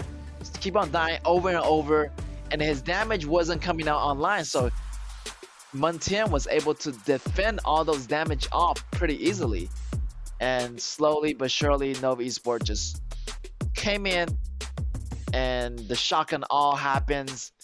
And, you know, KG just feeling the shell shocks even after the battle right here. So KG need to really put their head back into the game here as they are into round 2 of our match 3. And this is the last day, man. Like, they need to do something here, as you know, they're gonna go into the qualifiers, but they still want to get as much win as possible out of the group stage. Is Nova gonna move on into the second ranks with RTZ, or is it gonna be Impunity? We might never know. We might need an extra battle to decide, you know, who's move on with RTZ. Maybe an extra battle needed for Nova and Impunity to decide who's gonna be that number 2, as they are in a tie right now. They're tying with 12 wins, 3 draws, and 2 losses. So all the ties, they're pretty much really even. So there's a lot of deciding factor that goes into this. We have to wait until the end of the day to find out who can move on into the winners bracket. And without further ado, we're gonna go into our round 2 of our match 3. Here's gonna be Nova, and they're gonna be on the right now on the red on the counter pick, and we're gonna be on KG on the first pick on the blue, knocking down that Shamunshi.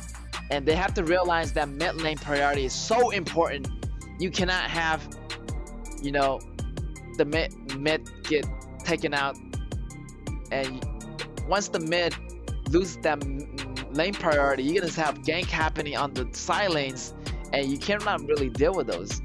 In Jun, you know, losing that mid lane priority, causing everything to fall apart. So that's gonna put a lot of pressure on your jungles if you lose that mid lane priority. So that's what happened there in the early games, and for KG. All right, Nova Esports is gonna pick up the duo. Is gonna be Shun Bing and Xiao Dun. Those two is gonna survive long in combat together, and the Gun Shunli is gonna get picked up. But here comes KG. KG's star player Luna and Liu Ban. They're gonna work together here. But already 3 magical damage on KG. So Nova Esports, they know what to do. They just need to buy some Succubus Cloak and absorb those magic damage in the end. And yeah, just get some cloaks, and I feel like those damage from Luna, it shouldn't hurt as much. But hey, this is Fan we're talking about. I feel like he's the best Luna player, you know, of this KAW season. So they gotta watch it. Nova Esports gotta watch it, as they're using their best heroes against Nova Esports, and they're still missing a marksman for KG. So Alexio is gonna get banned out, and Nova is gonna ban out Garo as well. So the choices are yours, KG. They need to go with a support. Maybe that Liu Ban is gonna be that support. Maybe they're gonna go with a top laner that's, you know, maybe to surprise Nova Esports. But let's see how Nova Esports, with the reply, what they're gonna pick in the second round of the BP phase. Still deciding which jungler or top lane to go. Actually, Nova Esports gonna reply with Injun maybe. You know, they used Injun in the first round. Now for Nova Esports to pick up the Injun in the second round, and they're gonna lock it in. And I feel like Nova Esports gonna have the advantage here, as they have that meta going for them. Shun Bing, Xiao Dun, Gun Shunli, those are really power picks already. So adding an Injun to the mix, it's okay. And we're gonna see the KG replying with the Console U maybe, and with Sekir as the support. Seems like KG just thinking about maybe Da Chao. This is an interesting composition. You have Da Chao and Liu Ban. Those two really works the same way. You know, they have a lot of teleportation here, and I feel like they're gonna go with those teleportation strategies. They have to take down Nova one by one here. They need to leverage the abilities of Da Chao. But look at the counter for Nova Esports, Mei. And I feel like it's a great counter against Da Chao. And I hope they choose this Mei. It's gonna help Nova Esports tremendously. Nova Esports got the late game attack, and they also got the early game damage. So great composition on Nova Esports. And the deciding factor is how KG can leverage this Da Chao, and can they leverage the teleportation in order for KG to be an advantage in those big team fights. Having those people, having your teammates, you know, engaging the fight, going back into the base and coming back refresh can really means a lot for KG.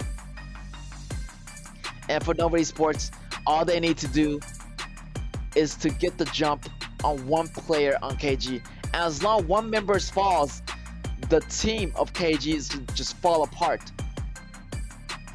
So they really need to dissect and take away KG one by one. If one member falls, then it's gonna be safe for Nova. Nova's gonna take over pretty easily. They got the composition to do so, so why not just be more aggressive, Nova Esports, and it's gonna be good. It's gonna be a good game for Nova Esports. They want to take this win. They want to secure the second win spot. Let's see how this is gonna happen here.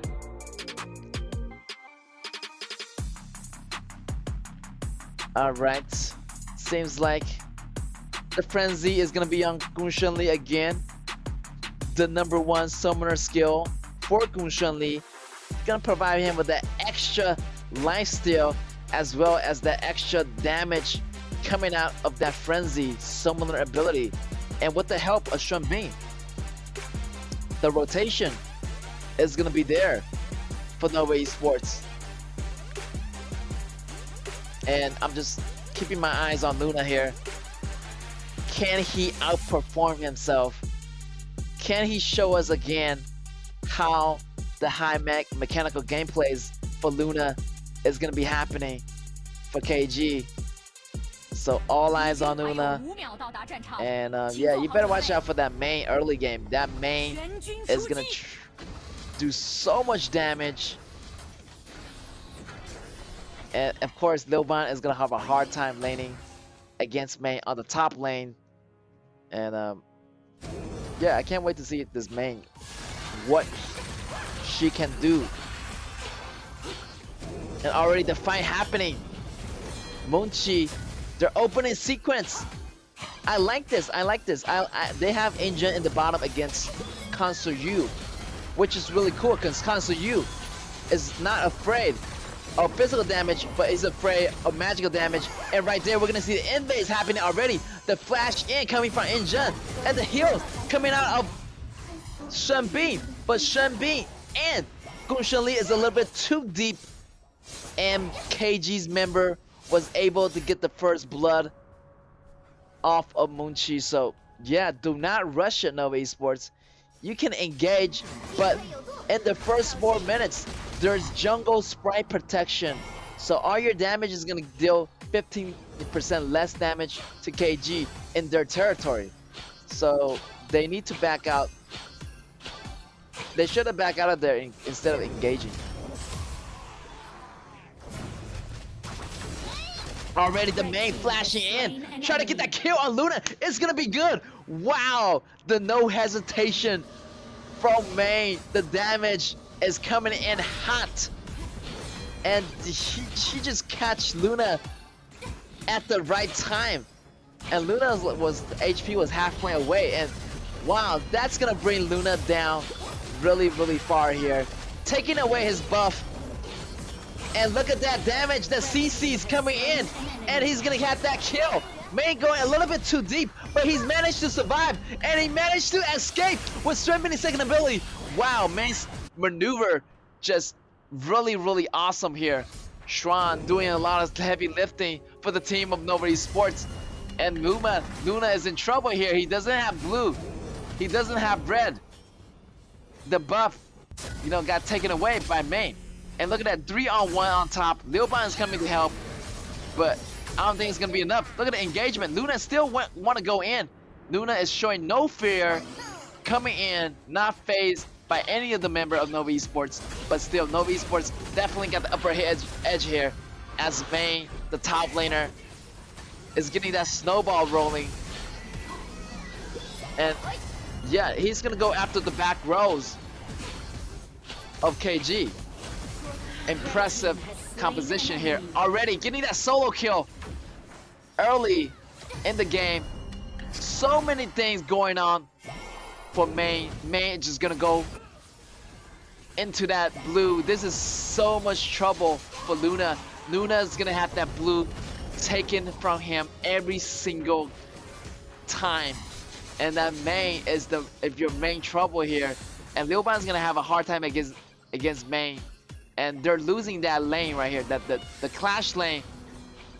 The winner is gonna be Nova Esports, and I feel like the bottom lane also belongs to Nova Esports, and the mid lane is pretty even right now. But things are looking really good for Nova Esports here. Already, let's take a look at that solo kill. Main goes in. First ability, second ability. First ability, second ability. The resets coming in. Yeah, he can use that combo up to 3 times after he activate that ultimate. You know, getting a little bit serious. Add an extra energy bar to Main, and it's gonna provide you with 3 set of combos right here. Nova with the reply, you know, Ingen running away, but getting caught by Constant Yu and Da Chao. So KG have to come back into this game, yo. Getting the buff, getting the neutral objective. You're losing the laning phase, so you got to do something else to get the resources back. You know, you're getting constantly invaded, so you got to take a step back. So KG really have to play it really safe here. Any mistake they make is gonna cost them. Right there, Luna try to go in, but Main is there. Main is there to do the damage. Xiaohouden try to go against the walls, but got blocked. The walls too thick, and he cannot go over the walls. And Main taking extremely low on those damages. But Nova here already got their eyes on the blue. The blue is gonna go to Xiaohouden as he used the smite at the right time. But the smite coming from Luna wasn't enough. The timing wasn't right. Luna get taken out. Main falling extremely low, but the damage is already done. Blue team killing the mid lane also. You know, that's gonna be a 1-for-2 trade in favor of Nova Esports here. Ingen falling down, but the rest of the Nova crew is here, and they have to go. They have to use the teleport to go back here. They cannot risk of fighting Nova Esports. And they're just waiting for that Constant Yu to get that damage online. But I'm worried, you know, like Main gonna have that damage so much that Leoban and Luna is just gonna fall. And they're gonna have a number advantage over Killer Gaming. So yeah, things are a little bit slowed down here as both teams are just, you know, thinking about regrouping. And Nova, they're not slowing down. They want to keep this momentum going. They want to get dragons as much as possible, rotating, you know, at a really efficient rate. They're like a robust engine, you know. Everything is connected, and they're just waiting for Main to start initiating. Going in, Main using the double 2 ability, locking the damages in, creating some distractions here for Nova Esports. So Nova Esports gonna have more space for those damages, and crucially, damage is actually coming online pretty soon. Main going in. Main using that second ability to escape, and he's able to escape away by doing that. Wow, Main being really aggressive, moving in like a ninja, and getting away like a nimble cat. So, wow, great gameplay on Main. And there's still more to come here. Still waiting for that Luna to show us showcase his abilities.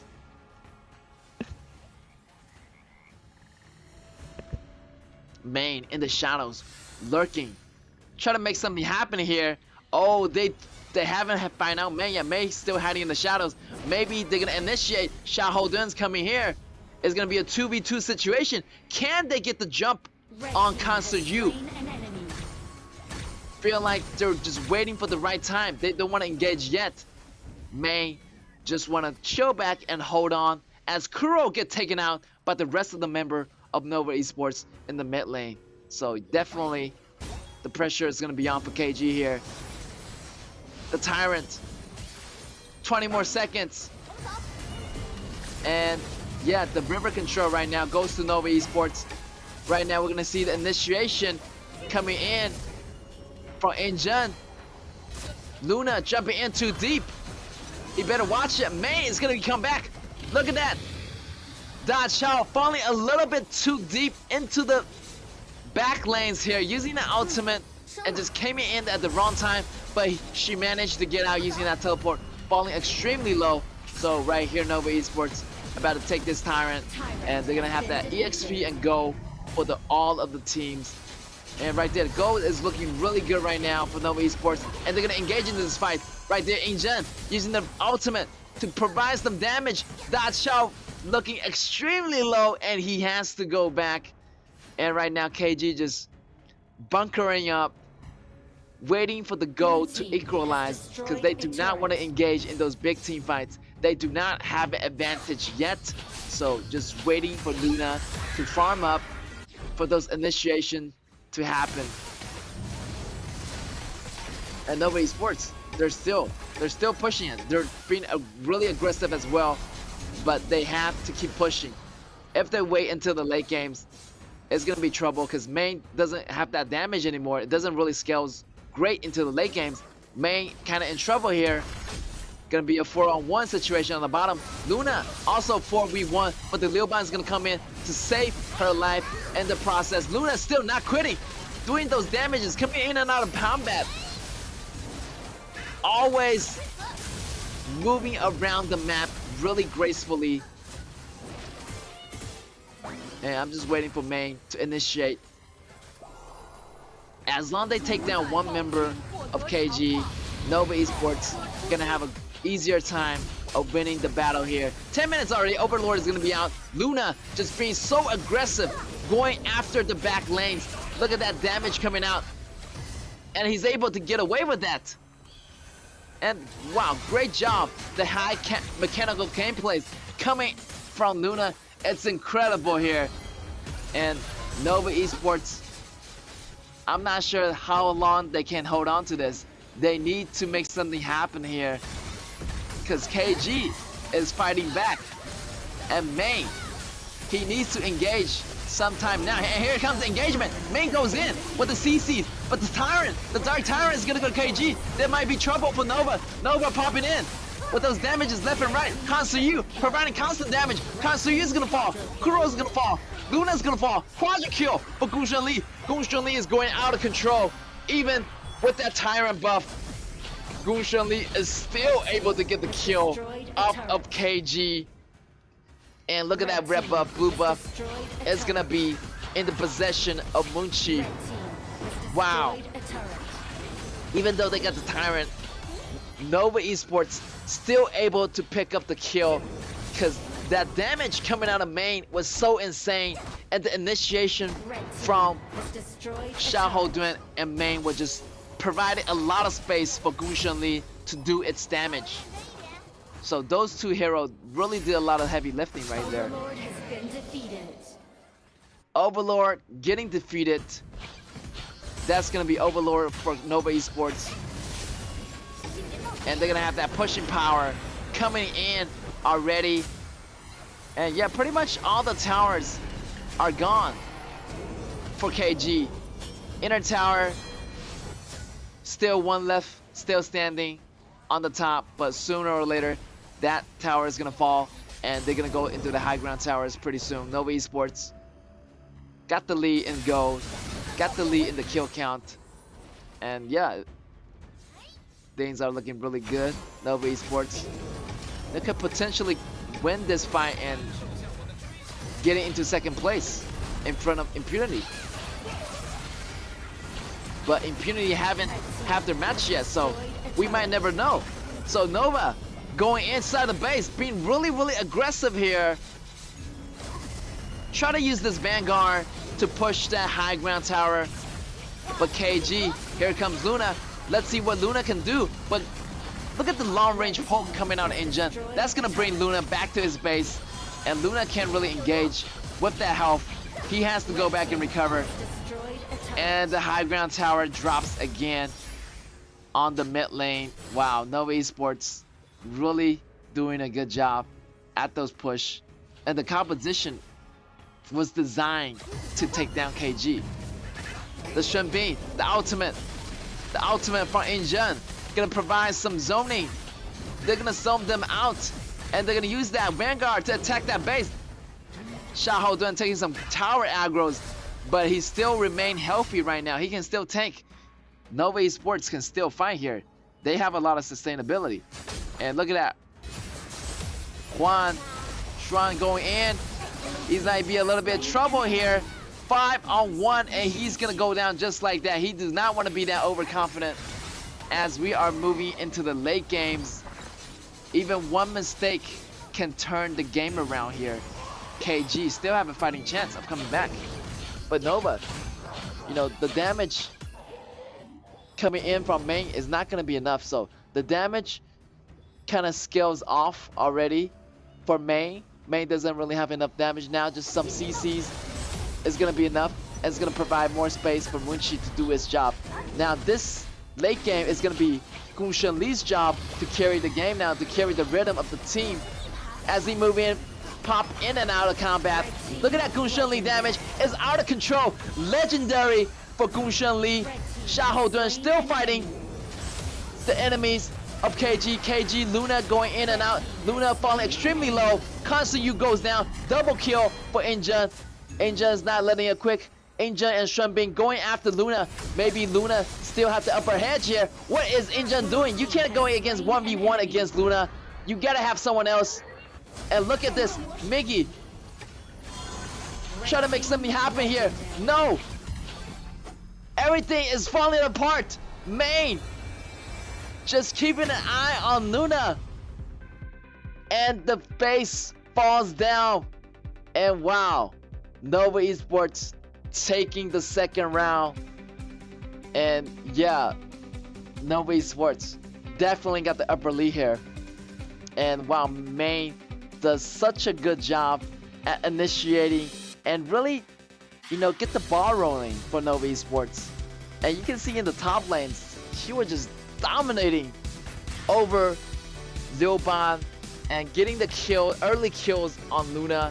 And wow. And also there's another player that plays main. It's Miggy. You know, like he plays main pretty well too. But I feel like Mei is a really popular choice, you know, against certain kind of compositions.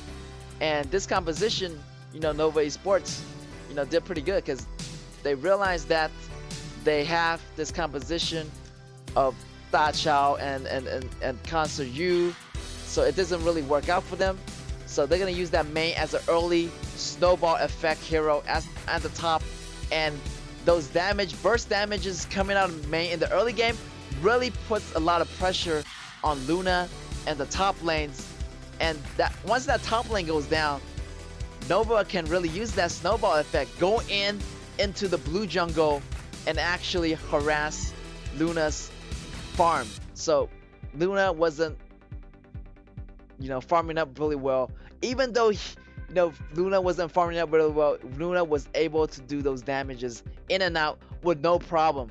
But you know, it would have been better if Luna was able to farm better in the beginning, but that didn't work out for KG, and KG just fall victims to Main's attacks. And wow, Nova Esports coming up once again. That's gonna be another 3-point added to their ranks right now. They're gonna come in at 42 points. That's gonna put them in second place currently.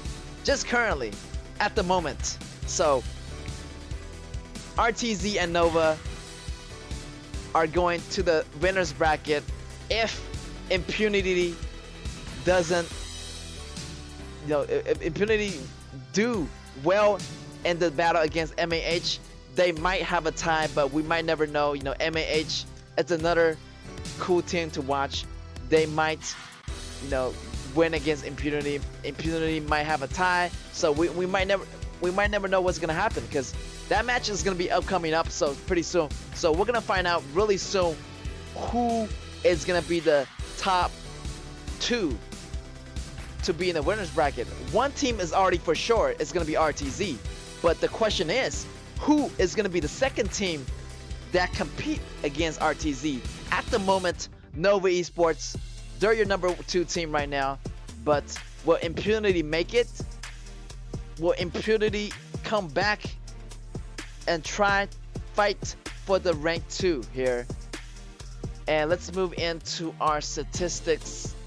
We're gonna have the goal looking really good on Munchi, 11k goal, and he went legendary. He went out of control.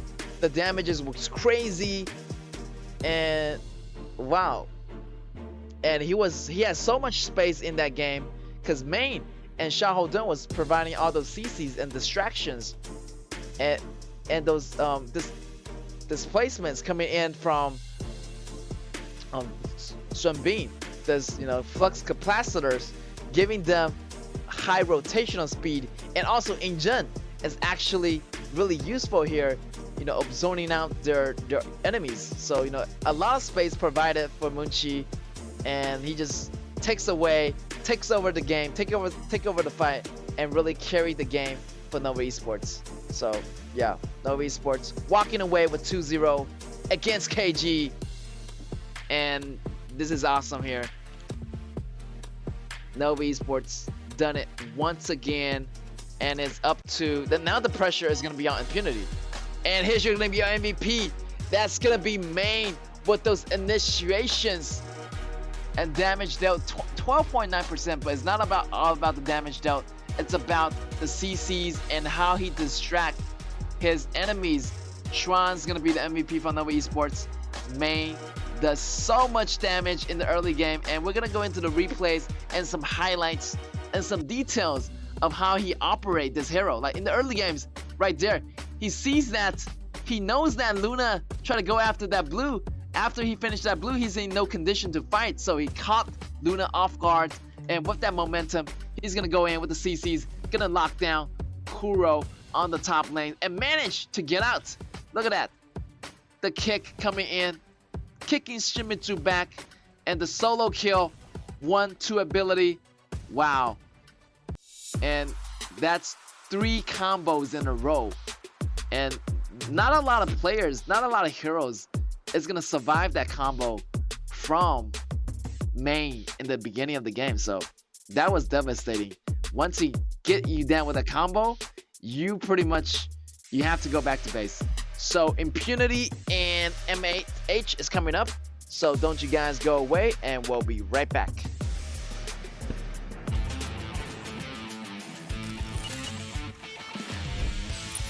消失会让别人消失。我们上。 Flash, and your HP is gonna get chipped away. Like what happens here? But KG 双重割裂。 KG's not letting go. 永别。 He's still doing his thing. Oh my god. 超越。碎裂万千。粉碎他们。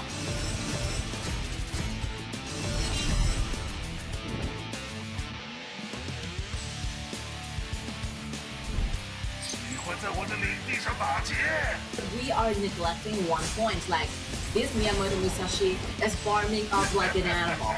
Like 1 versus 2, there's no problem doing this. And he can also take up another kill, I think, hide in the bush, losing the Wow, look at that. Kill over to Miyamoto Musashi. 哎呀呀，何必用生命来迷恋？数清楚被切成多少片了没？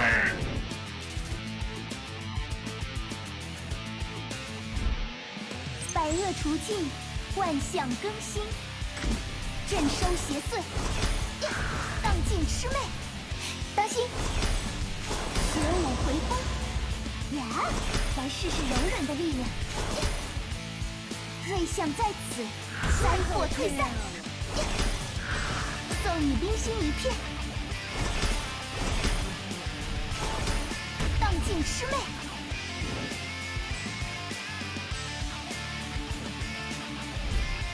别担心，火鹰来了。 The red boss, or would it be so tricky for them? They want to do the counter attack, the but they're ultimate, too passive far frigate. behind. Whoa. So Alexio's gonna take down double kill, triple kill. They don't have any like go right now. Maybe a quadra kill. 准备好了吗？ Oh, quadra kill! 来看烟花吗？别怕，交给我。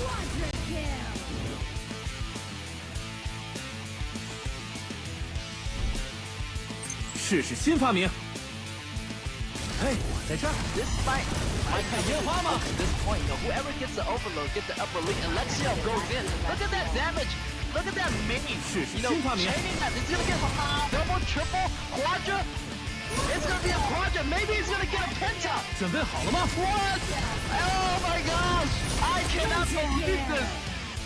别怕，交给我。火鹰来了。 来看烟花吗？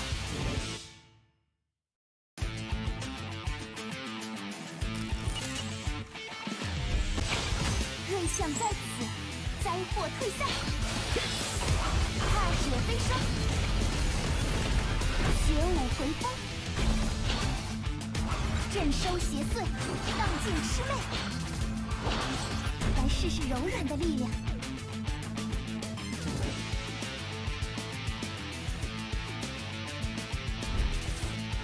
知道你有问题。 But he is too deep and he's gonna go down. No damage is too insufficient. Everybody's gonna be solo. This is gonna be Luna's chance to shine. Come on, Luna. Luna's gonna have those one kill. 骗我的下场。真吧？输给我的话，就是我的人，跟我的驴一样，要盖人章。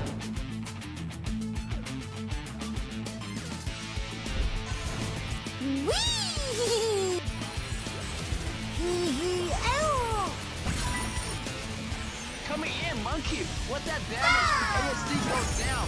Minky goes down. 3 triple kill.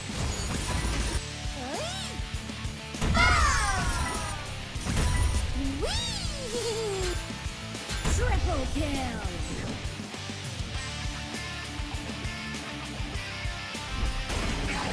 粉色炮火，绝佳搭配。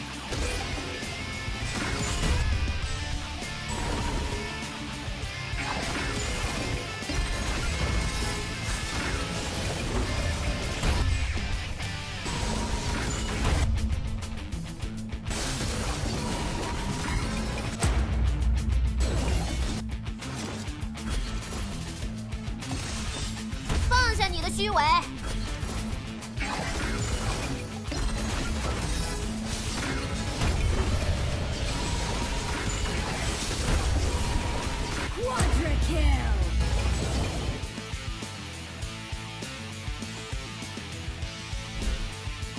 双枪会给出答案。 They're gonna engage. 10x going in with the ultimate. And this could be it. 再给你一首歌的时间。 Right there. Ears get taken down. RCG, they want to back up a little bit. They're getting taken a little bit too low.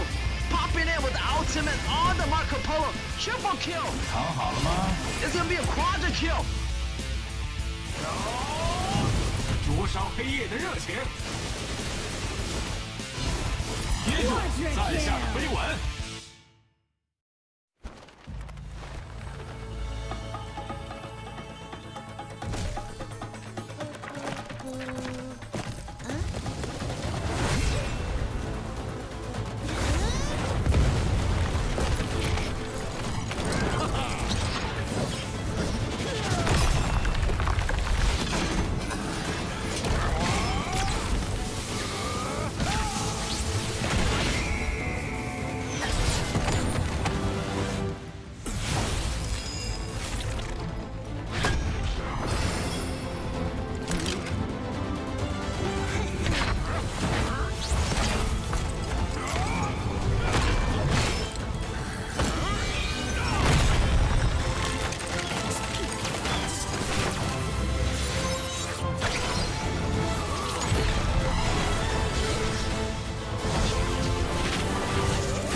Welcome back, everyone, to the Honors of King Asian Wave Tournament.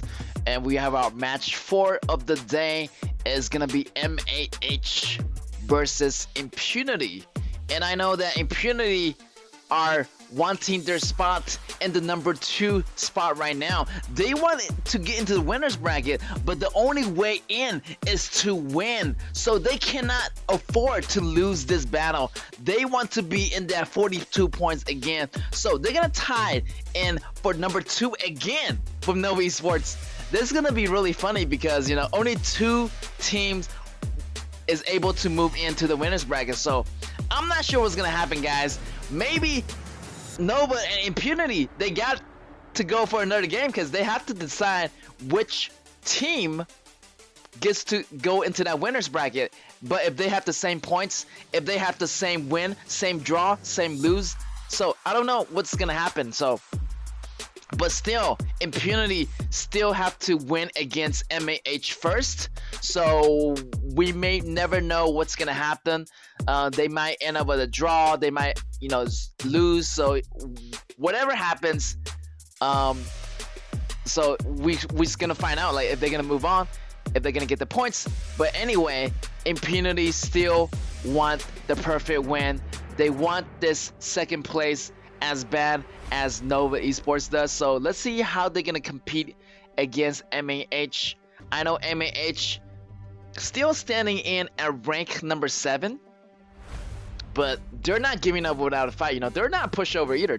They know how to operate the game. They got the foundations, they got the compositions, they got the main, you know, the main character. They also knows how to operate a lot of the heroes like Wukong, and their composition is pretty deep. And yeah, going up against Impunity still have to watch out. They gotta watch out for MAH. I know that MAH, you know, defeated them one time in the past. And yeah, let's see how's that gonna work out here as we are moving into the BP phase of our match 4 lineup. It's gonna be really exciting to see which team it's gonna come out on top. Is gonna be MAH or is gonna be Impunity? Impunity defeated M8 in the week 2, day 4. You know, so this is MAH's chance to have their revenge. Can they make the revenge possible here? Let's see, and we'll find out here. The ban's already getting banned out. It's gonna be Shamanshi. It's gonna be Dachao. So those regular banning heroes, those regular lineups getting banned out. No surprise there. And how MAH gonna stand up to this? MAH try to pick up that Gunshan Lee, and they're gonna prioritize on that shooter, the marksman, the Gunshan Lee. It's been a really popular pick in today's lineup. You can see the hyper carry getting picked up already, and Impunity gonna reply with the Tiny General and Lady Sun combo. I feel like it's gonna be good. Those combos really works really well. So yeah, unfortunately MAH, if they do win, if they, no matter what, they're not gonna make it into the qualifiers, unfortunately, but they're gonna walk away with a lot of experience, and they're really a top team to contend with. They got 20 points. That's not much. You know, they're standing behind Scars, so they're still a really high contender in this tournament. So Impunity, you better not drop your guards. Impunity have to play this really safely because everything is on the line here. They want to be in that winner's bracket as bad as Nova Esports. So let's see how this is gonna end here. Both teams are pretty mirroring each other's picks. You got the shooter, you got the support, you got the mage. So what's left? It's gonna be the top laner and the jungle. And the main's gonna get banned out, and Guang Yu as well. They know that, you know, MAH top lane, he's really good with those heroes. So denying those heroes, denying their best heroes, is gonna be Impunity strategy. And same thing for MAH. They're gonna ban out those junglers. And yes, maybe we're gonna see the Dunhuan being picked up, but actually no, because they already have that support as Tai Jiren. But maybe Dunhuan Tai someday can be played the Clash lane. I think that day is about to come, because you know they might change Dunhuan Tai's abilities pretty soon, so we'll see about that. Anyway, they're gonna go with Li Bu, the safe choice for the top lane, and the Fuzi is gonna be coming in for MAH. Fuzi and Lam is gonna be the combo here for MAH, and it should be working pretty well here. Not as much as the combo I used to see. Fuzi really work well with Da Chao, but Fuzi also can be, you know, a top laner as a warrior against Li Bu. I feel like fighting against Li Bu, it's gonna be, you know, 50-50. You know, Li Bu does some damage, but in the beginning, I feel like Fuzi can have a little bit of slight edge until Li Bu get to level 4, where his damage is gonna scale better late game. So late game wise, I feel like both heroes are pretty much 50-50. They have like Fuzi has good defense, and X0 over here for Li Bu is gonna have, you know, good knockups and true damage. So let's see what's gonna happen here. Definitely Li Bu, of course, is gonna be the super late game hero, but overall, middle game, late game, Fuzi is gonna be a really threat to the back row. So they gotta watch it. Fuzi is gonna take all those damages. They either gotta take out Fuzi right away. Once they do that, the front line is gonna drop for MAH, and it's gonna be easier for them to engage on the rest of the members of MAH. But the classic combo is looking really good on Impunity. You got the damage coming in from Musashi and Li Bu. Those combos is really good already. Then the dynamic duo at the bottom. So the composition wise, I feel like Impunity already won this battle in this composition. And have Ishin, the composition is looking really good. The lockdown, the way they do those battles is gonna be really safe. The formations, so MAH need to figure out a way to break this formation, to break Impunity's strategy. Alright, MAH on the left, guys, and Impunity on the right. Match and it's gonna be underway, and let's see what's gonna happen here. Feel like the laning phase is gonna be a little bit difficult for both marksmen actually. I feel like they need to have their junglers or have their mid rotate in order to give help to their ADC. If not, I feel like both marksmen is pretty much a 50-50. You got Tai Jiren protecting up, and you got JYI with HY together at the bottom lane. But the late game definitely gonna go to up, as he has that Tai Jiren. Megami is gonna provide the extra gold that he needed for the extra damage in the end. Megumi feeling too deep. Tai Jiren is on the run, almost getting that kill, but not quite. He has to go back, and Lady Sun is in trouble here. Lady Sun don't have that support. Wow, look at that attack coming from Ishin. Ishin, you managed to get that clutch kill out of Injun, and Injun used that flash, but it was too late. The last hit coming from Ishin was able to get the first blood already out of that in the first minute. Getting that first kill, that's gonna be means a lot for Impunity. And Impunity doing this on the right foot here. Oh, right there. John Fei looking extremely low. And look at that. Tai Jiren is gonna pick up the kill on that. He's gonna catch him off guard. And wow, already 2 kills on Impunity. Amazing gameplay here. Impunity really stepping it up, showing who's boss. And right here, we're gonna see the gank coming up soon. Musashi looking for a play here, but it seems like MAH just keeping it really cautious, keeping it safe, waiting for the right moment to pop in. And this composition is really hard to get to the back rows of Impunity here. MAH, they still have to face the fact that Yixing has the ultimate. Right there, we're gonna see the battles popping in. MAH going in. Lam in the front row. Falling really, really low here. He has to go back. He does not want to overextend here. If he falls, I feel like the whole team's gonna fall behind in those go counts. MAH at least gonna have one member have those damage in effect. Gung Shunli is in trouble here. The stun's coming in. Yixing going a little bit too low, going a little bit too deep. The daggers are coming in from Injun. Injun is chasing Taizhen. Taizhen is aggressed. Megami using that bush to provide some cover and some CCs back in the face of MAH.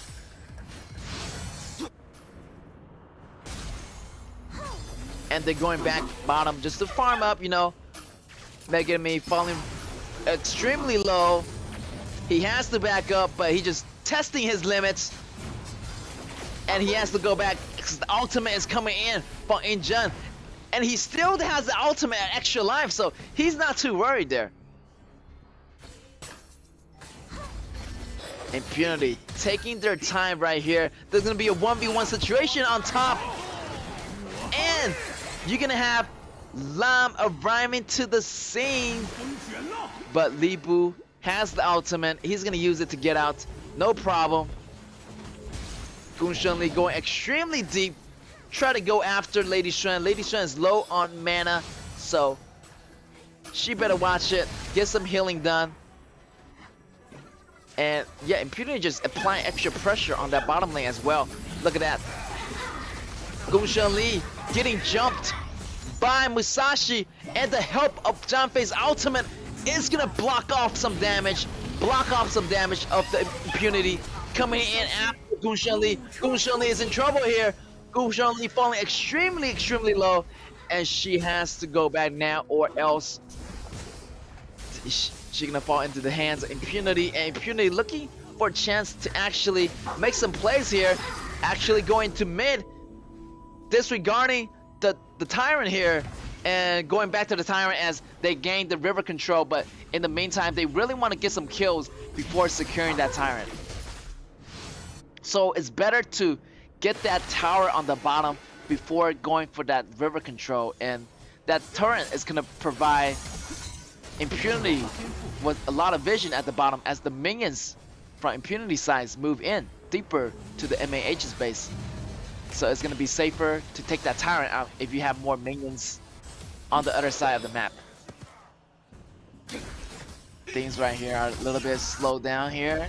Impunity just taking their time. MAH also get a chance to breathe here, as they're still facing a lot of damages coming in from the pokes and the stuns of Taizhen and Yixing right there.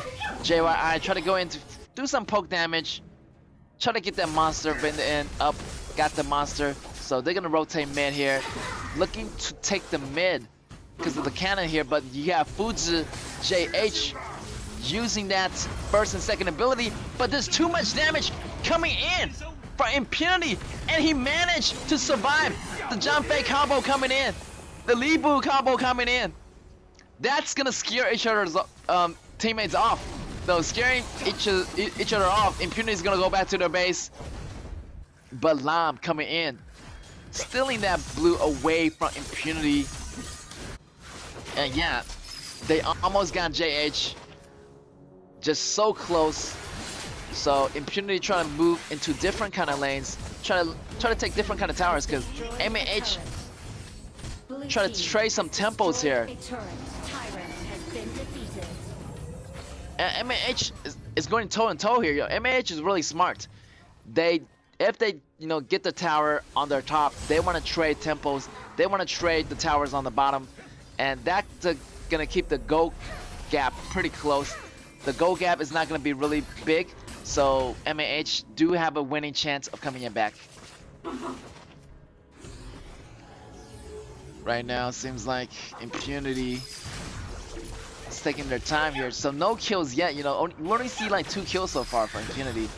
So definitely MAH is not letting it go that easily. John Fei is a little bit in trouble. Gotta bounce out. Gung Shun Li again. Just waiting for that damage to come online. But still in the late game, Impunity gonna have the better composition here. And let's see how MAH is gonna deal with this. If Foods is able to lock down 1 by 1, taking on one members 1 by 1, then it should be good enough. But they need to do that. They need to catch Impunity off guard.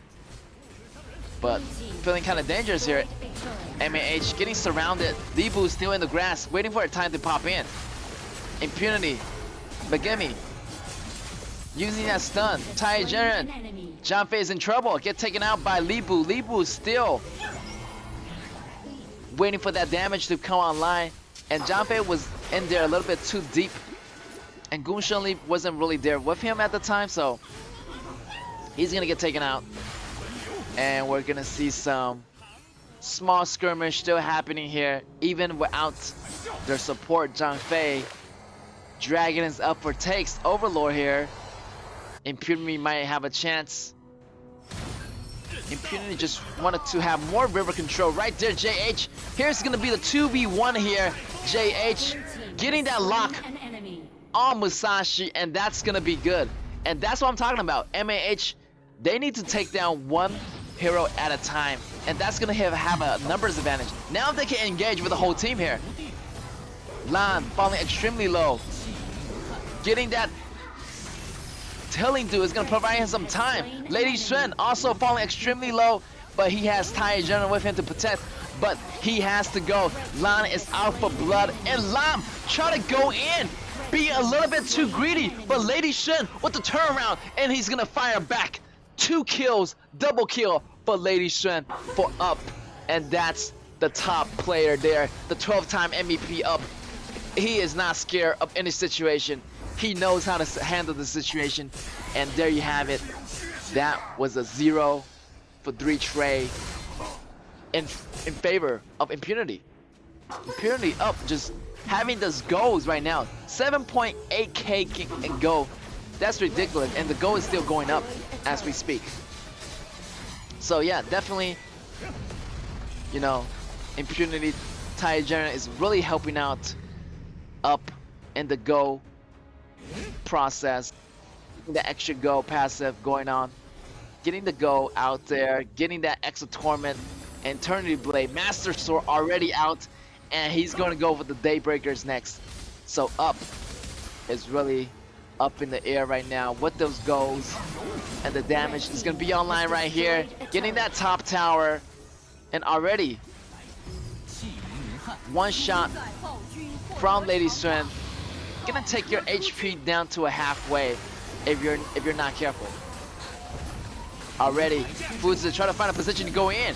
Fuzi actually tried to go after Ishin. Ishin laying down the ultimate, but it's not gonna be enough. X0 falling extremely low. Flash over the walls, but still got taken out. That's gonna be a 2-for-1 trade for MAH, but the MAH, the battle's still happening here. Here comes Musashi after Lam. And Lady Xuan takes down Ainjun with a couple shots. This is very devastating. And 2 more members of MAH falls. And that's going to be a 3-for-2 trade for Impunity here. Impunity still has the upper edge. And they got the control of the map. So it's a good chance to go after neutral objectives. Impunity got the Tyrant in the bag. That's gonna be a Dark Tyrant. The buff is gonna have the extra damage and movement speed for the next battle. The 90 seconds duration is gonna be counting down. So yeah, free to engage, you know, weapons free. Impunity can engage pretty much any second. They're gonna have the upper edge in the battle, in the team fights. Still, MAH really defending themselves. Gotta watch it, you know, you gotta clear those lanes first. And maybe Impunity may be going for that double dragon as they have the luxury to do so because they got the go advantage and they got the composition advantage. So why not? Angel try to get some damage off that ultimate.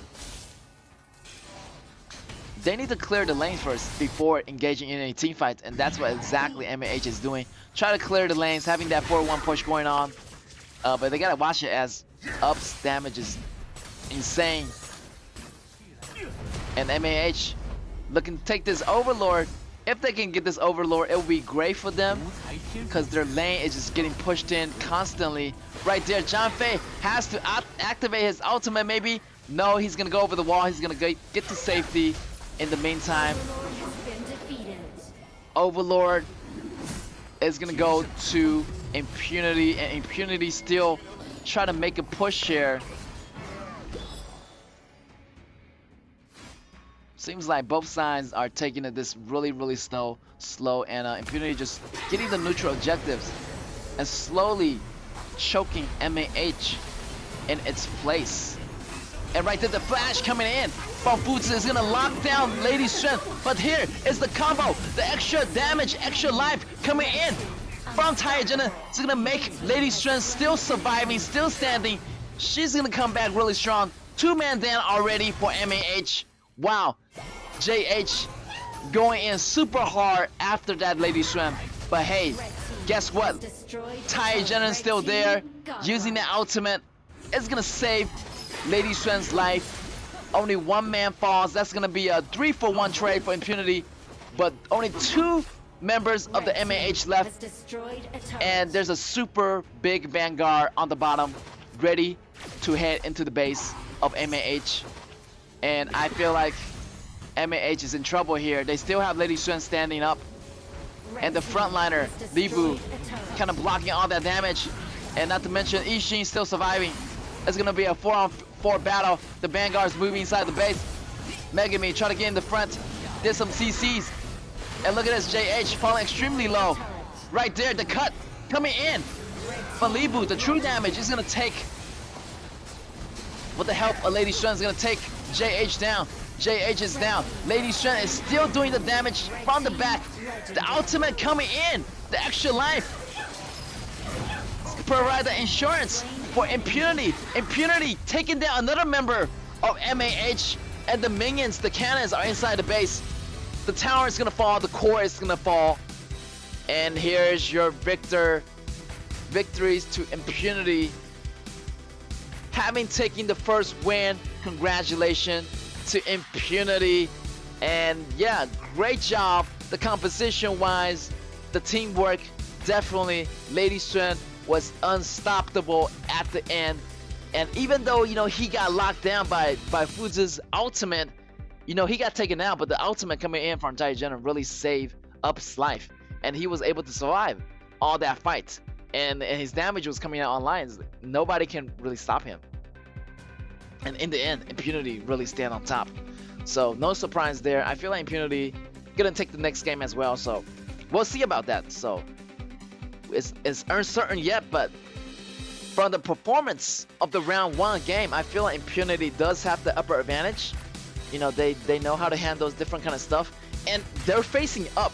Up is the all-time MVP in the MVP chart, so they're making a name for themselves, and they have the star players, they have the top players, and yeah, they're a really big team to contend with. And yeah, they make themselves, you know, they make it look easy, you know, and it's not easy, guys. And you have to practice a lot with your teammates, and the communication, you know, you have to have the communications, you know, you have to tell your teammates, you know, I have the ultimate. It's good to engage and listen to your teammates, know what time you can engage and disengage. And yeah, everything really went well for Impunity here, but they got one more round in order to secure that tie with Nova Esports, so they're gonna do everything in their abilities to secure that round 2 fight. So we'll see about that, as they are in 2nd place, same as Nova Esports, so they need to win one more in order to have a tie with Nova Esports. So anything can happen. This is their chance. This is their moment. They want to be in that winner's bracket.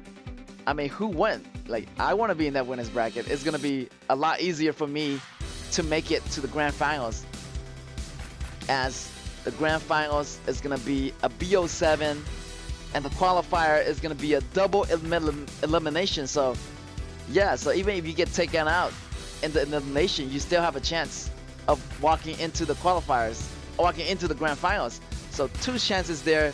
So the winner bracket is very important. It's going to have more leeway. You can make more mistakes if you're in the winner's bracket. But yeah, let's gonna have take a look at the statistic here. Legendary for Lady Suen here, as he got 8 kills and 0 death, and the goal just really overwhelming, almost double, you know, ahead of, you know, Fuzu, and always ahead of JYI, their opposite ADC. So great job on Lady Suen, and he was able to get out of those sticky situations every single time.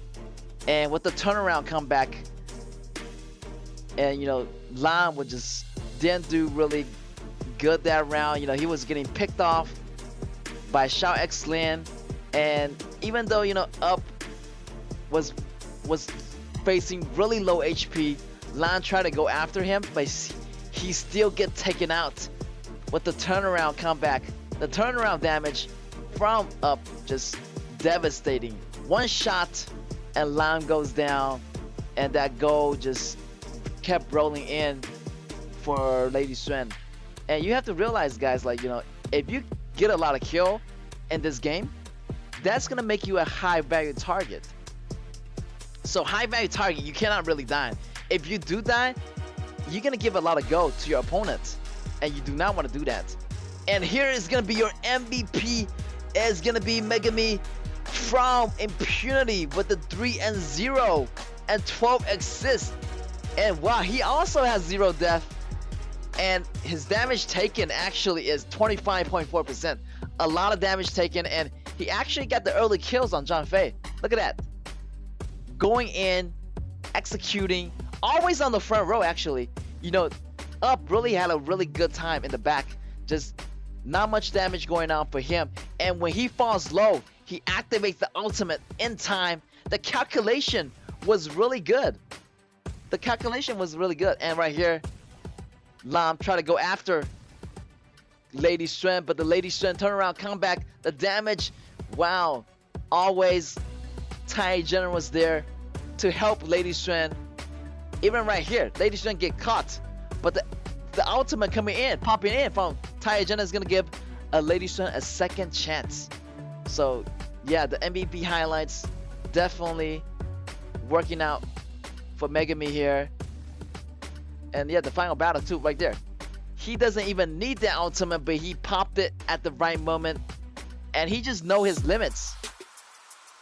And there you have it. Round 1 is gonna be Impunity taking away the win against MAH, but we still have one more round, so anything can still happen. And yeah, it's gonna be cool, guys. This battle is not over yet. Till is over. MAH still have one more round, and maybe we're gonna see some different composition coming out here. And Impunity, congratulations to them taking the first round. So they're feeling really good right now, but you know, they're not gonna, you know, let go of that yet. They're not gonna relax just yet, because they know that the next round is gonna be really crucial. They want to be in that top 2 spot. They want to be in that tie with Nova Esports. If they manage to win this next round, they're able to tie it up. But if they're not able to win this next round, they're not gonna make it to the winner's bracket. So there's a lot of pressure right here on Impunity, like, and we're gonna go into the BP phase right away. Impunity is gonna be on the blue here on the first pick versus MAH on the right on the counter pick. already. Impunity always banning out that Kai every single round. And I feel like, you know, MAH, I feel like Impunity just knows that MAH always using that Kai as a core player. So, you know, they remember MAH's composition. So let's see what MAH is going to reply. MAH going to ban out that Garo, and Impunity going to ban out that Mai Shinui. Impunity want to deny those burst damage heroes such as Mai Shinui and maybe Nakaruru. You know, those burst damage heroes is very scary in the late games. So taking them out is going to be a good chance for Impunity. So it seems like they want to prioritize on that mid lane as Shaman Shi. And great choice for any composition. But we still have Xiahou still up for grabs. So Xiahou is going to be there. And also Taiyuan is going to be there as well. So MAH can still pick up on the hero that they haven't chose yet for this series. Whoa, feel like MAH is going with a Pei Qianhu core play. Maybe they're gonna surround this core player, Pei Qianhu, having him clearing the jungle camps like speed, using that advantage in the early game to really snowball the game into a win. But can they do that? Would they go with this composition? We'll see. And they're gonna lock it in. And yeah, the jungler is gonna be the Tigress for MAH. But right here, we got Xiahou popping in for Impunity. Impunity getting that, all the meta picks, Xiahou, Byron. So they're pretty much set. Everything is set. The lineup is looking really good right now. Looking really solid for Impunity. And how MAH gonna deal with this? They got the top meta picks. They gotta do something about this. They're gonna select Zhou Yu. You know, the mid lane is gonna be a 50-50. The lane clearing is gonna be relatively fast for both mage. So they're gonna find a way how to rotate early game. So without Sun Bin, they need to find another support for Impunity. Maybe a second support is needed. Maybe like Lumbar or something. And they're gonna ban out Luban number 7, which is really interesting because I haven't seen a Luban, you know, getting picked up yet on Impunity. So, and the John Fei is gonna be banned out. Of course, John Fei is the second overall pick in this competition, and the John Fei pick is very, very common, and it's a great choice. So they had to think about another support here, and JYI, let's see what kind of shooter, what kind of marksman he's gonna take. Alexio, yes, great choice. Maybe pair up with Main, maybe, or Fan. But regardless, they need an ADC for this match that can be paired up with the Pei Qianhu and the rest of the team. And the counter pick is gonna be out here. You do not select Fan first, because you're gonna see the counter pick already coming out of Impunity. That's gonna be Direnjie. And wow, there's a lot of pressure on MAH. I don't think MAH, you know, I think they lost the composition from the composition right away. Like this is trouble for MAH, because you got the bottom lane facing a really strong counter pick of Direnjie. Direnjie goes so well against Fan. And they got Main as support. Wow, this, I feel like Impunity got this in the bag. I mean, wow, it's gonna be really hard for MAH to really contest with this composition. This composition is pretty solid, not to lie. You know, Impunity got the Byron top, the Xiahou jungle, and the mid Shaman Shi, and the bottom powerhouse combo Main and Direnjie. So that's gonna put a lot of pressure on Fan in the early lane phases. And also, you know, we're gonna see that early jungle invasion coming from Xiahou. That's gonna put a lot of pressure on the jungler, the Tigress. So, you know, so many pressure here, and some counter picks too. So Wow, but the great pick coming out of support from MAH is gonna be Shulin. Shulin actually is really good if they're going against Mei and the rest of the member of Impunity. So Mei and at least one member is gonna stick together. So that's 2-person grouped up already. And if Shulin come in there with a great initiation, then yes, it's gonna work for MAH. But overall wise, it's really hard to get that gank, to get that timing right. So MAH need to get that timing right to win those battles. But Impunity, the solid composition overall, they're gonna have the advantage in today's fight. So match is gonna be unfolded here pretty soon. And let's see what's gonna happen. Impunity, do they got what it takes to win this last round? And MAH, it's the last day of the tournament, the group stage. So they gotta try their best to leave a great memory on the stage today. And the match is gonna be on the way. We got Impunity on the left here, and we got MAH on the right. So blue on the left, red on the right, and we might see an early invade. Shaoholden is really strong in the early game phases, so he's also very tanky. Maybe like JH do not want to invade their base just yet. If that Tigers goes for that jungle, I feel like if they do a lot of counter jungle, it's gonna be a little bit better, because they don't want to face Yes in the beginning. JH, he doesn't have that damage yet, so. But Yes, I feel like he's gonna be more aggressive, as he's gonna have that early tankiness. Of course, he's gonna go in directly towards that jungle already, and Impunity clearing that mid lane. Shamanji's gonna have that priority, and he's gonna help out Yes of doing that invade already.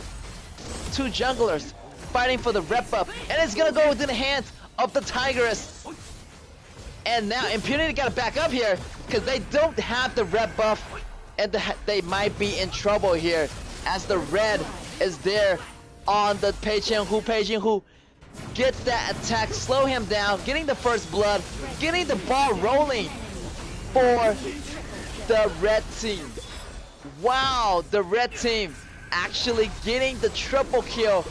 The ball is in the hands of JH here, and JH is doing this really gracefully. Great job here.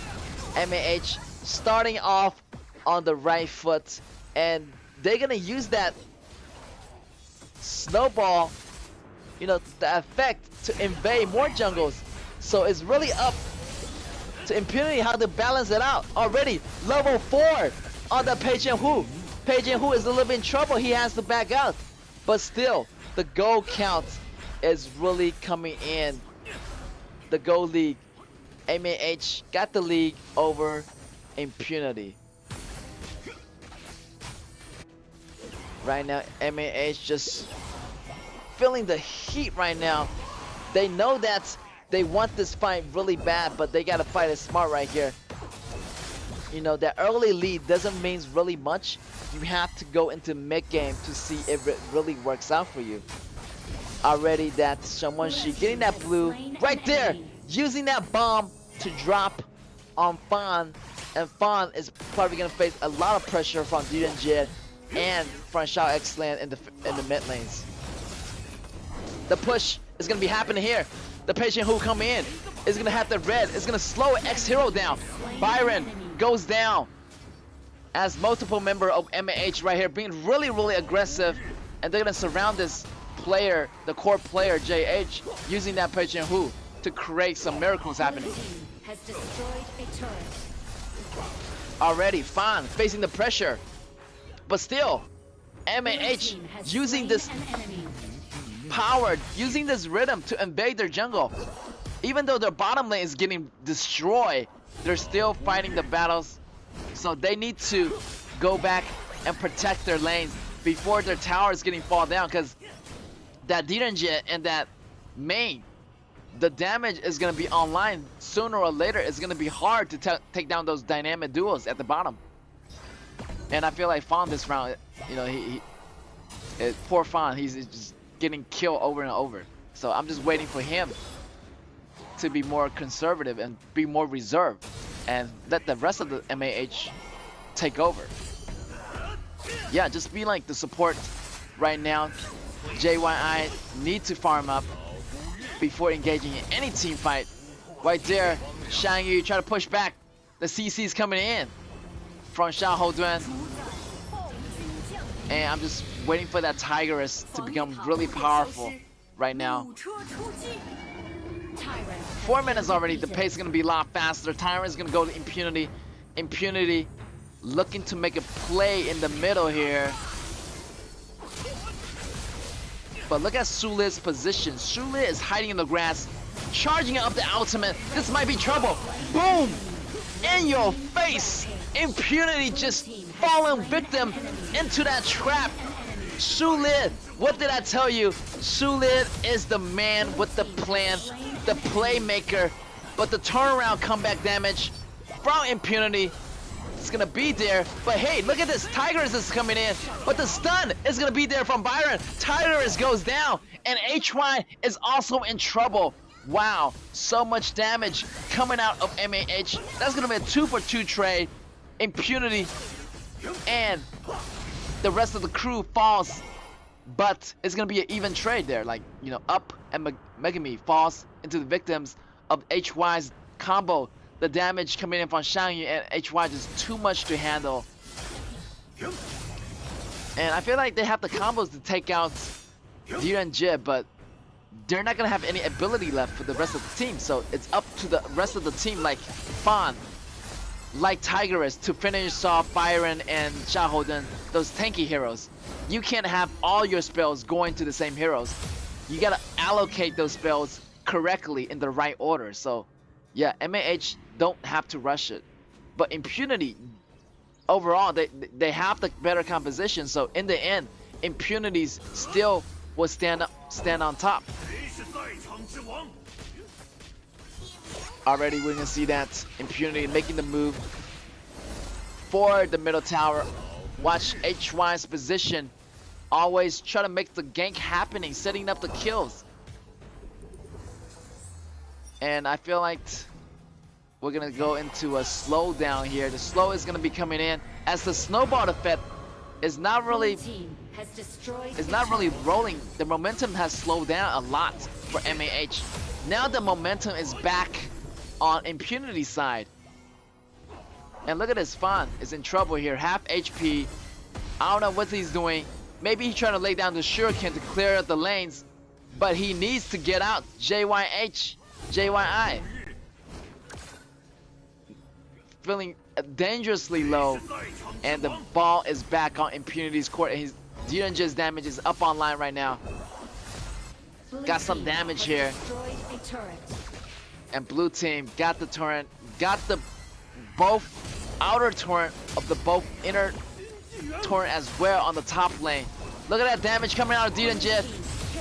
And Direnje gonna use that second ability to drag everybody into the back. Look at the out attack still coming in from Direnje. Fawn trying to go in, finish off Direnje, but at what cost? The cost of the whole team. Pretty much the whole team falls. 3 members falls and trading for 1. That's not gonna be worth it. You're gonna have all your ability wasted on Direnje, so Impunity in the end, they're still standing. Byron's still there. Xiahou Dun is still there. So don't just go after one member. So in the long run, I feel like Impunity still have the upper edge here. In the beginning of the game, you know, JH did really well with those invades. But now look at this. X-Hero try to go after JH, but didn't get the auto attack off. He wasn't able to take down JH. I'm not sure why. One auto attack maybe could do it, but he really want to get those abilities, get that short kill on JH.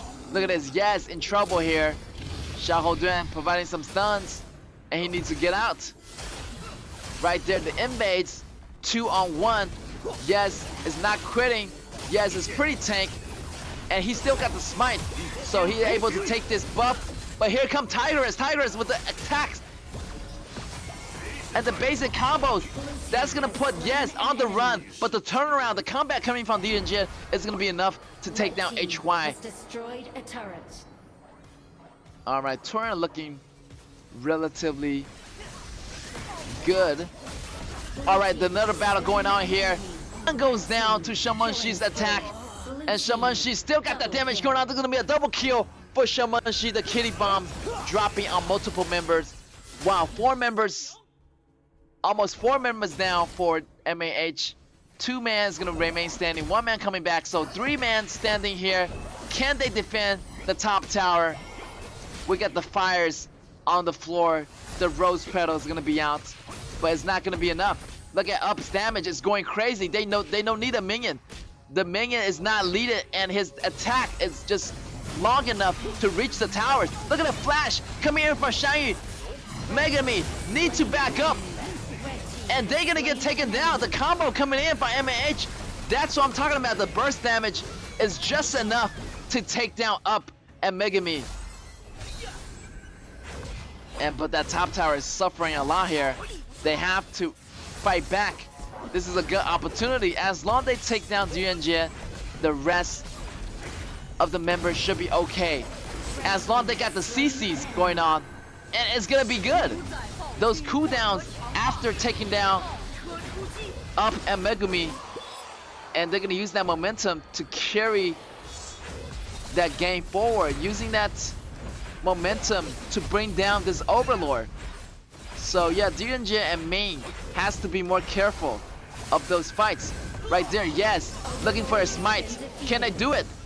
Overlord goes to JH. Rampage goes to Yes. 1 man down. It's gonna be worth it. The Overlord is gonna go to JH. Gonna go in the hands of MAH. And yeah, they're gonna buy him some times. Those Overlord gonna provide some lane clearing abilities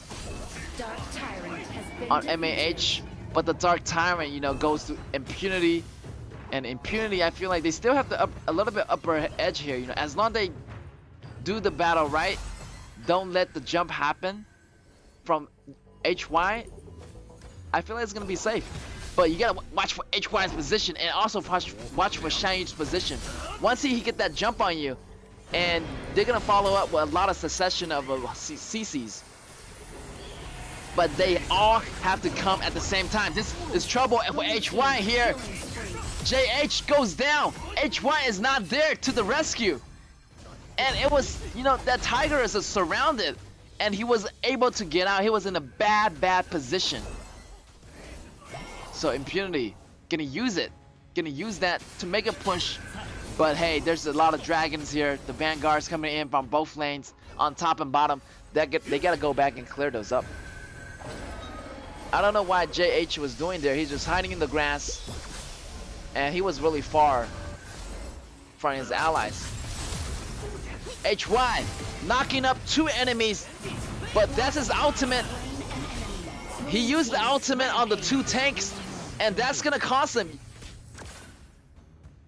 And the rest of the MAH member is not there. They're going in 1 by 1. They have to go in together at the same time. Already, Impunity getting to the top tower. Slowly but surely, Impunity is locking the kills on them. JH, gotta be careful here. What is JH doing? Facing everyone by himself. JH is being a little bit reckless here. And look at that top. Shulia try to clear the top minion, but Byron is there with him. Byron is going against Shulia on the top. But look at this. The rest of Impunity's members already on the high ground tower. And what's going to be happening here? Shang-Yu goes in, but the damage is not going to be enough. The damage doesn't connect. As multiple of MAH's crew is down, they got to go in at the same time. If they don't go in at the same time, they're not able to take down the powerhouse of Megami and Up. So HY was able to get away in time using that Howlem emblem, the support item, and the extra speed is going to be enough. But look at that shot, Holden jumping in, getting that kill on JYI. Fan goes down. I think that's gonna be game for MAH here. MAH doesn't really have the long-term plan here. Early game, yes, the snowball is gonna be there, but the late game is gonna be really tough. Tigress looking to make some plays, but the CC was just too much to handle. Tigress is really weak, really squishy. As the late game progresses, he doesn't have the space to provide the damage for MAH, and Impunity just gonna snowball that towards the late game, using that DNG, just getting those double kills on Xiao Dun. And look at that damage coming out of DNG. The man is crazy, launching all the cards, dealing the cards so fast, it overwhelms their enemy. And here you have it. Congratulations to Impunity for taking the win, and they're gonna be in tie in second place with Nova Esports. So yeah, so we have a situation here where Nova and Impunity are both in second place. So I'm not sure who's gonna be in the winner's bracket. So they gotta decide if Nova is gonna be in the winner's bracket or Impunity. Maybe Nova and Impunity, they need to have one more match to decide who can be in the winner's bracket to fight RTZ, because they're tied with 42 points right now. So, you know, and the stats are pretty much the same. They're both team Nova and Impunity both have 13 wins, 3 draws, and 2 losses. So the score is all the same. So it's really hard to decide who moves on. So they need to have one more battle. I'm not sure how they're gonna do it, but we're gonna update you on that pretty soon. So don't you guys worry. Then we have, you know, MAH. They came a long way. You know, they have 20 points. But, you know, regardless, they're not gonna move into the qualifier. Sorry to say, they are gonna get eliminated. Only the top 6 team moves on. And the top 6 teams is gonna be your RTZ, Nova Esports, Impunity, RCG, KG, and lastly is gonna be your Scars. And we still have one more battle with Scars versus Fennel. So let's see if Scars able to get that 31 points, you know, in front of KG here. You know, looking to make that perfect point. But yeah, it doesn't really matter.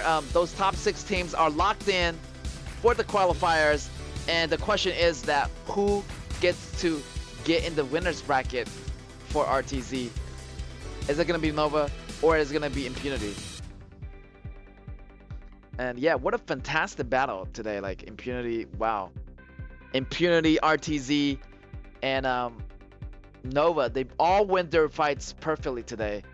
And yeah, RTZ securing the first spot, 43 points, followed by Nova and Impunity tie at number 2 with 42 points. And number 4 is going to be 32 points. And KG right here is going to be 30 points. And we're just waiting for Scars. If they can make a perfect play, can they make it to the rank number 5 spots in front of KG, or they're gonna remain in number 6 spots? We'll never know, but seems like it's pretty promising they're gonna make it to the number 5 spot, since they're going against Fennel, a lower ranked team. Their Fennel standing in at 12 points, but still, don't underestimate your enemies. So yeah, Impunity taking away the win, and really easily actually. In the beginning, I feel like the triple kill coming out of the MAH was really good. The ball started rolling for MAH, but overall, you gotta look at the mid-game, late-game composition. The long-term, you know, look at the bigger picture is gonna be Impunity. Definitely have those edge, and look at that, 8 kills on both junglers. 8 kills on Xiao Dun and 8 kills on the Tigress. And yeah, they got the ball rolling in the beginning, but towards the end, there was just too much CCs. Like, just everybody just started to fall apart. They couldn't get to DNJ. The only way is to initiate at the same time, but you have to allocate those damages really carefully. Using those abilities. Once you use up all those abilities, your abilities is gonna be in cooldown. So that gives your, that's gonna be really passive for you. So that, the enemy is gonna see that and they're gonna take advantage of that situation and they're gonna engage on you, and you're not gonna have any more spells for the rest of the members of Impunity. So Impunity saw that, take advantage of that, and this really turned the game around slowly. And slowly but surely, in the end, Impunity is on top, and yeah, dominating the scenes with 8 tower kills. And wow, dominating the game. The gold fluctuation is also pretty much in the lead of Impunity. And here's your MVP, the mid laner, the mage, Shamanshi, and your MVP is gonna be your Impunity, Shao X Lin, with 6 kills, 1 death, 15 assists on the KDA. The damage dealt is 37.9%, wow, almost 40%. That's amazing, and he does a lot for Impunity, just providing those pokes. And let's go into details here. And he just like rotating in the beginning right there, putting extra pressure on Fan. Fan is already behind. He's having a hard time already against Jianjie and facing the pressure from Shamanshi. Like, that's crazy. So there's a lot of pressure on Fan this game. And I feel like they should have chosen a better ADC. You should have waited until they choose the ADC, Jianjie. Then if they do, I feel like MAH can really have a different shooter to really change up the game. But the Fan was, was the weakness that that MAH has in the beginning of the game. So that really falls down for MAH. And MAH right here, I'm not sure what they're doing. They try to make a gank happening, but they were not initiating at the same time. I'm not sure what happened. Maybe there's a miscommunication there.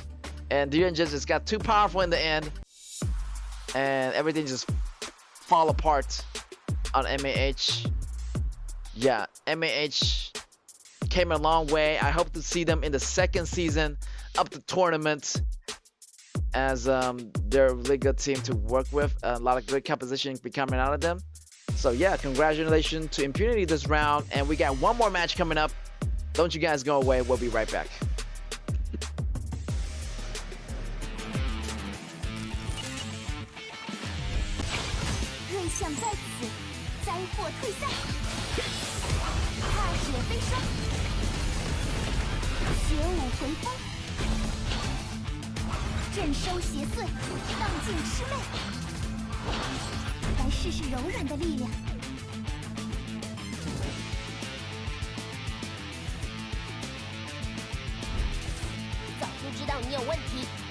But he is too deep and he's gonna go down.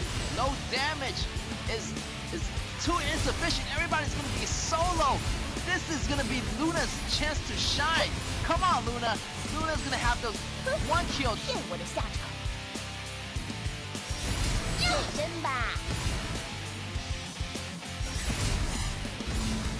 输给我的话，就是我的人，跟我的驴一样，要盖人章。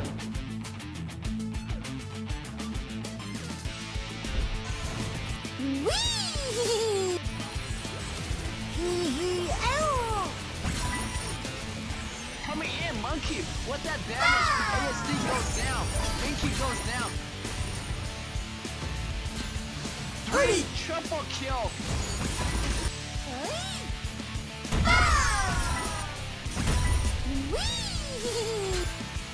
Triple kill.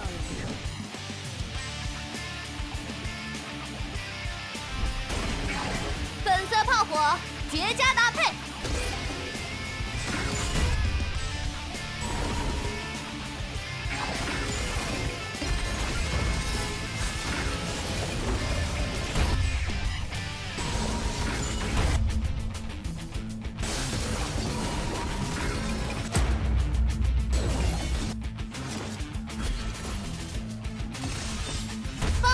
虚伪。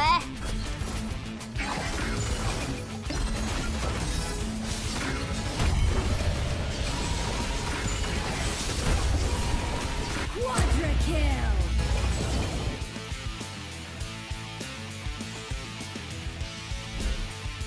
双枪会给出答案。 They're gonna engage.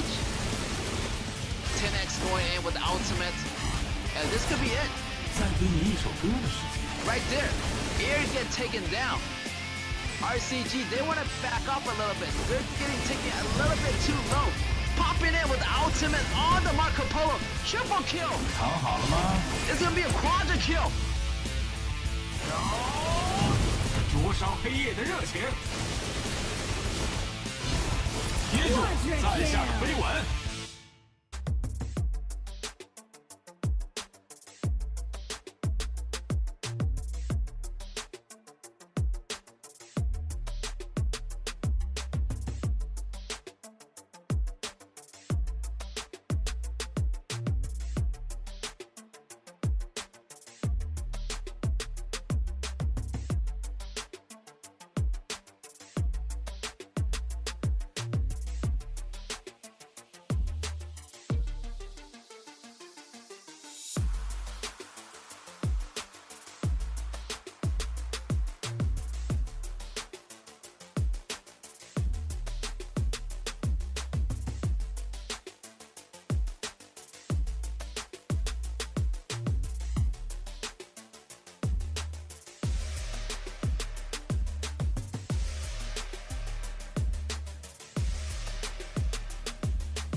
Welcome back, guys, to the KAW competition, and we still have our match 5 of the day. It's gonna be Scars versus Fennel, and we just got the news that in case of a tiebreaker during the regular stage, you know, the first judgment criteria is applied to the next score, so that means the second criteria is the result of the direct battle. Therefore, Nova Esports rank is gonna be higher than Impunities. So therefore, Nova Esports gonna be in the battles with RTZ in the winners bracket. But Impunity, again, they still have a chance to go into the grand finals as they are in third place in the ranks. And they came a long way really also. So those three teams are really, you know, top contenders in this group lineup in this regular stage. So let's moving into our match 5. It's gonna be this game right here, the last match of the season of the group stage. And yeah, this is the last match of the group stage, so everybody should get excited for this. It's gonna be Fennel versus Scars, and Fennel, sorry to say, they, regardless of winning or losing this match, they're not gonna able to make it into the final qualifiers. But you know, they came a long way. They learned a lot, and they left their, you know, the marks on the stage. So great job to them. You know, I remember they making it the quadra kill in the first day of the game. So yeah, big respect to their Fennel players. And also Scars, on the other hand, it's their chance to really coming back into the 5th rank. I feel like they can do it here. They're sitting in at 28 points right now. But if they win, you know, they're gonna be in 31 points, and yeah, hopefully, you know, they make it back in their 5th place, you know, in front of KG, as KG took their place in front of them. So Scars looking to make a play here, and should be relatively, you know, pretty easy for Scars. I feel like they can do it, you know.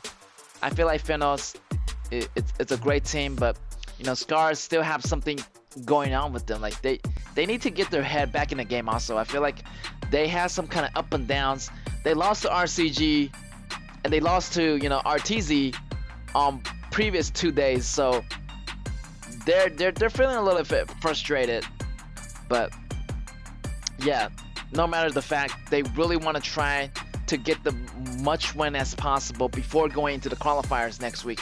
So yeah, let's go into the BP phase here. We're gonna see Jin getting banned out. Feno's gonna ban out Shenbin also.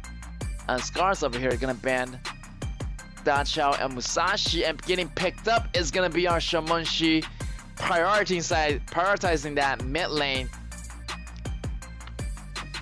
And the reply is gonna be Zhao Jun and Zhao Huaizhen.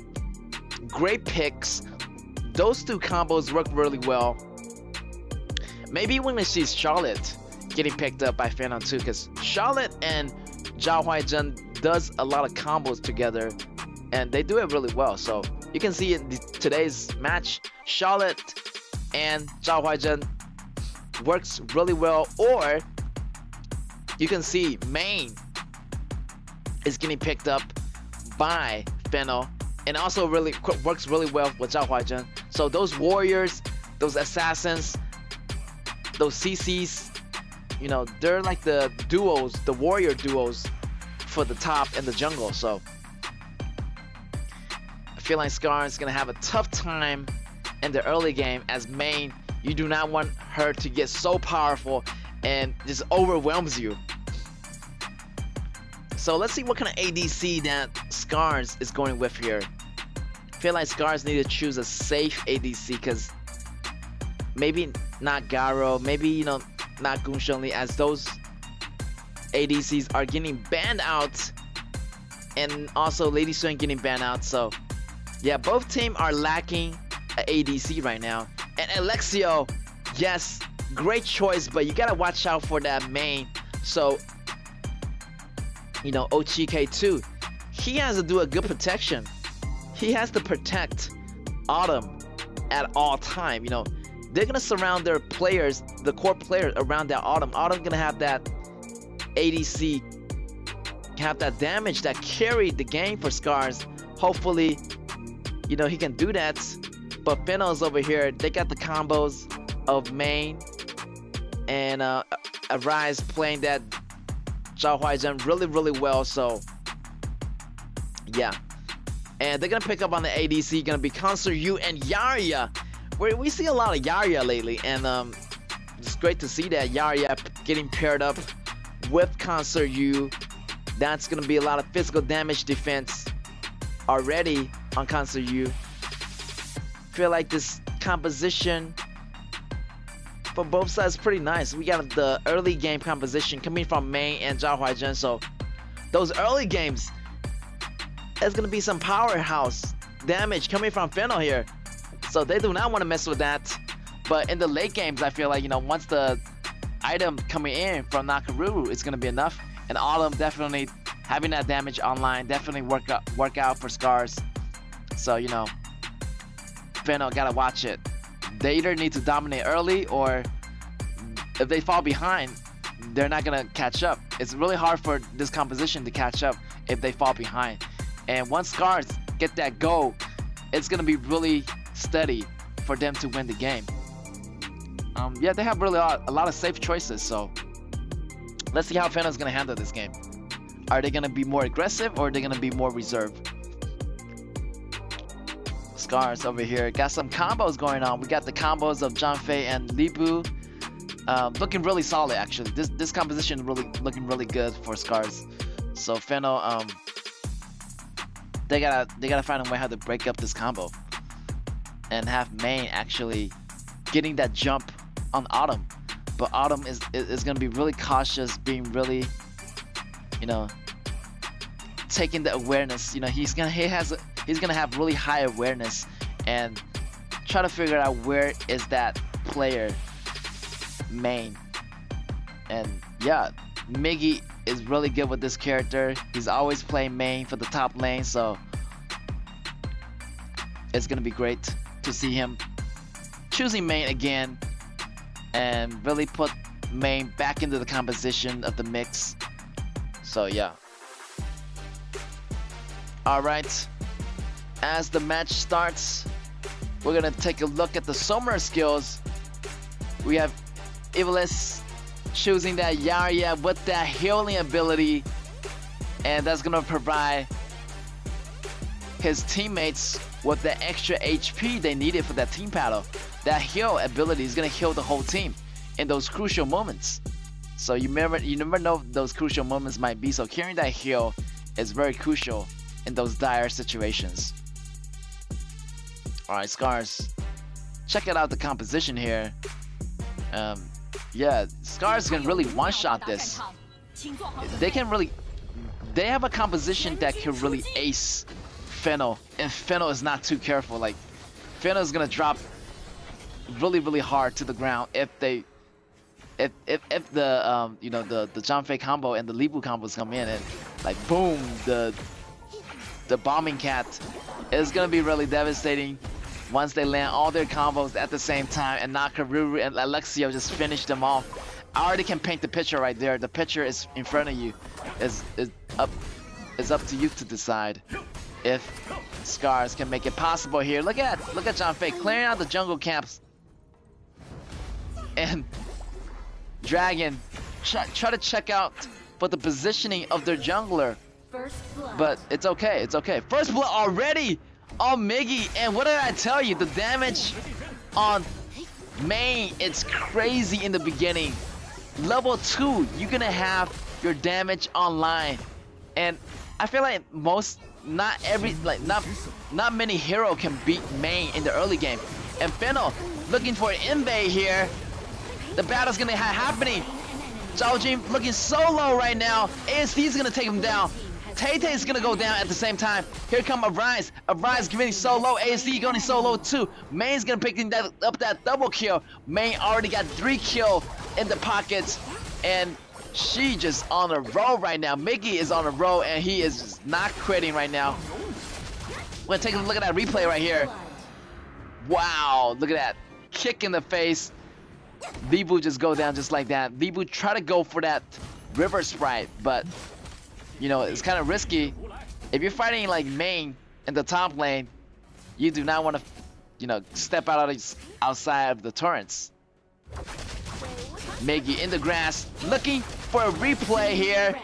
The setup, the triple energy bars. He's gonna have that triple combo going on, and the skill resetting 3 times.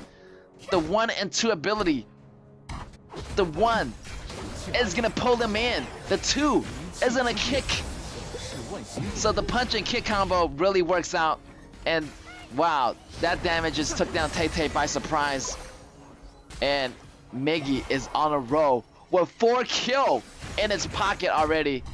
And I feel like main's gonna carry the game for Fennel here. Already Arise, try to get that River Sprite, and we might see an early invade into the jungle of Nakaruru. Nakaruru is suffering a bit here, but still, Scars still got that late game advantage, so I'm just waiting for them to make it happen. They have the overall better composition, so I don't see why. They just need to be more cautious of these small skirmishes happening. Janfei with the push. The knock-in for Nakaruru is gonna land in his face, but the damage wasn't enough. The heal is gonna be activated from Yarya. Yarya going back to the base. Zhao Huaizhen taking those damages, providing constant vision. OGK2 gotta use that ultimate somehow. OGK got caught in the moment, and he's too deep. He couldn't get out. He falls. Libu on the top versus Miggy. What's it gonna be? River versus Miggy. 1v1. But But still, Miggy has a lot of move up its sleeve. Both heroes are pretty low right now. And it's just a battle of the brains here. Which team can initiate better here? And as you can see, Nakaruru try to steal that red, but trading that Tyrant in the process here. Arise, try to go back into its red jungle, realizing that Nakaruru already got your red, and he's gonna lose out on that red. And Nakaruru just finding different ways of gaining gold. Try to equalize that gold right now, because the gold count for Fennel, you know, it's gonna be ahead of Scars in the moment. Right now, Fennel, you know, still looking for a way to get that gold rolling. They have to focus their fight, you know, looking for that main to start the fight, to take down Autumn first, or take down at least someone first. Look at that, Miggy going down after Nakaruru. Nakaruru might be in trouble here. He is on the run, and he is afraid of Miggy right now. Miggy still have those damage up online in the early games, so nobody can contest with main in the early games. That Exo Torment already out, so the damage is already there. The burst damage coming in from main is gonna be really devastating. Redwood in the mid lanes with ASD. Try to defend the lanes as much as possible, and still, Tay need to farm up right now. The attack's gonna come in for Autumn. Autumn's still going on. The ultimate coming in, but it's not gonna push Azar back. Azar actually blocked that hit, and with the help of Yarya, you know, he's gonna heal up. This is gonna be trouble for Scars. Scars gotta back up right here, using the ultimate to escape to safety. And Fiddle really putting the pressure on Scars. Top lane, bottom lane tower already gone for Scars. And next is gonna be the top lane as well. 4 enemies right there. 4 Fennel enemies in the territory of Scars' jungle. And the tower falls out the top, and Miggy take down Nakaruru once again with that combo. Wow. Main doing the ninja work, going in and assassinating everyone. And Miggy just doing everything right now, doing all the heavy lifting for Fennel. And the Overlord is gonna go to Fennel. Fennel looking really, really good right now. Even though they're the bottom ranked team, they're still a force to be reckoned with. Main is that early super house, powerhouse you do not want to mess with. And once Miggy get that goal rolling, it's gonna be really difficult, you know, for Scars to fight back. But Miggy's health is also really squishy, so you know they can really focus fire on main and really take him down first before engaging on the rest of the team of Fennel. So Fennel, as long main don't fall down, I feel like they have a chance just taking Scars apart. But Scars, overall, long term, they still have the better composition. So they can still manage to fall back, come back, if they make a lot of mistakes. But do not make any more mistakes, because Fennel is there at your side. Great initiation from Zhao Jin. Zhao Jin able to get the freeze on the back row. ASD falls, Autumn falls, River falls. And that's gonna be 3-for-1 trade for Fennel. Fennel's gonna use the opportunity to clear this mid tower. Their Vanguard's still alive. Azar using those auto attack is gonna put that pressure on the mid lane. Here comes Yarya. Yarya is gonna back up Azar in the process, and Miggy just clearing out the wave, denying the resource. And yeah, slow and steady. Fennel just pushing in the waves. Again, Tay, do not fall for the same trick again. This is gonna be bad. Miggy taking the kill once again. This is a nightmare for Tay. Tay, every time he checked the grass, he's gonna have a nightmare about Miggy, you know, the main in the grass, get the jump on him, and yeah, he's gonna go to sleep tonight just thinking about that all day long. So yeah, Miggy doing his best job of keeping Scars at bay. And yeah, Scars is feeling the pressure here. Scars is not doing so hot right now, so Feno, this is your chance. And already the Pure Sky coming out for Miggy. And that main character is gonna get so powerful. And if they don't stop them soon,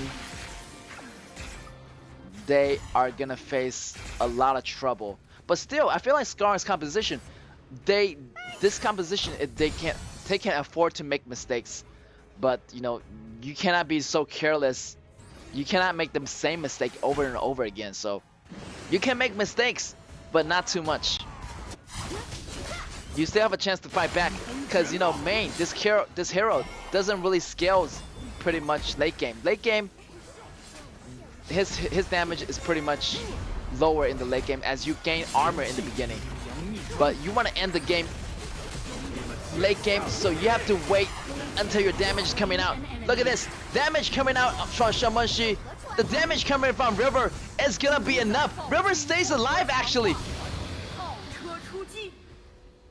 Amazing. River was getting so low and the heals coming in. Wow, Miggy going in really deep, going in so hard, blinking in without the vision of Nakaruru, but it was a risk that he wanted to take. And look at this, Scars actually coming back. And what did I tell you? Like, Scars is able to make mistakes. This composition is really, really solid. I feel like Scars still have the chance here. Overlord has been defeated. As they get more powerful, main is not going to be a threat anymore. You know, they can face up to main. But in the beginning, you know, they were getting bullied, which is okay. They can't afford to. But late game, they're going to have that advantage over Feno. Just waiting for Nakaruru's damage to become online and Autumn's damage as well. So once those damage come online, then, you know, Scars can really end the game just like that. Look at Miggy's damage already. See, it's already not enough yet. Miggy is going to be on the run. Red team And he's going to get away. a turret. You can see that Miggy is not able to bring down Nakaruru anymore. As the late game progresses, Feno's composition is going to be weaker and weaker. And Scar's composition only going to get stronger and stronger. So Feno gotta end this game early, or make some smart plays. You know, they can't be fighting the battle forever. You know, you might win the battle, but you can't win the war. So what's the point? You got to win the war, and Feno, they gotta win this as early as possible. They're not gonna fall for the same trick again. Look at this, main hiding in the grass in the same patch at the blue jungle camp. But Scars already catch that, so you know they spotted that right away. And they're gonna have Janfei checking the grass constantly. They're not gonna have Tay check the grass again. Tay try to go in. Can Tay survive this? No, he can't. Too much damage is going on. Libu's gonna jump in, slashing 360, but Zhao Huaizhen is gonna have him immobilized in the moment. And Miggy just doing those distractions. And look at that crucial damage absorb in those team fights, 50%. This is crucial. Feno, they have to end this game early. They have to push this, and this is exactly what they need to do right now. 10 more seconds till Tay come back. The cannon is inside the tower. Can they make it? But the minions also coming out of Scar, so they need to back up here. They do not want to rush this.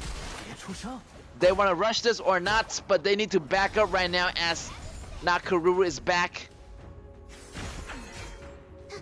Feno, you know, they want to take this slow and steady, but also at the same time be a little bit more aggressive, because we're almost at the end game here. You know, we're almost at the late games, and when those damage come out of River and those damage coming out of ASD and Tay getting that siege breaker already, it's gonna be really devastating. And yeah, if you don't end the game before 15-16 minutes, Scar is gonna come back really strong here. Scars, OCK2, checking that grass, providing that surveillance for Scars. Autumn better watch it. And yes, I feel like OGK2 is doing a lot here. Just checking the grass, make sure that main doesn't really get to their marksman.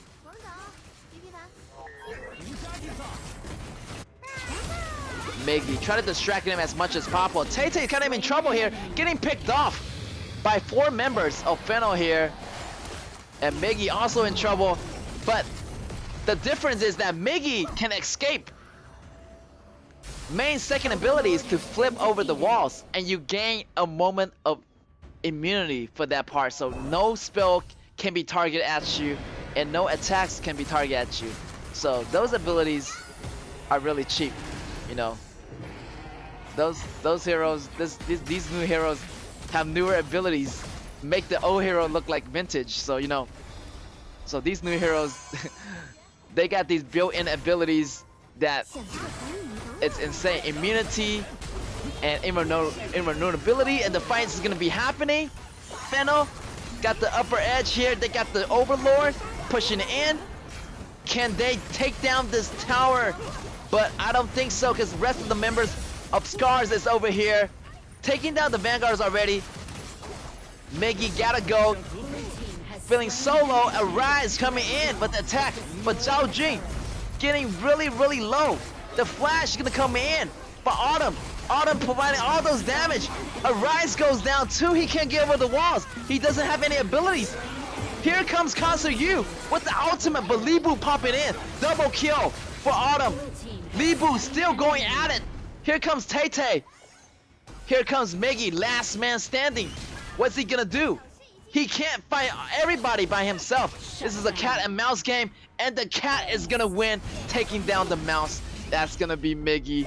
And yeah, eventually in the end, Scars is gonna overtake Fennel, because Scars, their composition, you know, it's more stable, and they can afford to make more mistakes than Fennel. If Fennel make even one small mistake, it's gonna turn downsides for it's gonna go the other way for Fennel. So make sure you don't make any mistakes and execute really well. But seems like Scars already got their items, so it's gonna be really tough.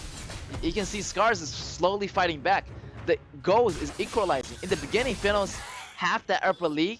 Now Scars gonna have that upper league over Fennel, and the battle is gonna be more difficult for Fennel every single time they fight. Has destroyed a turret. Unless Fennel can take down 2 members and get that ball rolling. But right now, the chances are pretty slim.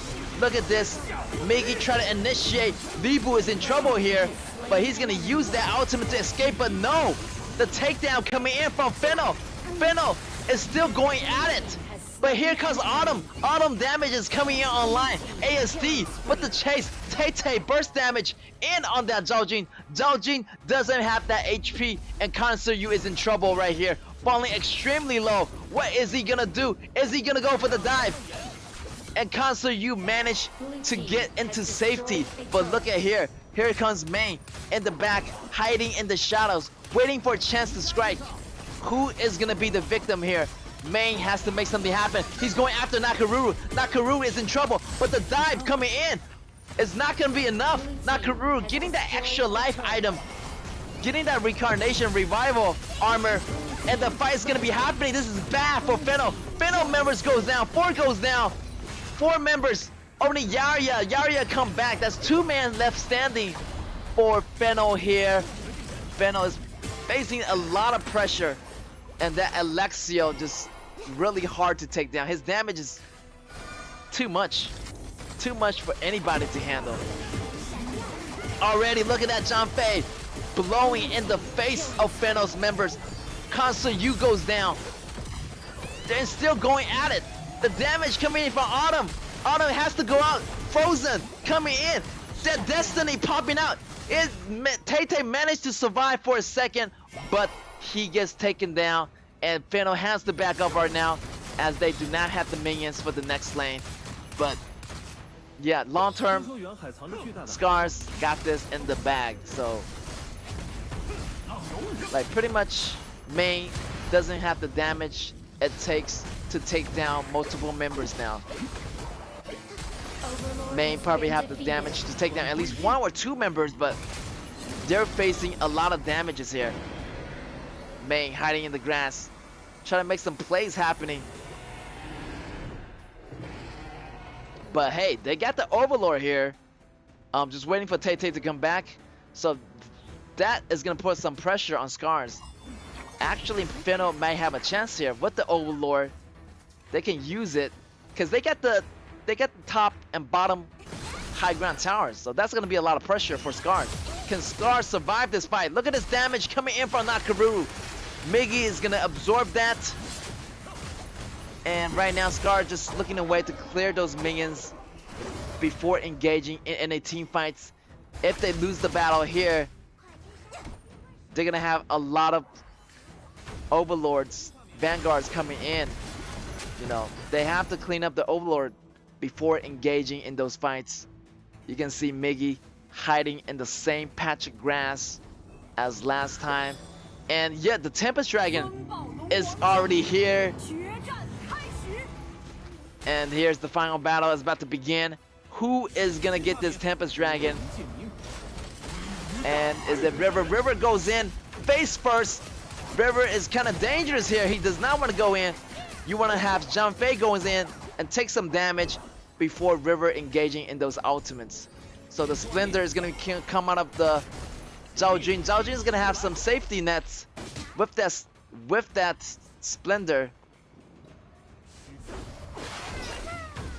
Everybody got their eyes on the dragon, the Tempest Dragon that is, and Autumn providing that attack.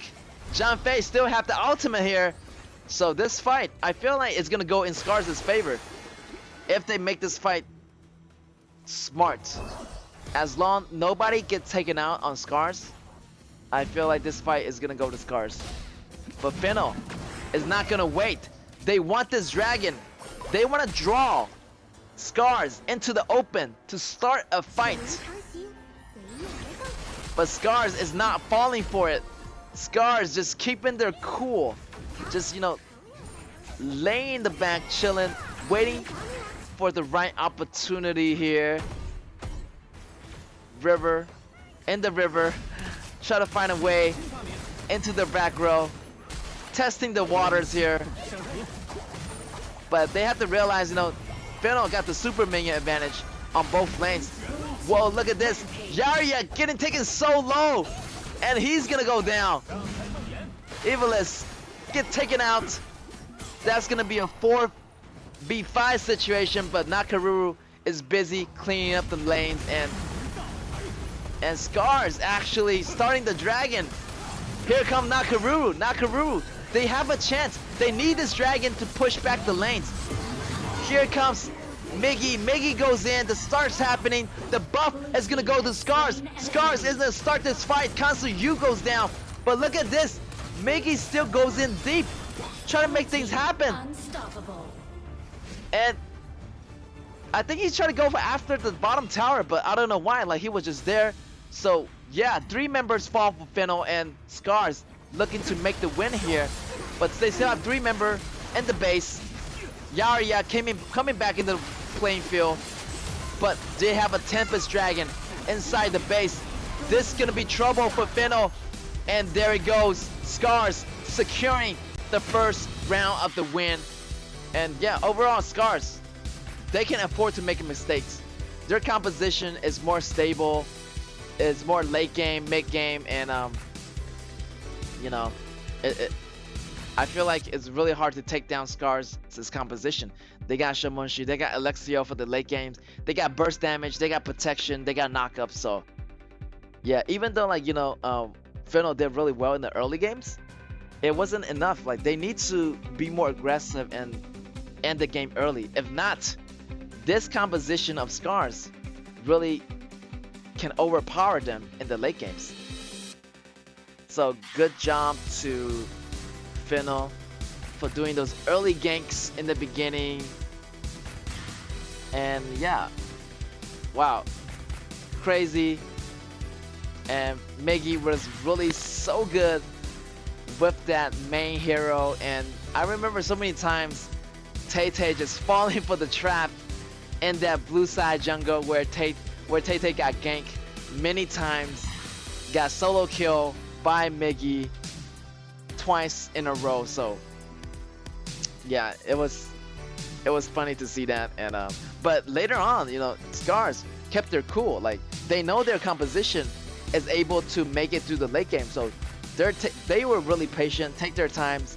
Even though they were making those small mistakes, it was okay. The composition all worked out, and yeah, and Scars just came out on top. And Fennel on the other hand, you know, they did so well. They should have, like, you know, just push the game, try to end the game early as possible, but they didn't really have the neutral objective to do that. Scars was being also aggressive on those objectives as well. So, but looking back, I feel, you know, they engaged in more fights, and those fights, you know, worked out pretty well for Fennel, but in the end, just Scars just had the better composition overall. But if they take more neutral objectives and really deny all the resources from Scars, I feel like they can do it. But they don't have really, like, the number advantage. I feel like Yarya and Kanso-Yu, they didn't really contribute much. The soft support, I mean, the tankiness was there, but I feel like they're always a man behind. So they didn't really have the resources to put the stops to Scars. You know, if they have a different marksman or a different, you know, maybe a hard CC, it's gonna pour more. It's gonna pour more space towards the ADC, maybe providing him or her with some more attack power, more space to do those damages. But Yarya, which is attaching to one member, and that's going to be Kanso-Yu. Kanso-Yu getting taken down continuously a lot of times, so Kanso-Yu wasn't getting his damage in place, and he was just dying all the time to the magical damage of Shamanshi. So I feel like they would have picked a better marksman, it would have worked out, or a better support. But in this case, they have Kanso-Yu and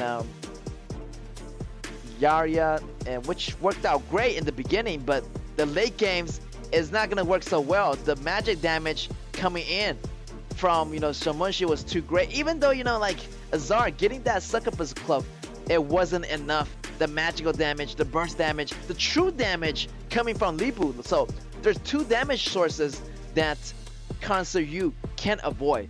One is gonna be true damage. Second is gonna be magic damage. But the physical damage, you're okay. You're covered for a little bit.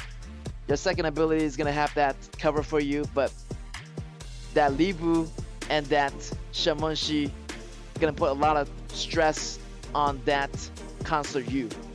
So yeah, Kanso-Yu. What's good about Kanso-Yu is that you can avoid a lot of physical damage, but the magical damage, you're really vulnerable to it. So, you know, get that succubus cloak early so you don't suffer a lot. And yeah, once your damage come in for Kanso-Yu, you should be good enough. And as long as you have the, you know, environment for those damage output, the safety of the environments, then you're set to go. You're good to go. All right, we're gonna have Autumn as your MVP with that 7-2-6 KDA, 36.5% damage dealt. That's a whopping of almost 40% damage dealt for the entire team of Scars. And yeah, this is a really popular meta ADC recently.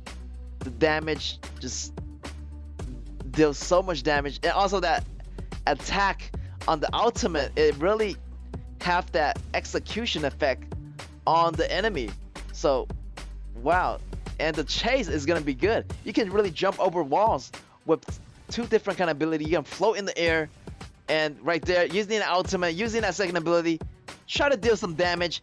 Autumn gets taken out, but hey, here comes Libu, here comes Tay-Tay, and the rest of the squad. The squad is gonna roll in, and they're gonna kill the rest of the member of Fennel right here.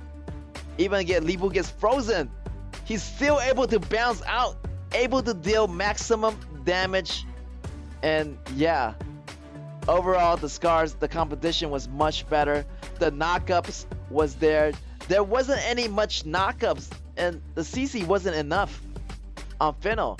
And Azar wasn't, you know, doing a lot of damage. You know, he was always getting killed by Libu's true damage, so he cannot avoid that. And in the end, Scars overtaken Fennel, and that's gonna be 1-0 so far here. But we still have one match, one round coming up, and that's gonna be the last round of the game for the regular stage. And would it be Scars, would it be Fennel? But Scars is feeling really good right now. They are looking to overtake Killer Gaming, as Killer Gaming is in 5th place with 30 points. They want to surpass them, you know, gaining that 3 points, putting them back into the number 5 spot at 31 points. So this is a deciding game if they can do that. Fennel on the left, on the blue, so they're gonna have the first ban and first pick. And Scars on the right, on the red, they're gonna have the counter pick and the counter ban.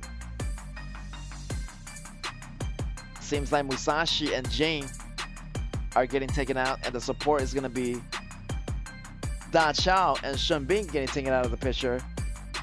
Fennel really want to prioritize on that Xiaohoudun, and yes, and they will.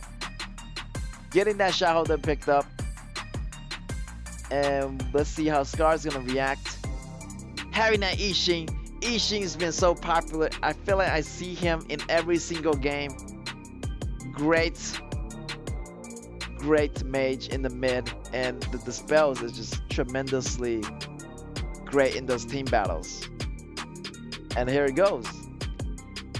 Byron, top meta pick. We'll have Shamunshi, top meta pick. Already those top meta picks is coming out of Fennel. So, you know, they want this win really badly too. So Scars, they better watch it. They're gonna have Tai Jiren and Shang Yu. Maybe we're gonna see a Lady Sun combining with the gold passive of that Tai Jiren. But Fennel still have one ban slot left, and they're gonna ban out Luna. Feel like they do not want Scars to have that Luna. And Autumn actually picking up Lady Sun, and yeah, the Lady Sun and Tai Jiren combo, it really works. And Fennel is picking up on the Alexio, and maybe having Cheyenne as the support here. And wow, this might not work out as well, because Cheyenne, her HP is pretty low in the beginning. So if they get jumped and get ganked by Scars, you know, out of nowhere, it's gonna be trouble for Fennel to come back. However, Fennel can go on the counter engagement to do the counter strike. If it goes well, then Fennel have a chance. But I feel like Scars have a lot of damages going on here. You got Monkey going in. He's gonna take a lot of damage. And you got River at the top lane, Shang Yu. He's gonna go in, take a lot of damage as well. So it's really hard for those damages coming in from Alexio in the beginning. So I'm just waiting for Alexio to go into the late games. But if you go into the late games, you're gonna face the threat of Lady Sun as well. So that's gonna be double trouble. You got trouble in the beginning, you got trouble at the late games. And just do well with those early rotations. Rotational wise, I would give it to Fennel since they got the priority on the mid lane. But just a slightly faster rotation than Scars. So it could help you out. So they need to really use that to their advantage here. But in the big team fights, both teams are relatively the same. I would say like, you know, they got the better picks on Fennel, but the late game, it could go both ways, actually. Both composition are looking really, really good right now. Monkey, the Ishin, the Tai Jun and Lady Strength, those two are crazy. Like at the bottom, just working hand in hand, and Tai is gonna provide the extra goal for Lady Strength. And if Lady Strength don't die, I feel like Autumn's gonna farm up so well, and he's gonna get a kill on Alexio over and over. And really depends on how this Cheyenne is gonna operate the whole team. You know, how he gonna position himself. Is he gonna position himself in the front or in the back, or is he gonna follow the ADC? So yeah, hopefully Fennel figure a way out. And we got the Fennel on your left on the blue versus Scars on the right on the red. Opening sequence pretty normal. Both junglers on the same side of the map. That's gonna be blue for Monkey and red for Arise. Arise looking for make a rotational pathway top lane. Feel like both jungler is gonna meet top lane, so the top lane is gonna be really dangerous around that 2 minute, 1 minute 30-second mark. And Scars right here try to take this extra monster, extra go. Already, we're gonna see the 1v1 happening here. Shangyu against Byron on the top. But here's this. What is this? Fennel actually going inside the base.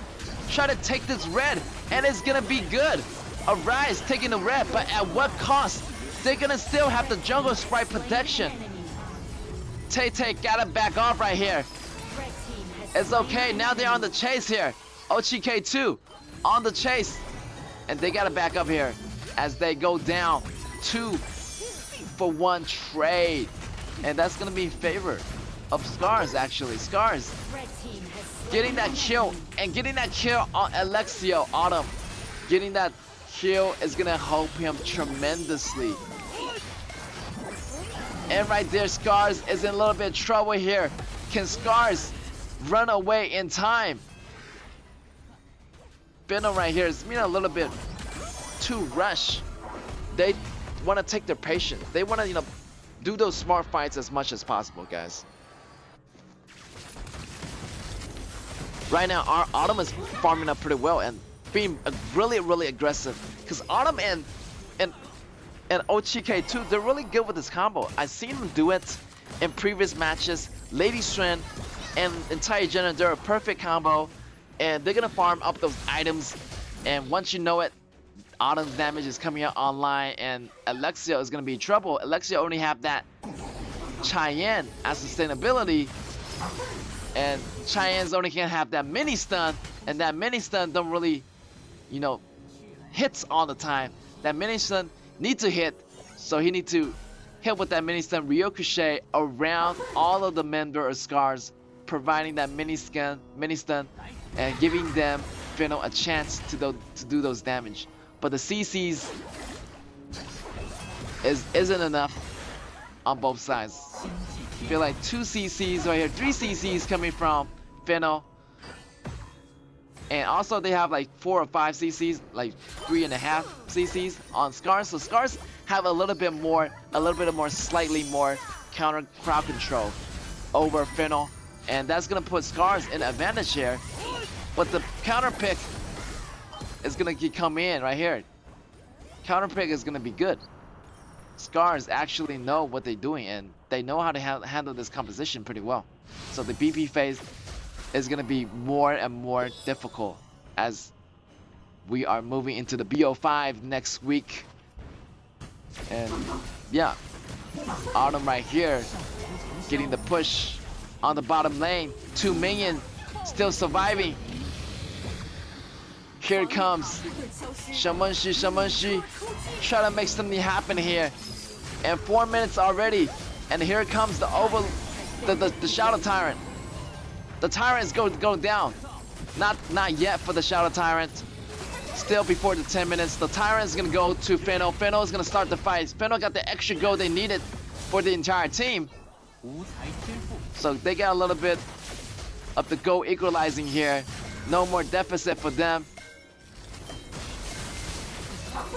And initiation from Shamanshi. And look at the initiation from Alexio. Those combos. And they go all in, all deep.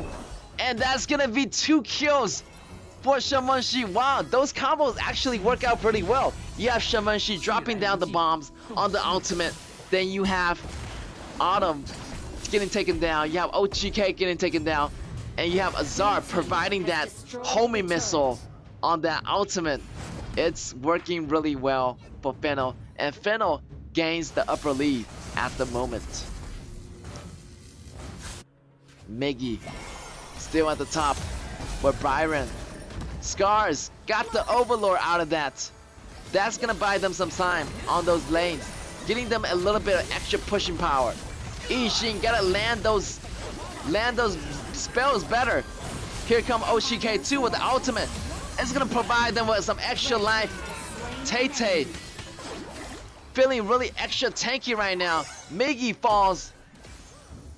And Scars still got their hands in this game, and they're looking still to take this win right now. I feel like they still got it. Scars, they just need to balance it out. Like, they need to take down Azar.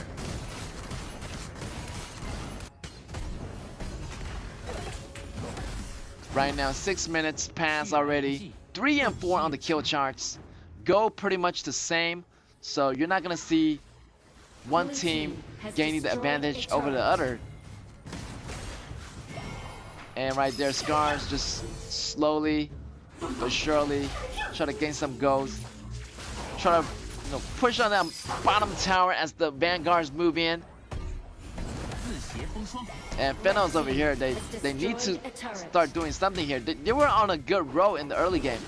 Now I feel like the table is slowly turning for Scars. And always is like that. Like in the beginning, Fennel does really well, but Scars overall, they're more steady.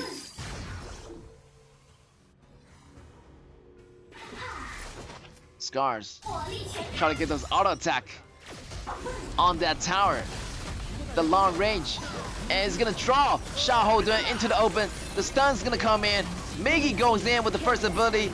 Shang falls down. Too much damage from the different members of Fennel. Fennel's gonna get that fabulous, gonna have the extra gold in his pockets for a rise. And here comes Tay with the invasion into the blue jungle camp of Scars.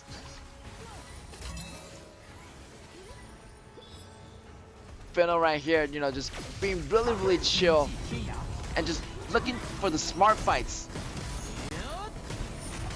And they got the better composition, so I don't see why. But don't wait until the late game, until that autumn damage coming in. It's gonna be dangerous. Right there, Tay being super tank right now, absorbing all of the damage from Azar. Azar is still going. Look at that stun. Here it goes. The ultimate popping up. He's gonna jump in the sky. He's gonna follow. Shang-Yu's gonna go down. Tay on the run. Tay is gonna go down. Tay is just being overconfident there.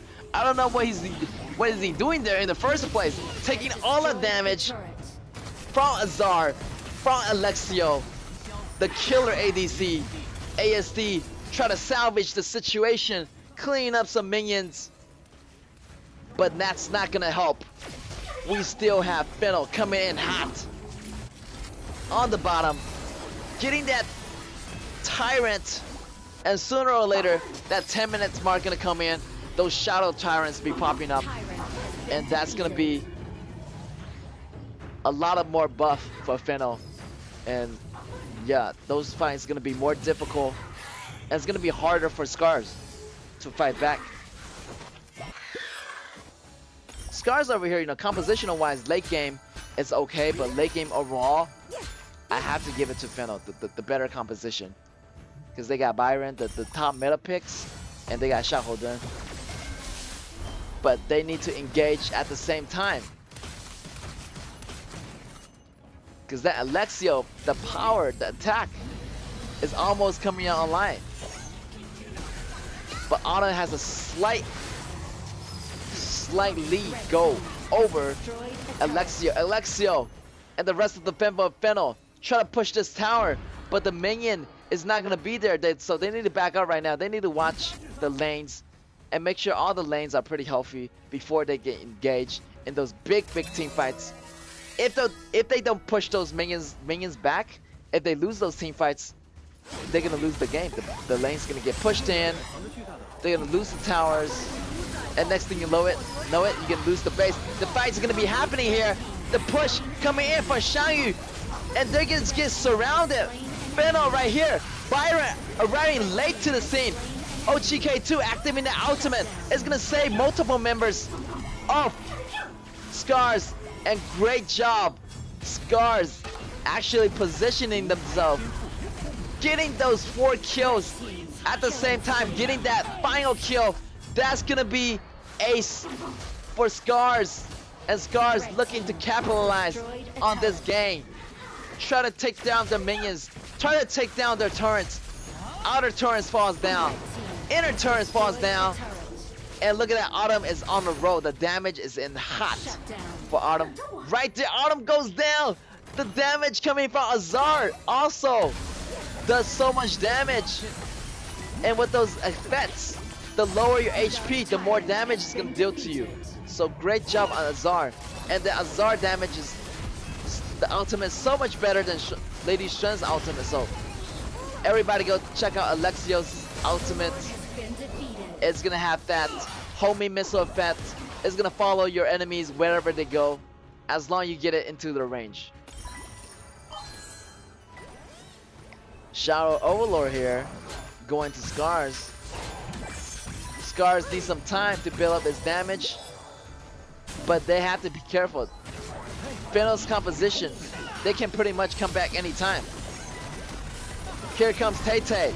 Tay-Tay go in really hard, going after Alexio, but the heals coming in from Cheyenne. Will it be enough? It's not gonna be enough. The damage is coming in for OGK2, and the stun is able to bring Azar down to its knees. So yeah, this is time for Scars to make a comeback here. Scars got that gold league already, so but still, they need to play it really safe.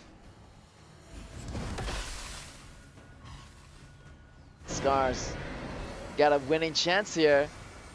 They just have to pick their fights carefully. And I like how they like invaded everybody at the same time. The fight's gonna be happening. Fennel tried to check that grass, but Scars is already setting up an ambush in that grass with Lady Shen.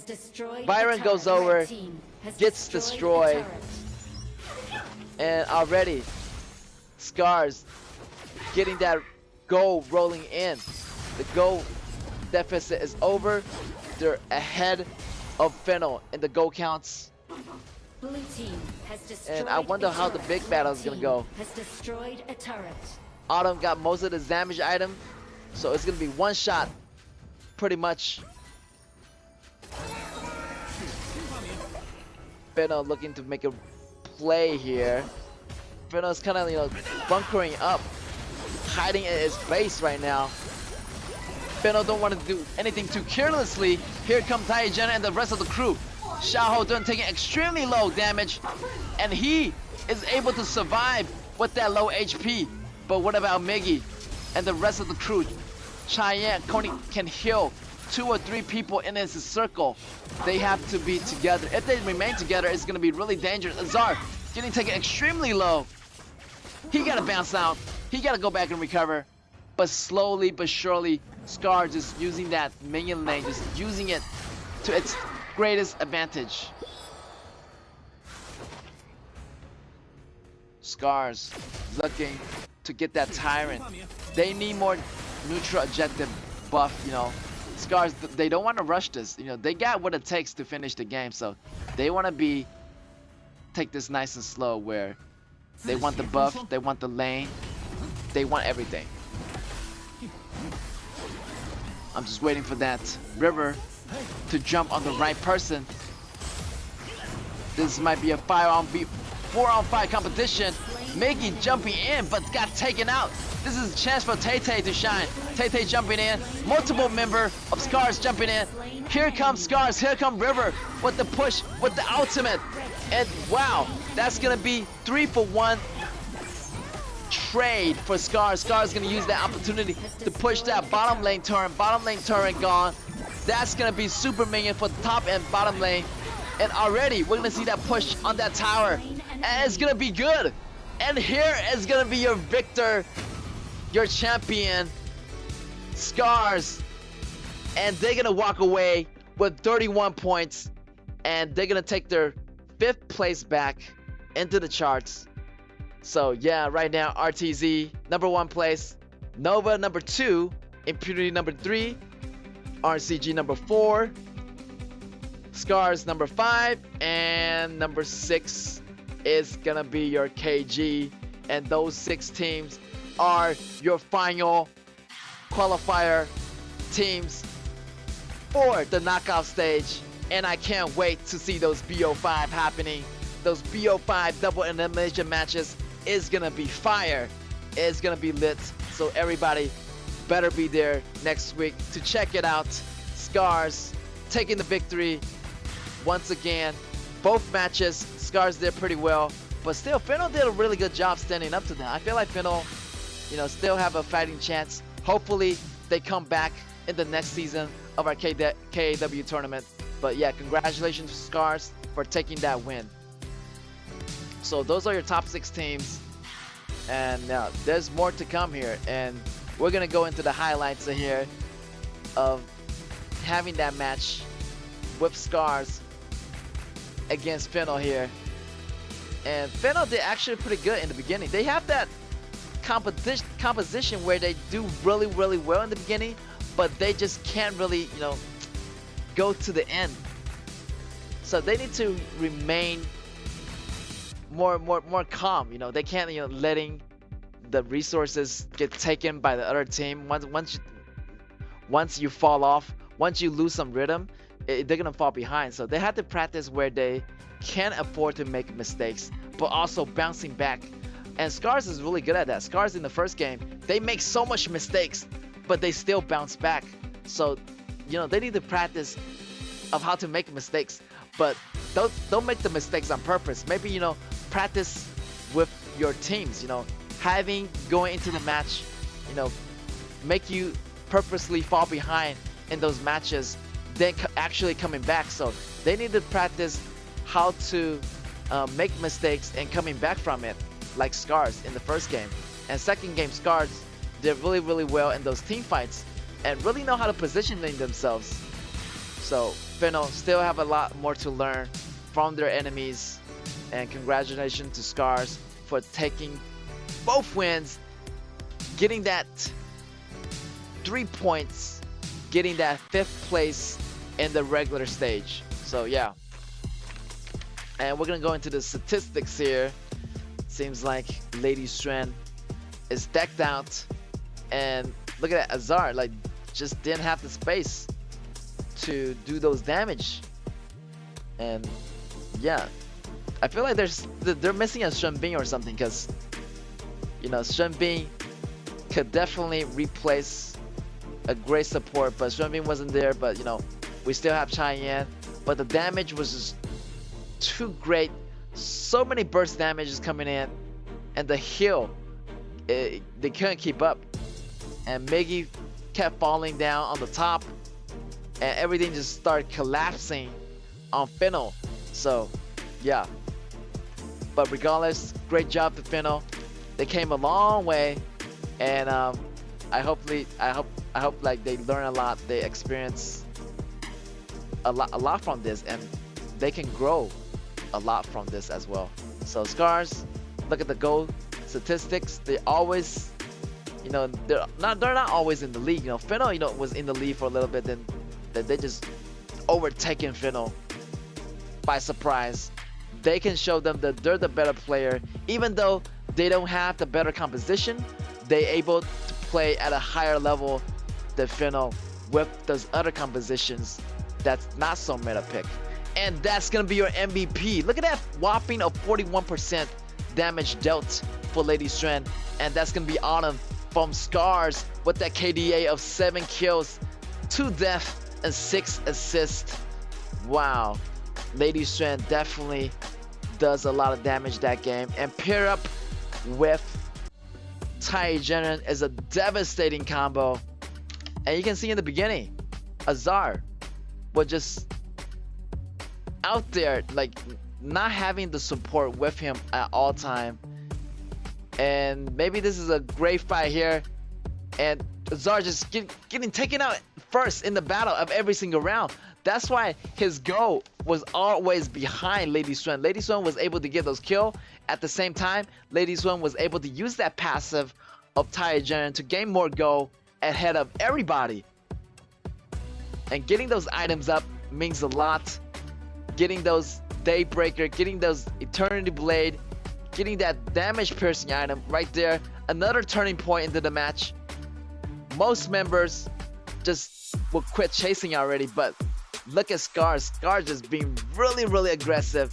And once they grab you by the horns and you just can't do anything. You just they take control of the game, and eventually they just take over. And you have to put them down quickly. If not, in the long run, Scars definitely is gonna chew you up, and that's not gonna be good. So more practice is needed for Feno to take down Scars. And congratulations to Scars, yeah, for making it to the 5th place and making it into the qualifiers. And yeah, those main plays today was also really great to see. And yeah, Main was walking all over the map, and Main is a super powerhouse. Like Main's like nimble as a cat, and that was a really intricate gameplay there, ladies and gentlemen, by Main. I don't know if they can top that here. Like today's matchup, I remember Marco Polo with the pentakill. Main was just dancing everywhere, escaping all those attacks from the enemy.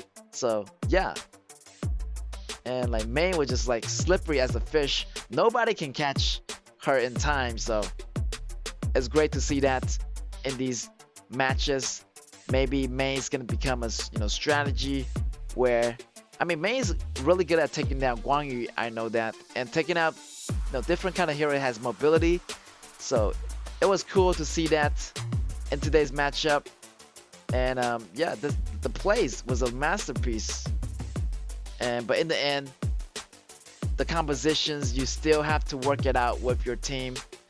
It's not a solo game, it's a 5v5 game, and it's a teamwork based game.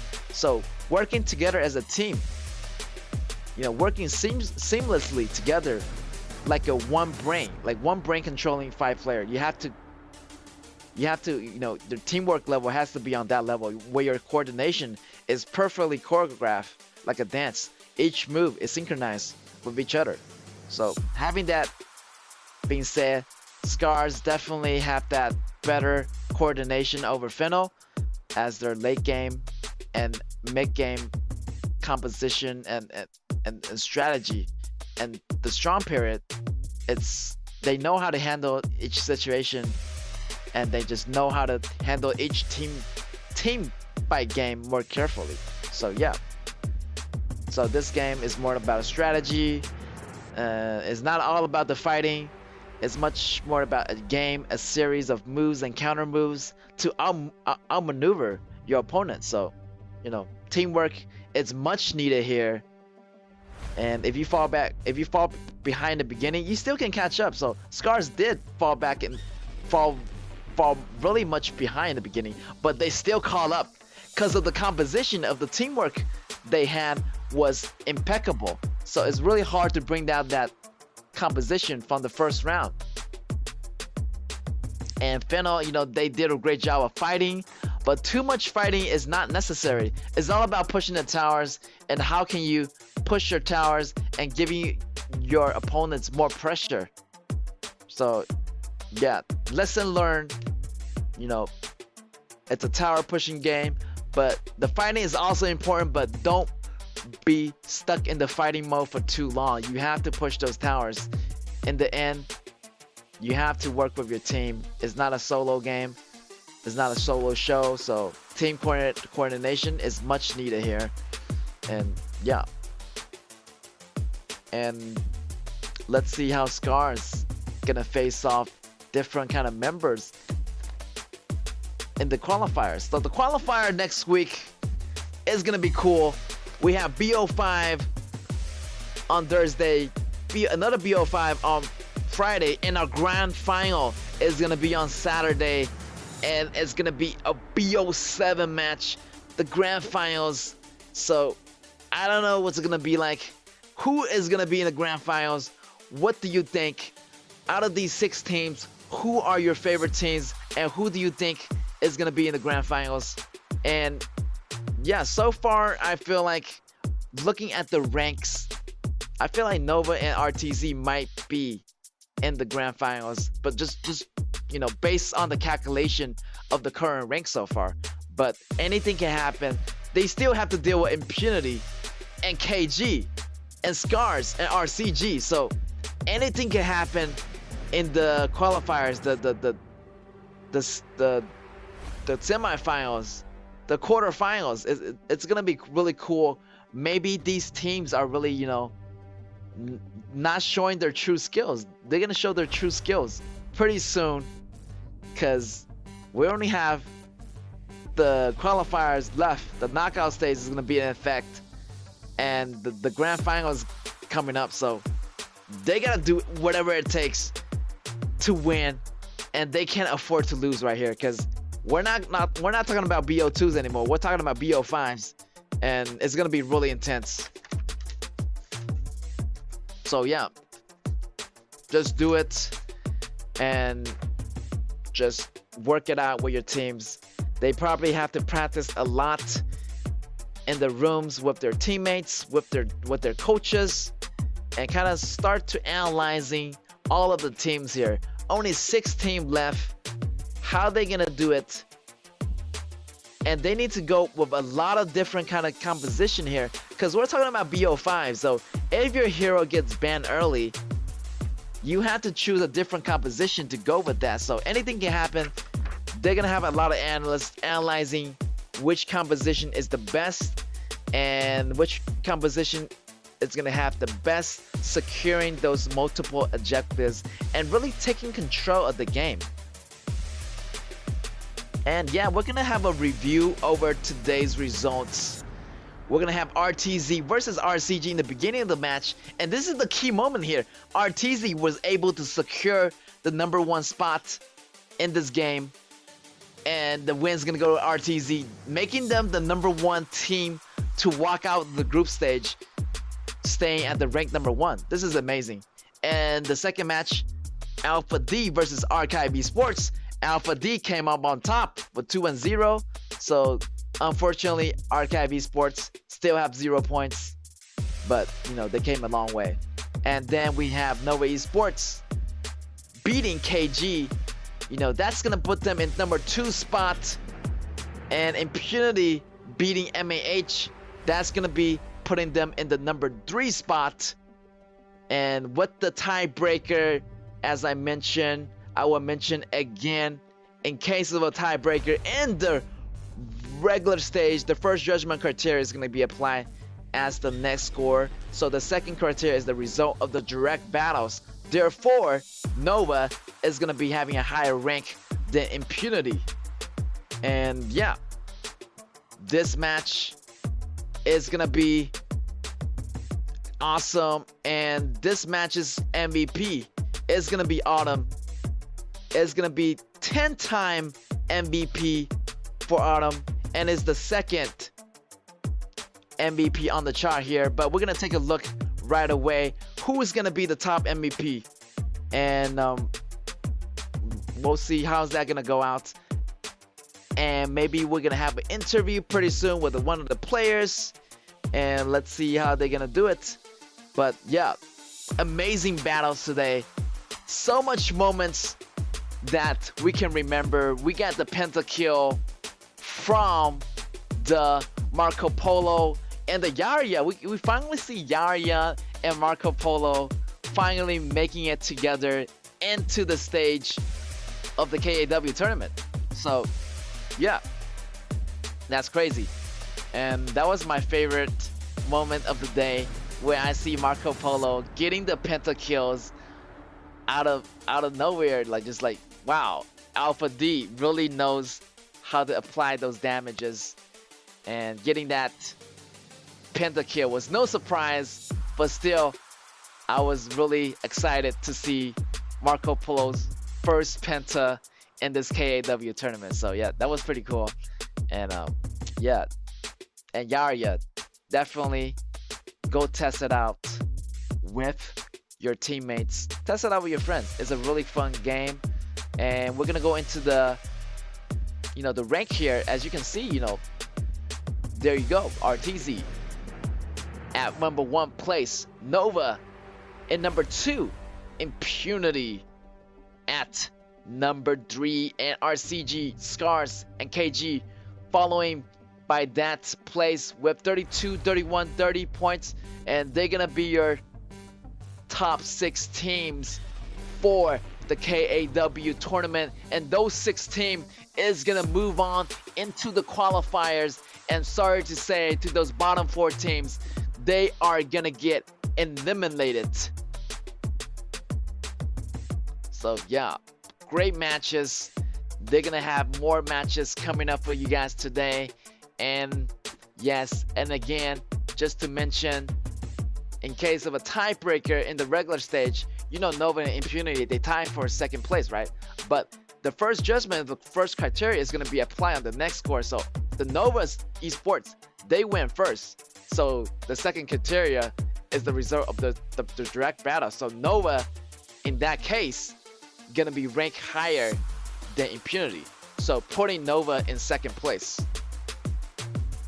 And also, we're going to move into the MVP in a second. I feel like Up is gonna be in number 1 place still.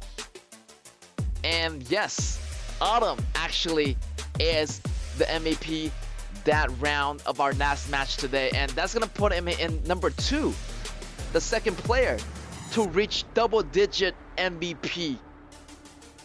Wow, these 2 players are the only 2 players to reach double-digit MVP, and it's gonna be Up, it's gonna be Autumn, and you realize these 2 players are both ADC players, and they really carry the team.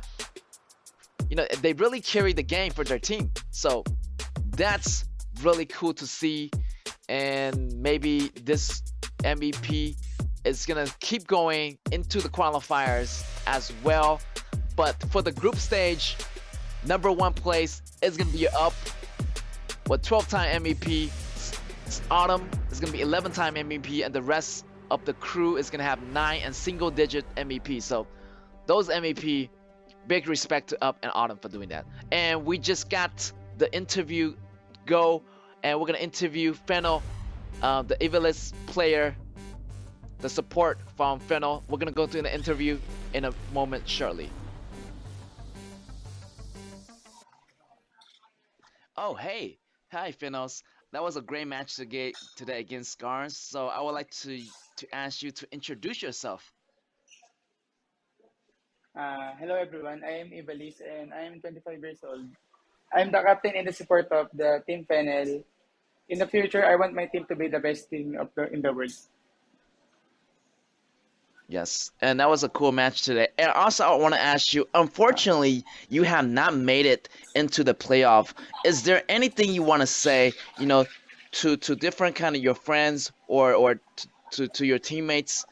Even though you say like you want to be the best, is there anything else you want to say to the rest of the fans or rest of your families and teammates? Okay. Things didn't go well, but with all honesty, we treated this tournament as a stepping stone for our journey. Given the fact that almost everyone is way ahead from us in terms of how the game really works. We already know that there were a lot of things that we had to learn and catch on to. We will come back stronger and prepare for future tournaments. Definitely, definitely. I hope to see you in season 2. And another question is that how was your experience being in the KAW tournament? Any particular memory you would like to share with the rest of us? Uh, Actually, we are really grateful that our team participated in the KAW tournament. We gained a lot of Hmm. experience and learned lessons that will guide us on our journey. Whatever the result is, it taught us to be tough, especially in the hard times. Now I can confidently say that we're really ready for the next season. Yes, it seems like you guys try a lot hard.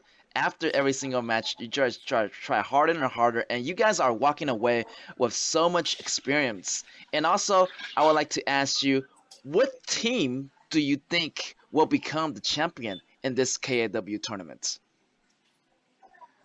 I really can't decide if it would be RTC or Nova Esports. For me, RTC Hmm. would be the champion in terms of how they understand the game and how disciplined they are. And for Nova, there's something special about them that even I can't explain. So that's why Hmm. it's either Nova or RTC. Oh, cool. Yeah, those are the top 2 teams right now. So that's a great analysis, and I really thank you for your interview, Evilis. Yeah. Thank you. Thank you. Yeah, that was a great interview from Evilis, and I have the opportunity to interview one of the members from Fennel, and that was cool today. And even though they lost, the group stage matchup, unfortunately they weren't able to go into the group the qualifiers. So, but still they walk away with so much experiments. So that's gonna be cool for them to see. I hope to see them in the season 2 as Fennel. They came a long way today, And also we're gonna go into our, the Honor of Kings Asian Wave, the qualifier. Here's gonna be the preview here for the group stage. After the group stage, so we have the winners bracket, which is gonna be RTZ versus Nova. And on the next week, we're gonna start off the game of BO5, have Impunity versus KG, and we're gonna have RCG versus Scars. So we're gonna see a lot of things happening here. So everything is gonna be so tight. Everything's gonna be online. Everything's on the line. And who's gonna walk away with that cash money over 500,000 RMB? So yeah, be there or be square next week. I'll see you next week. See ya.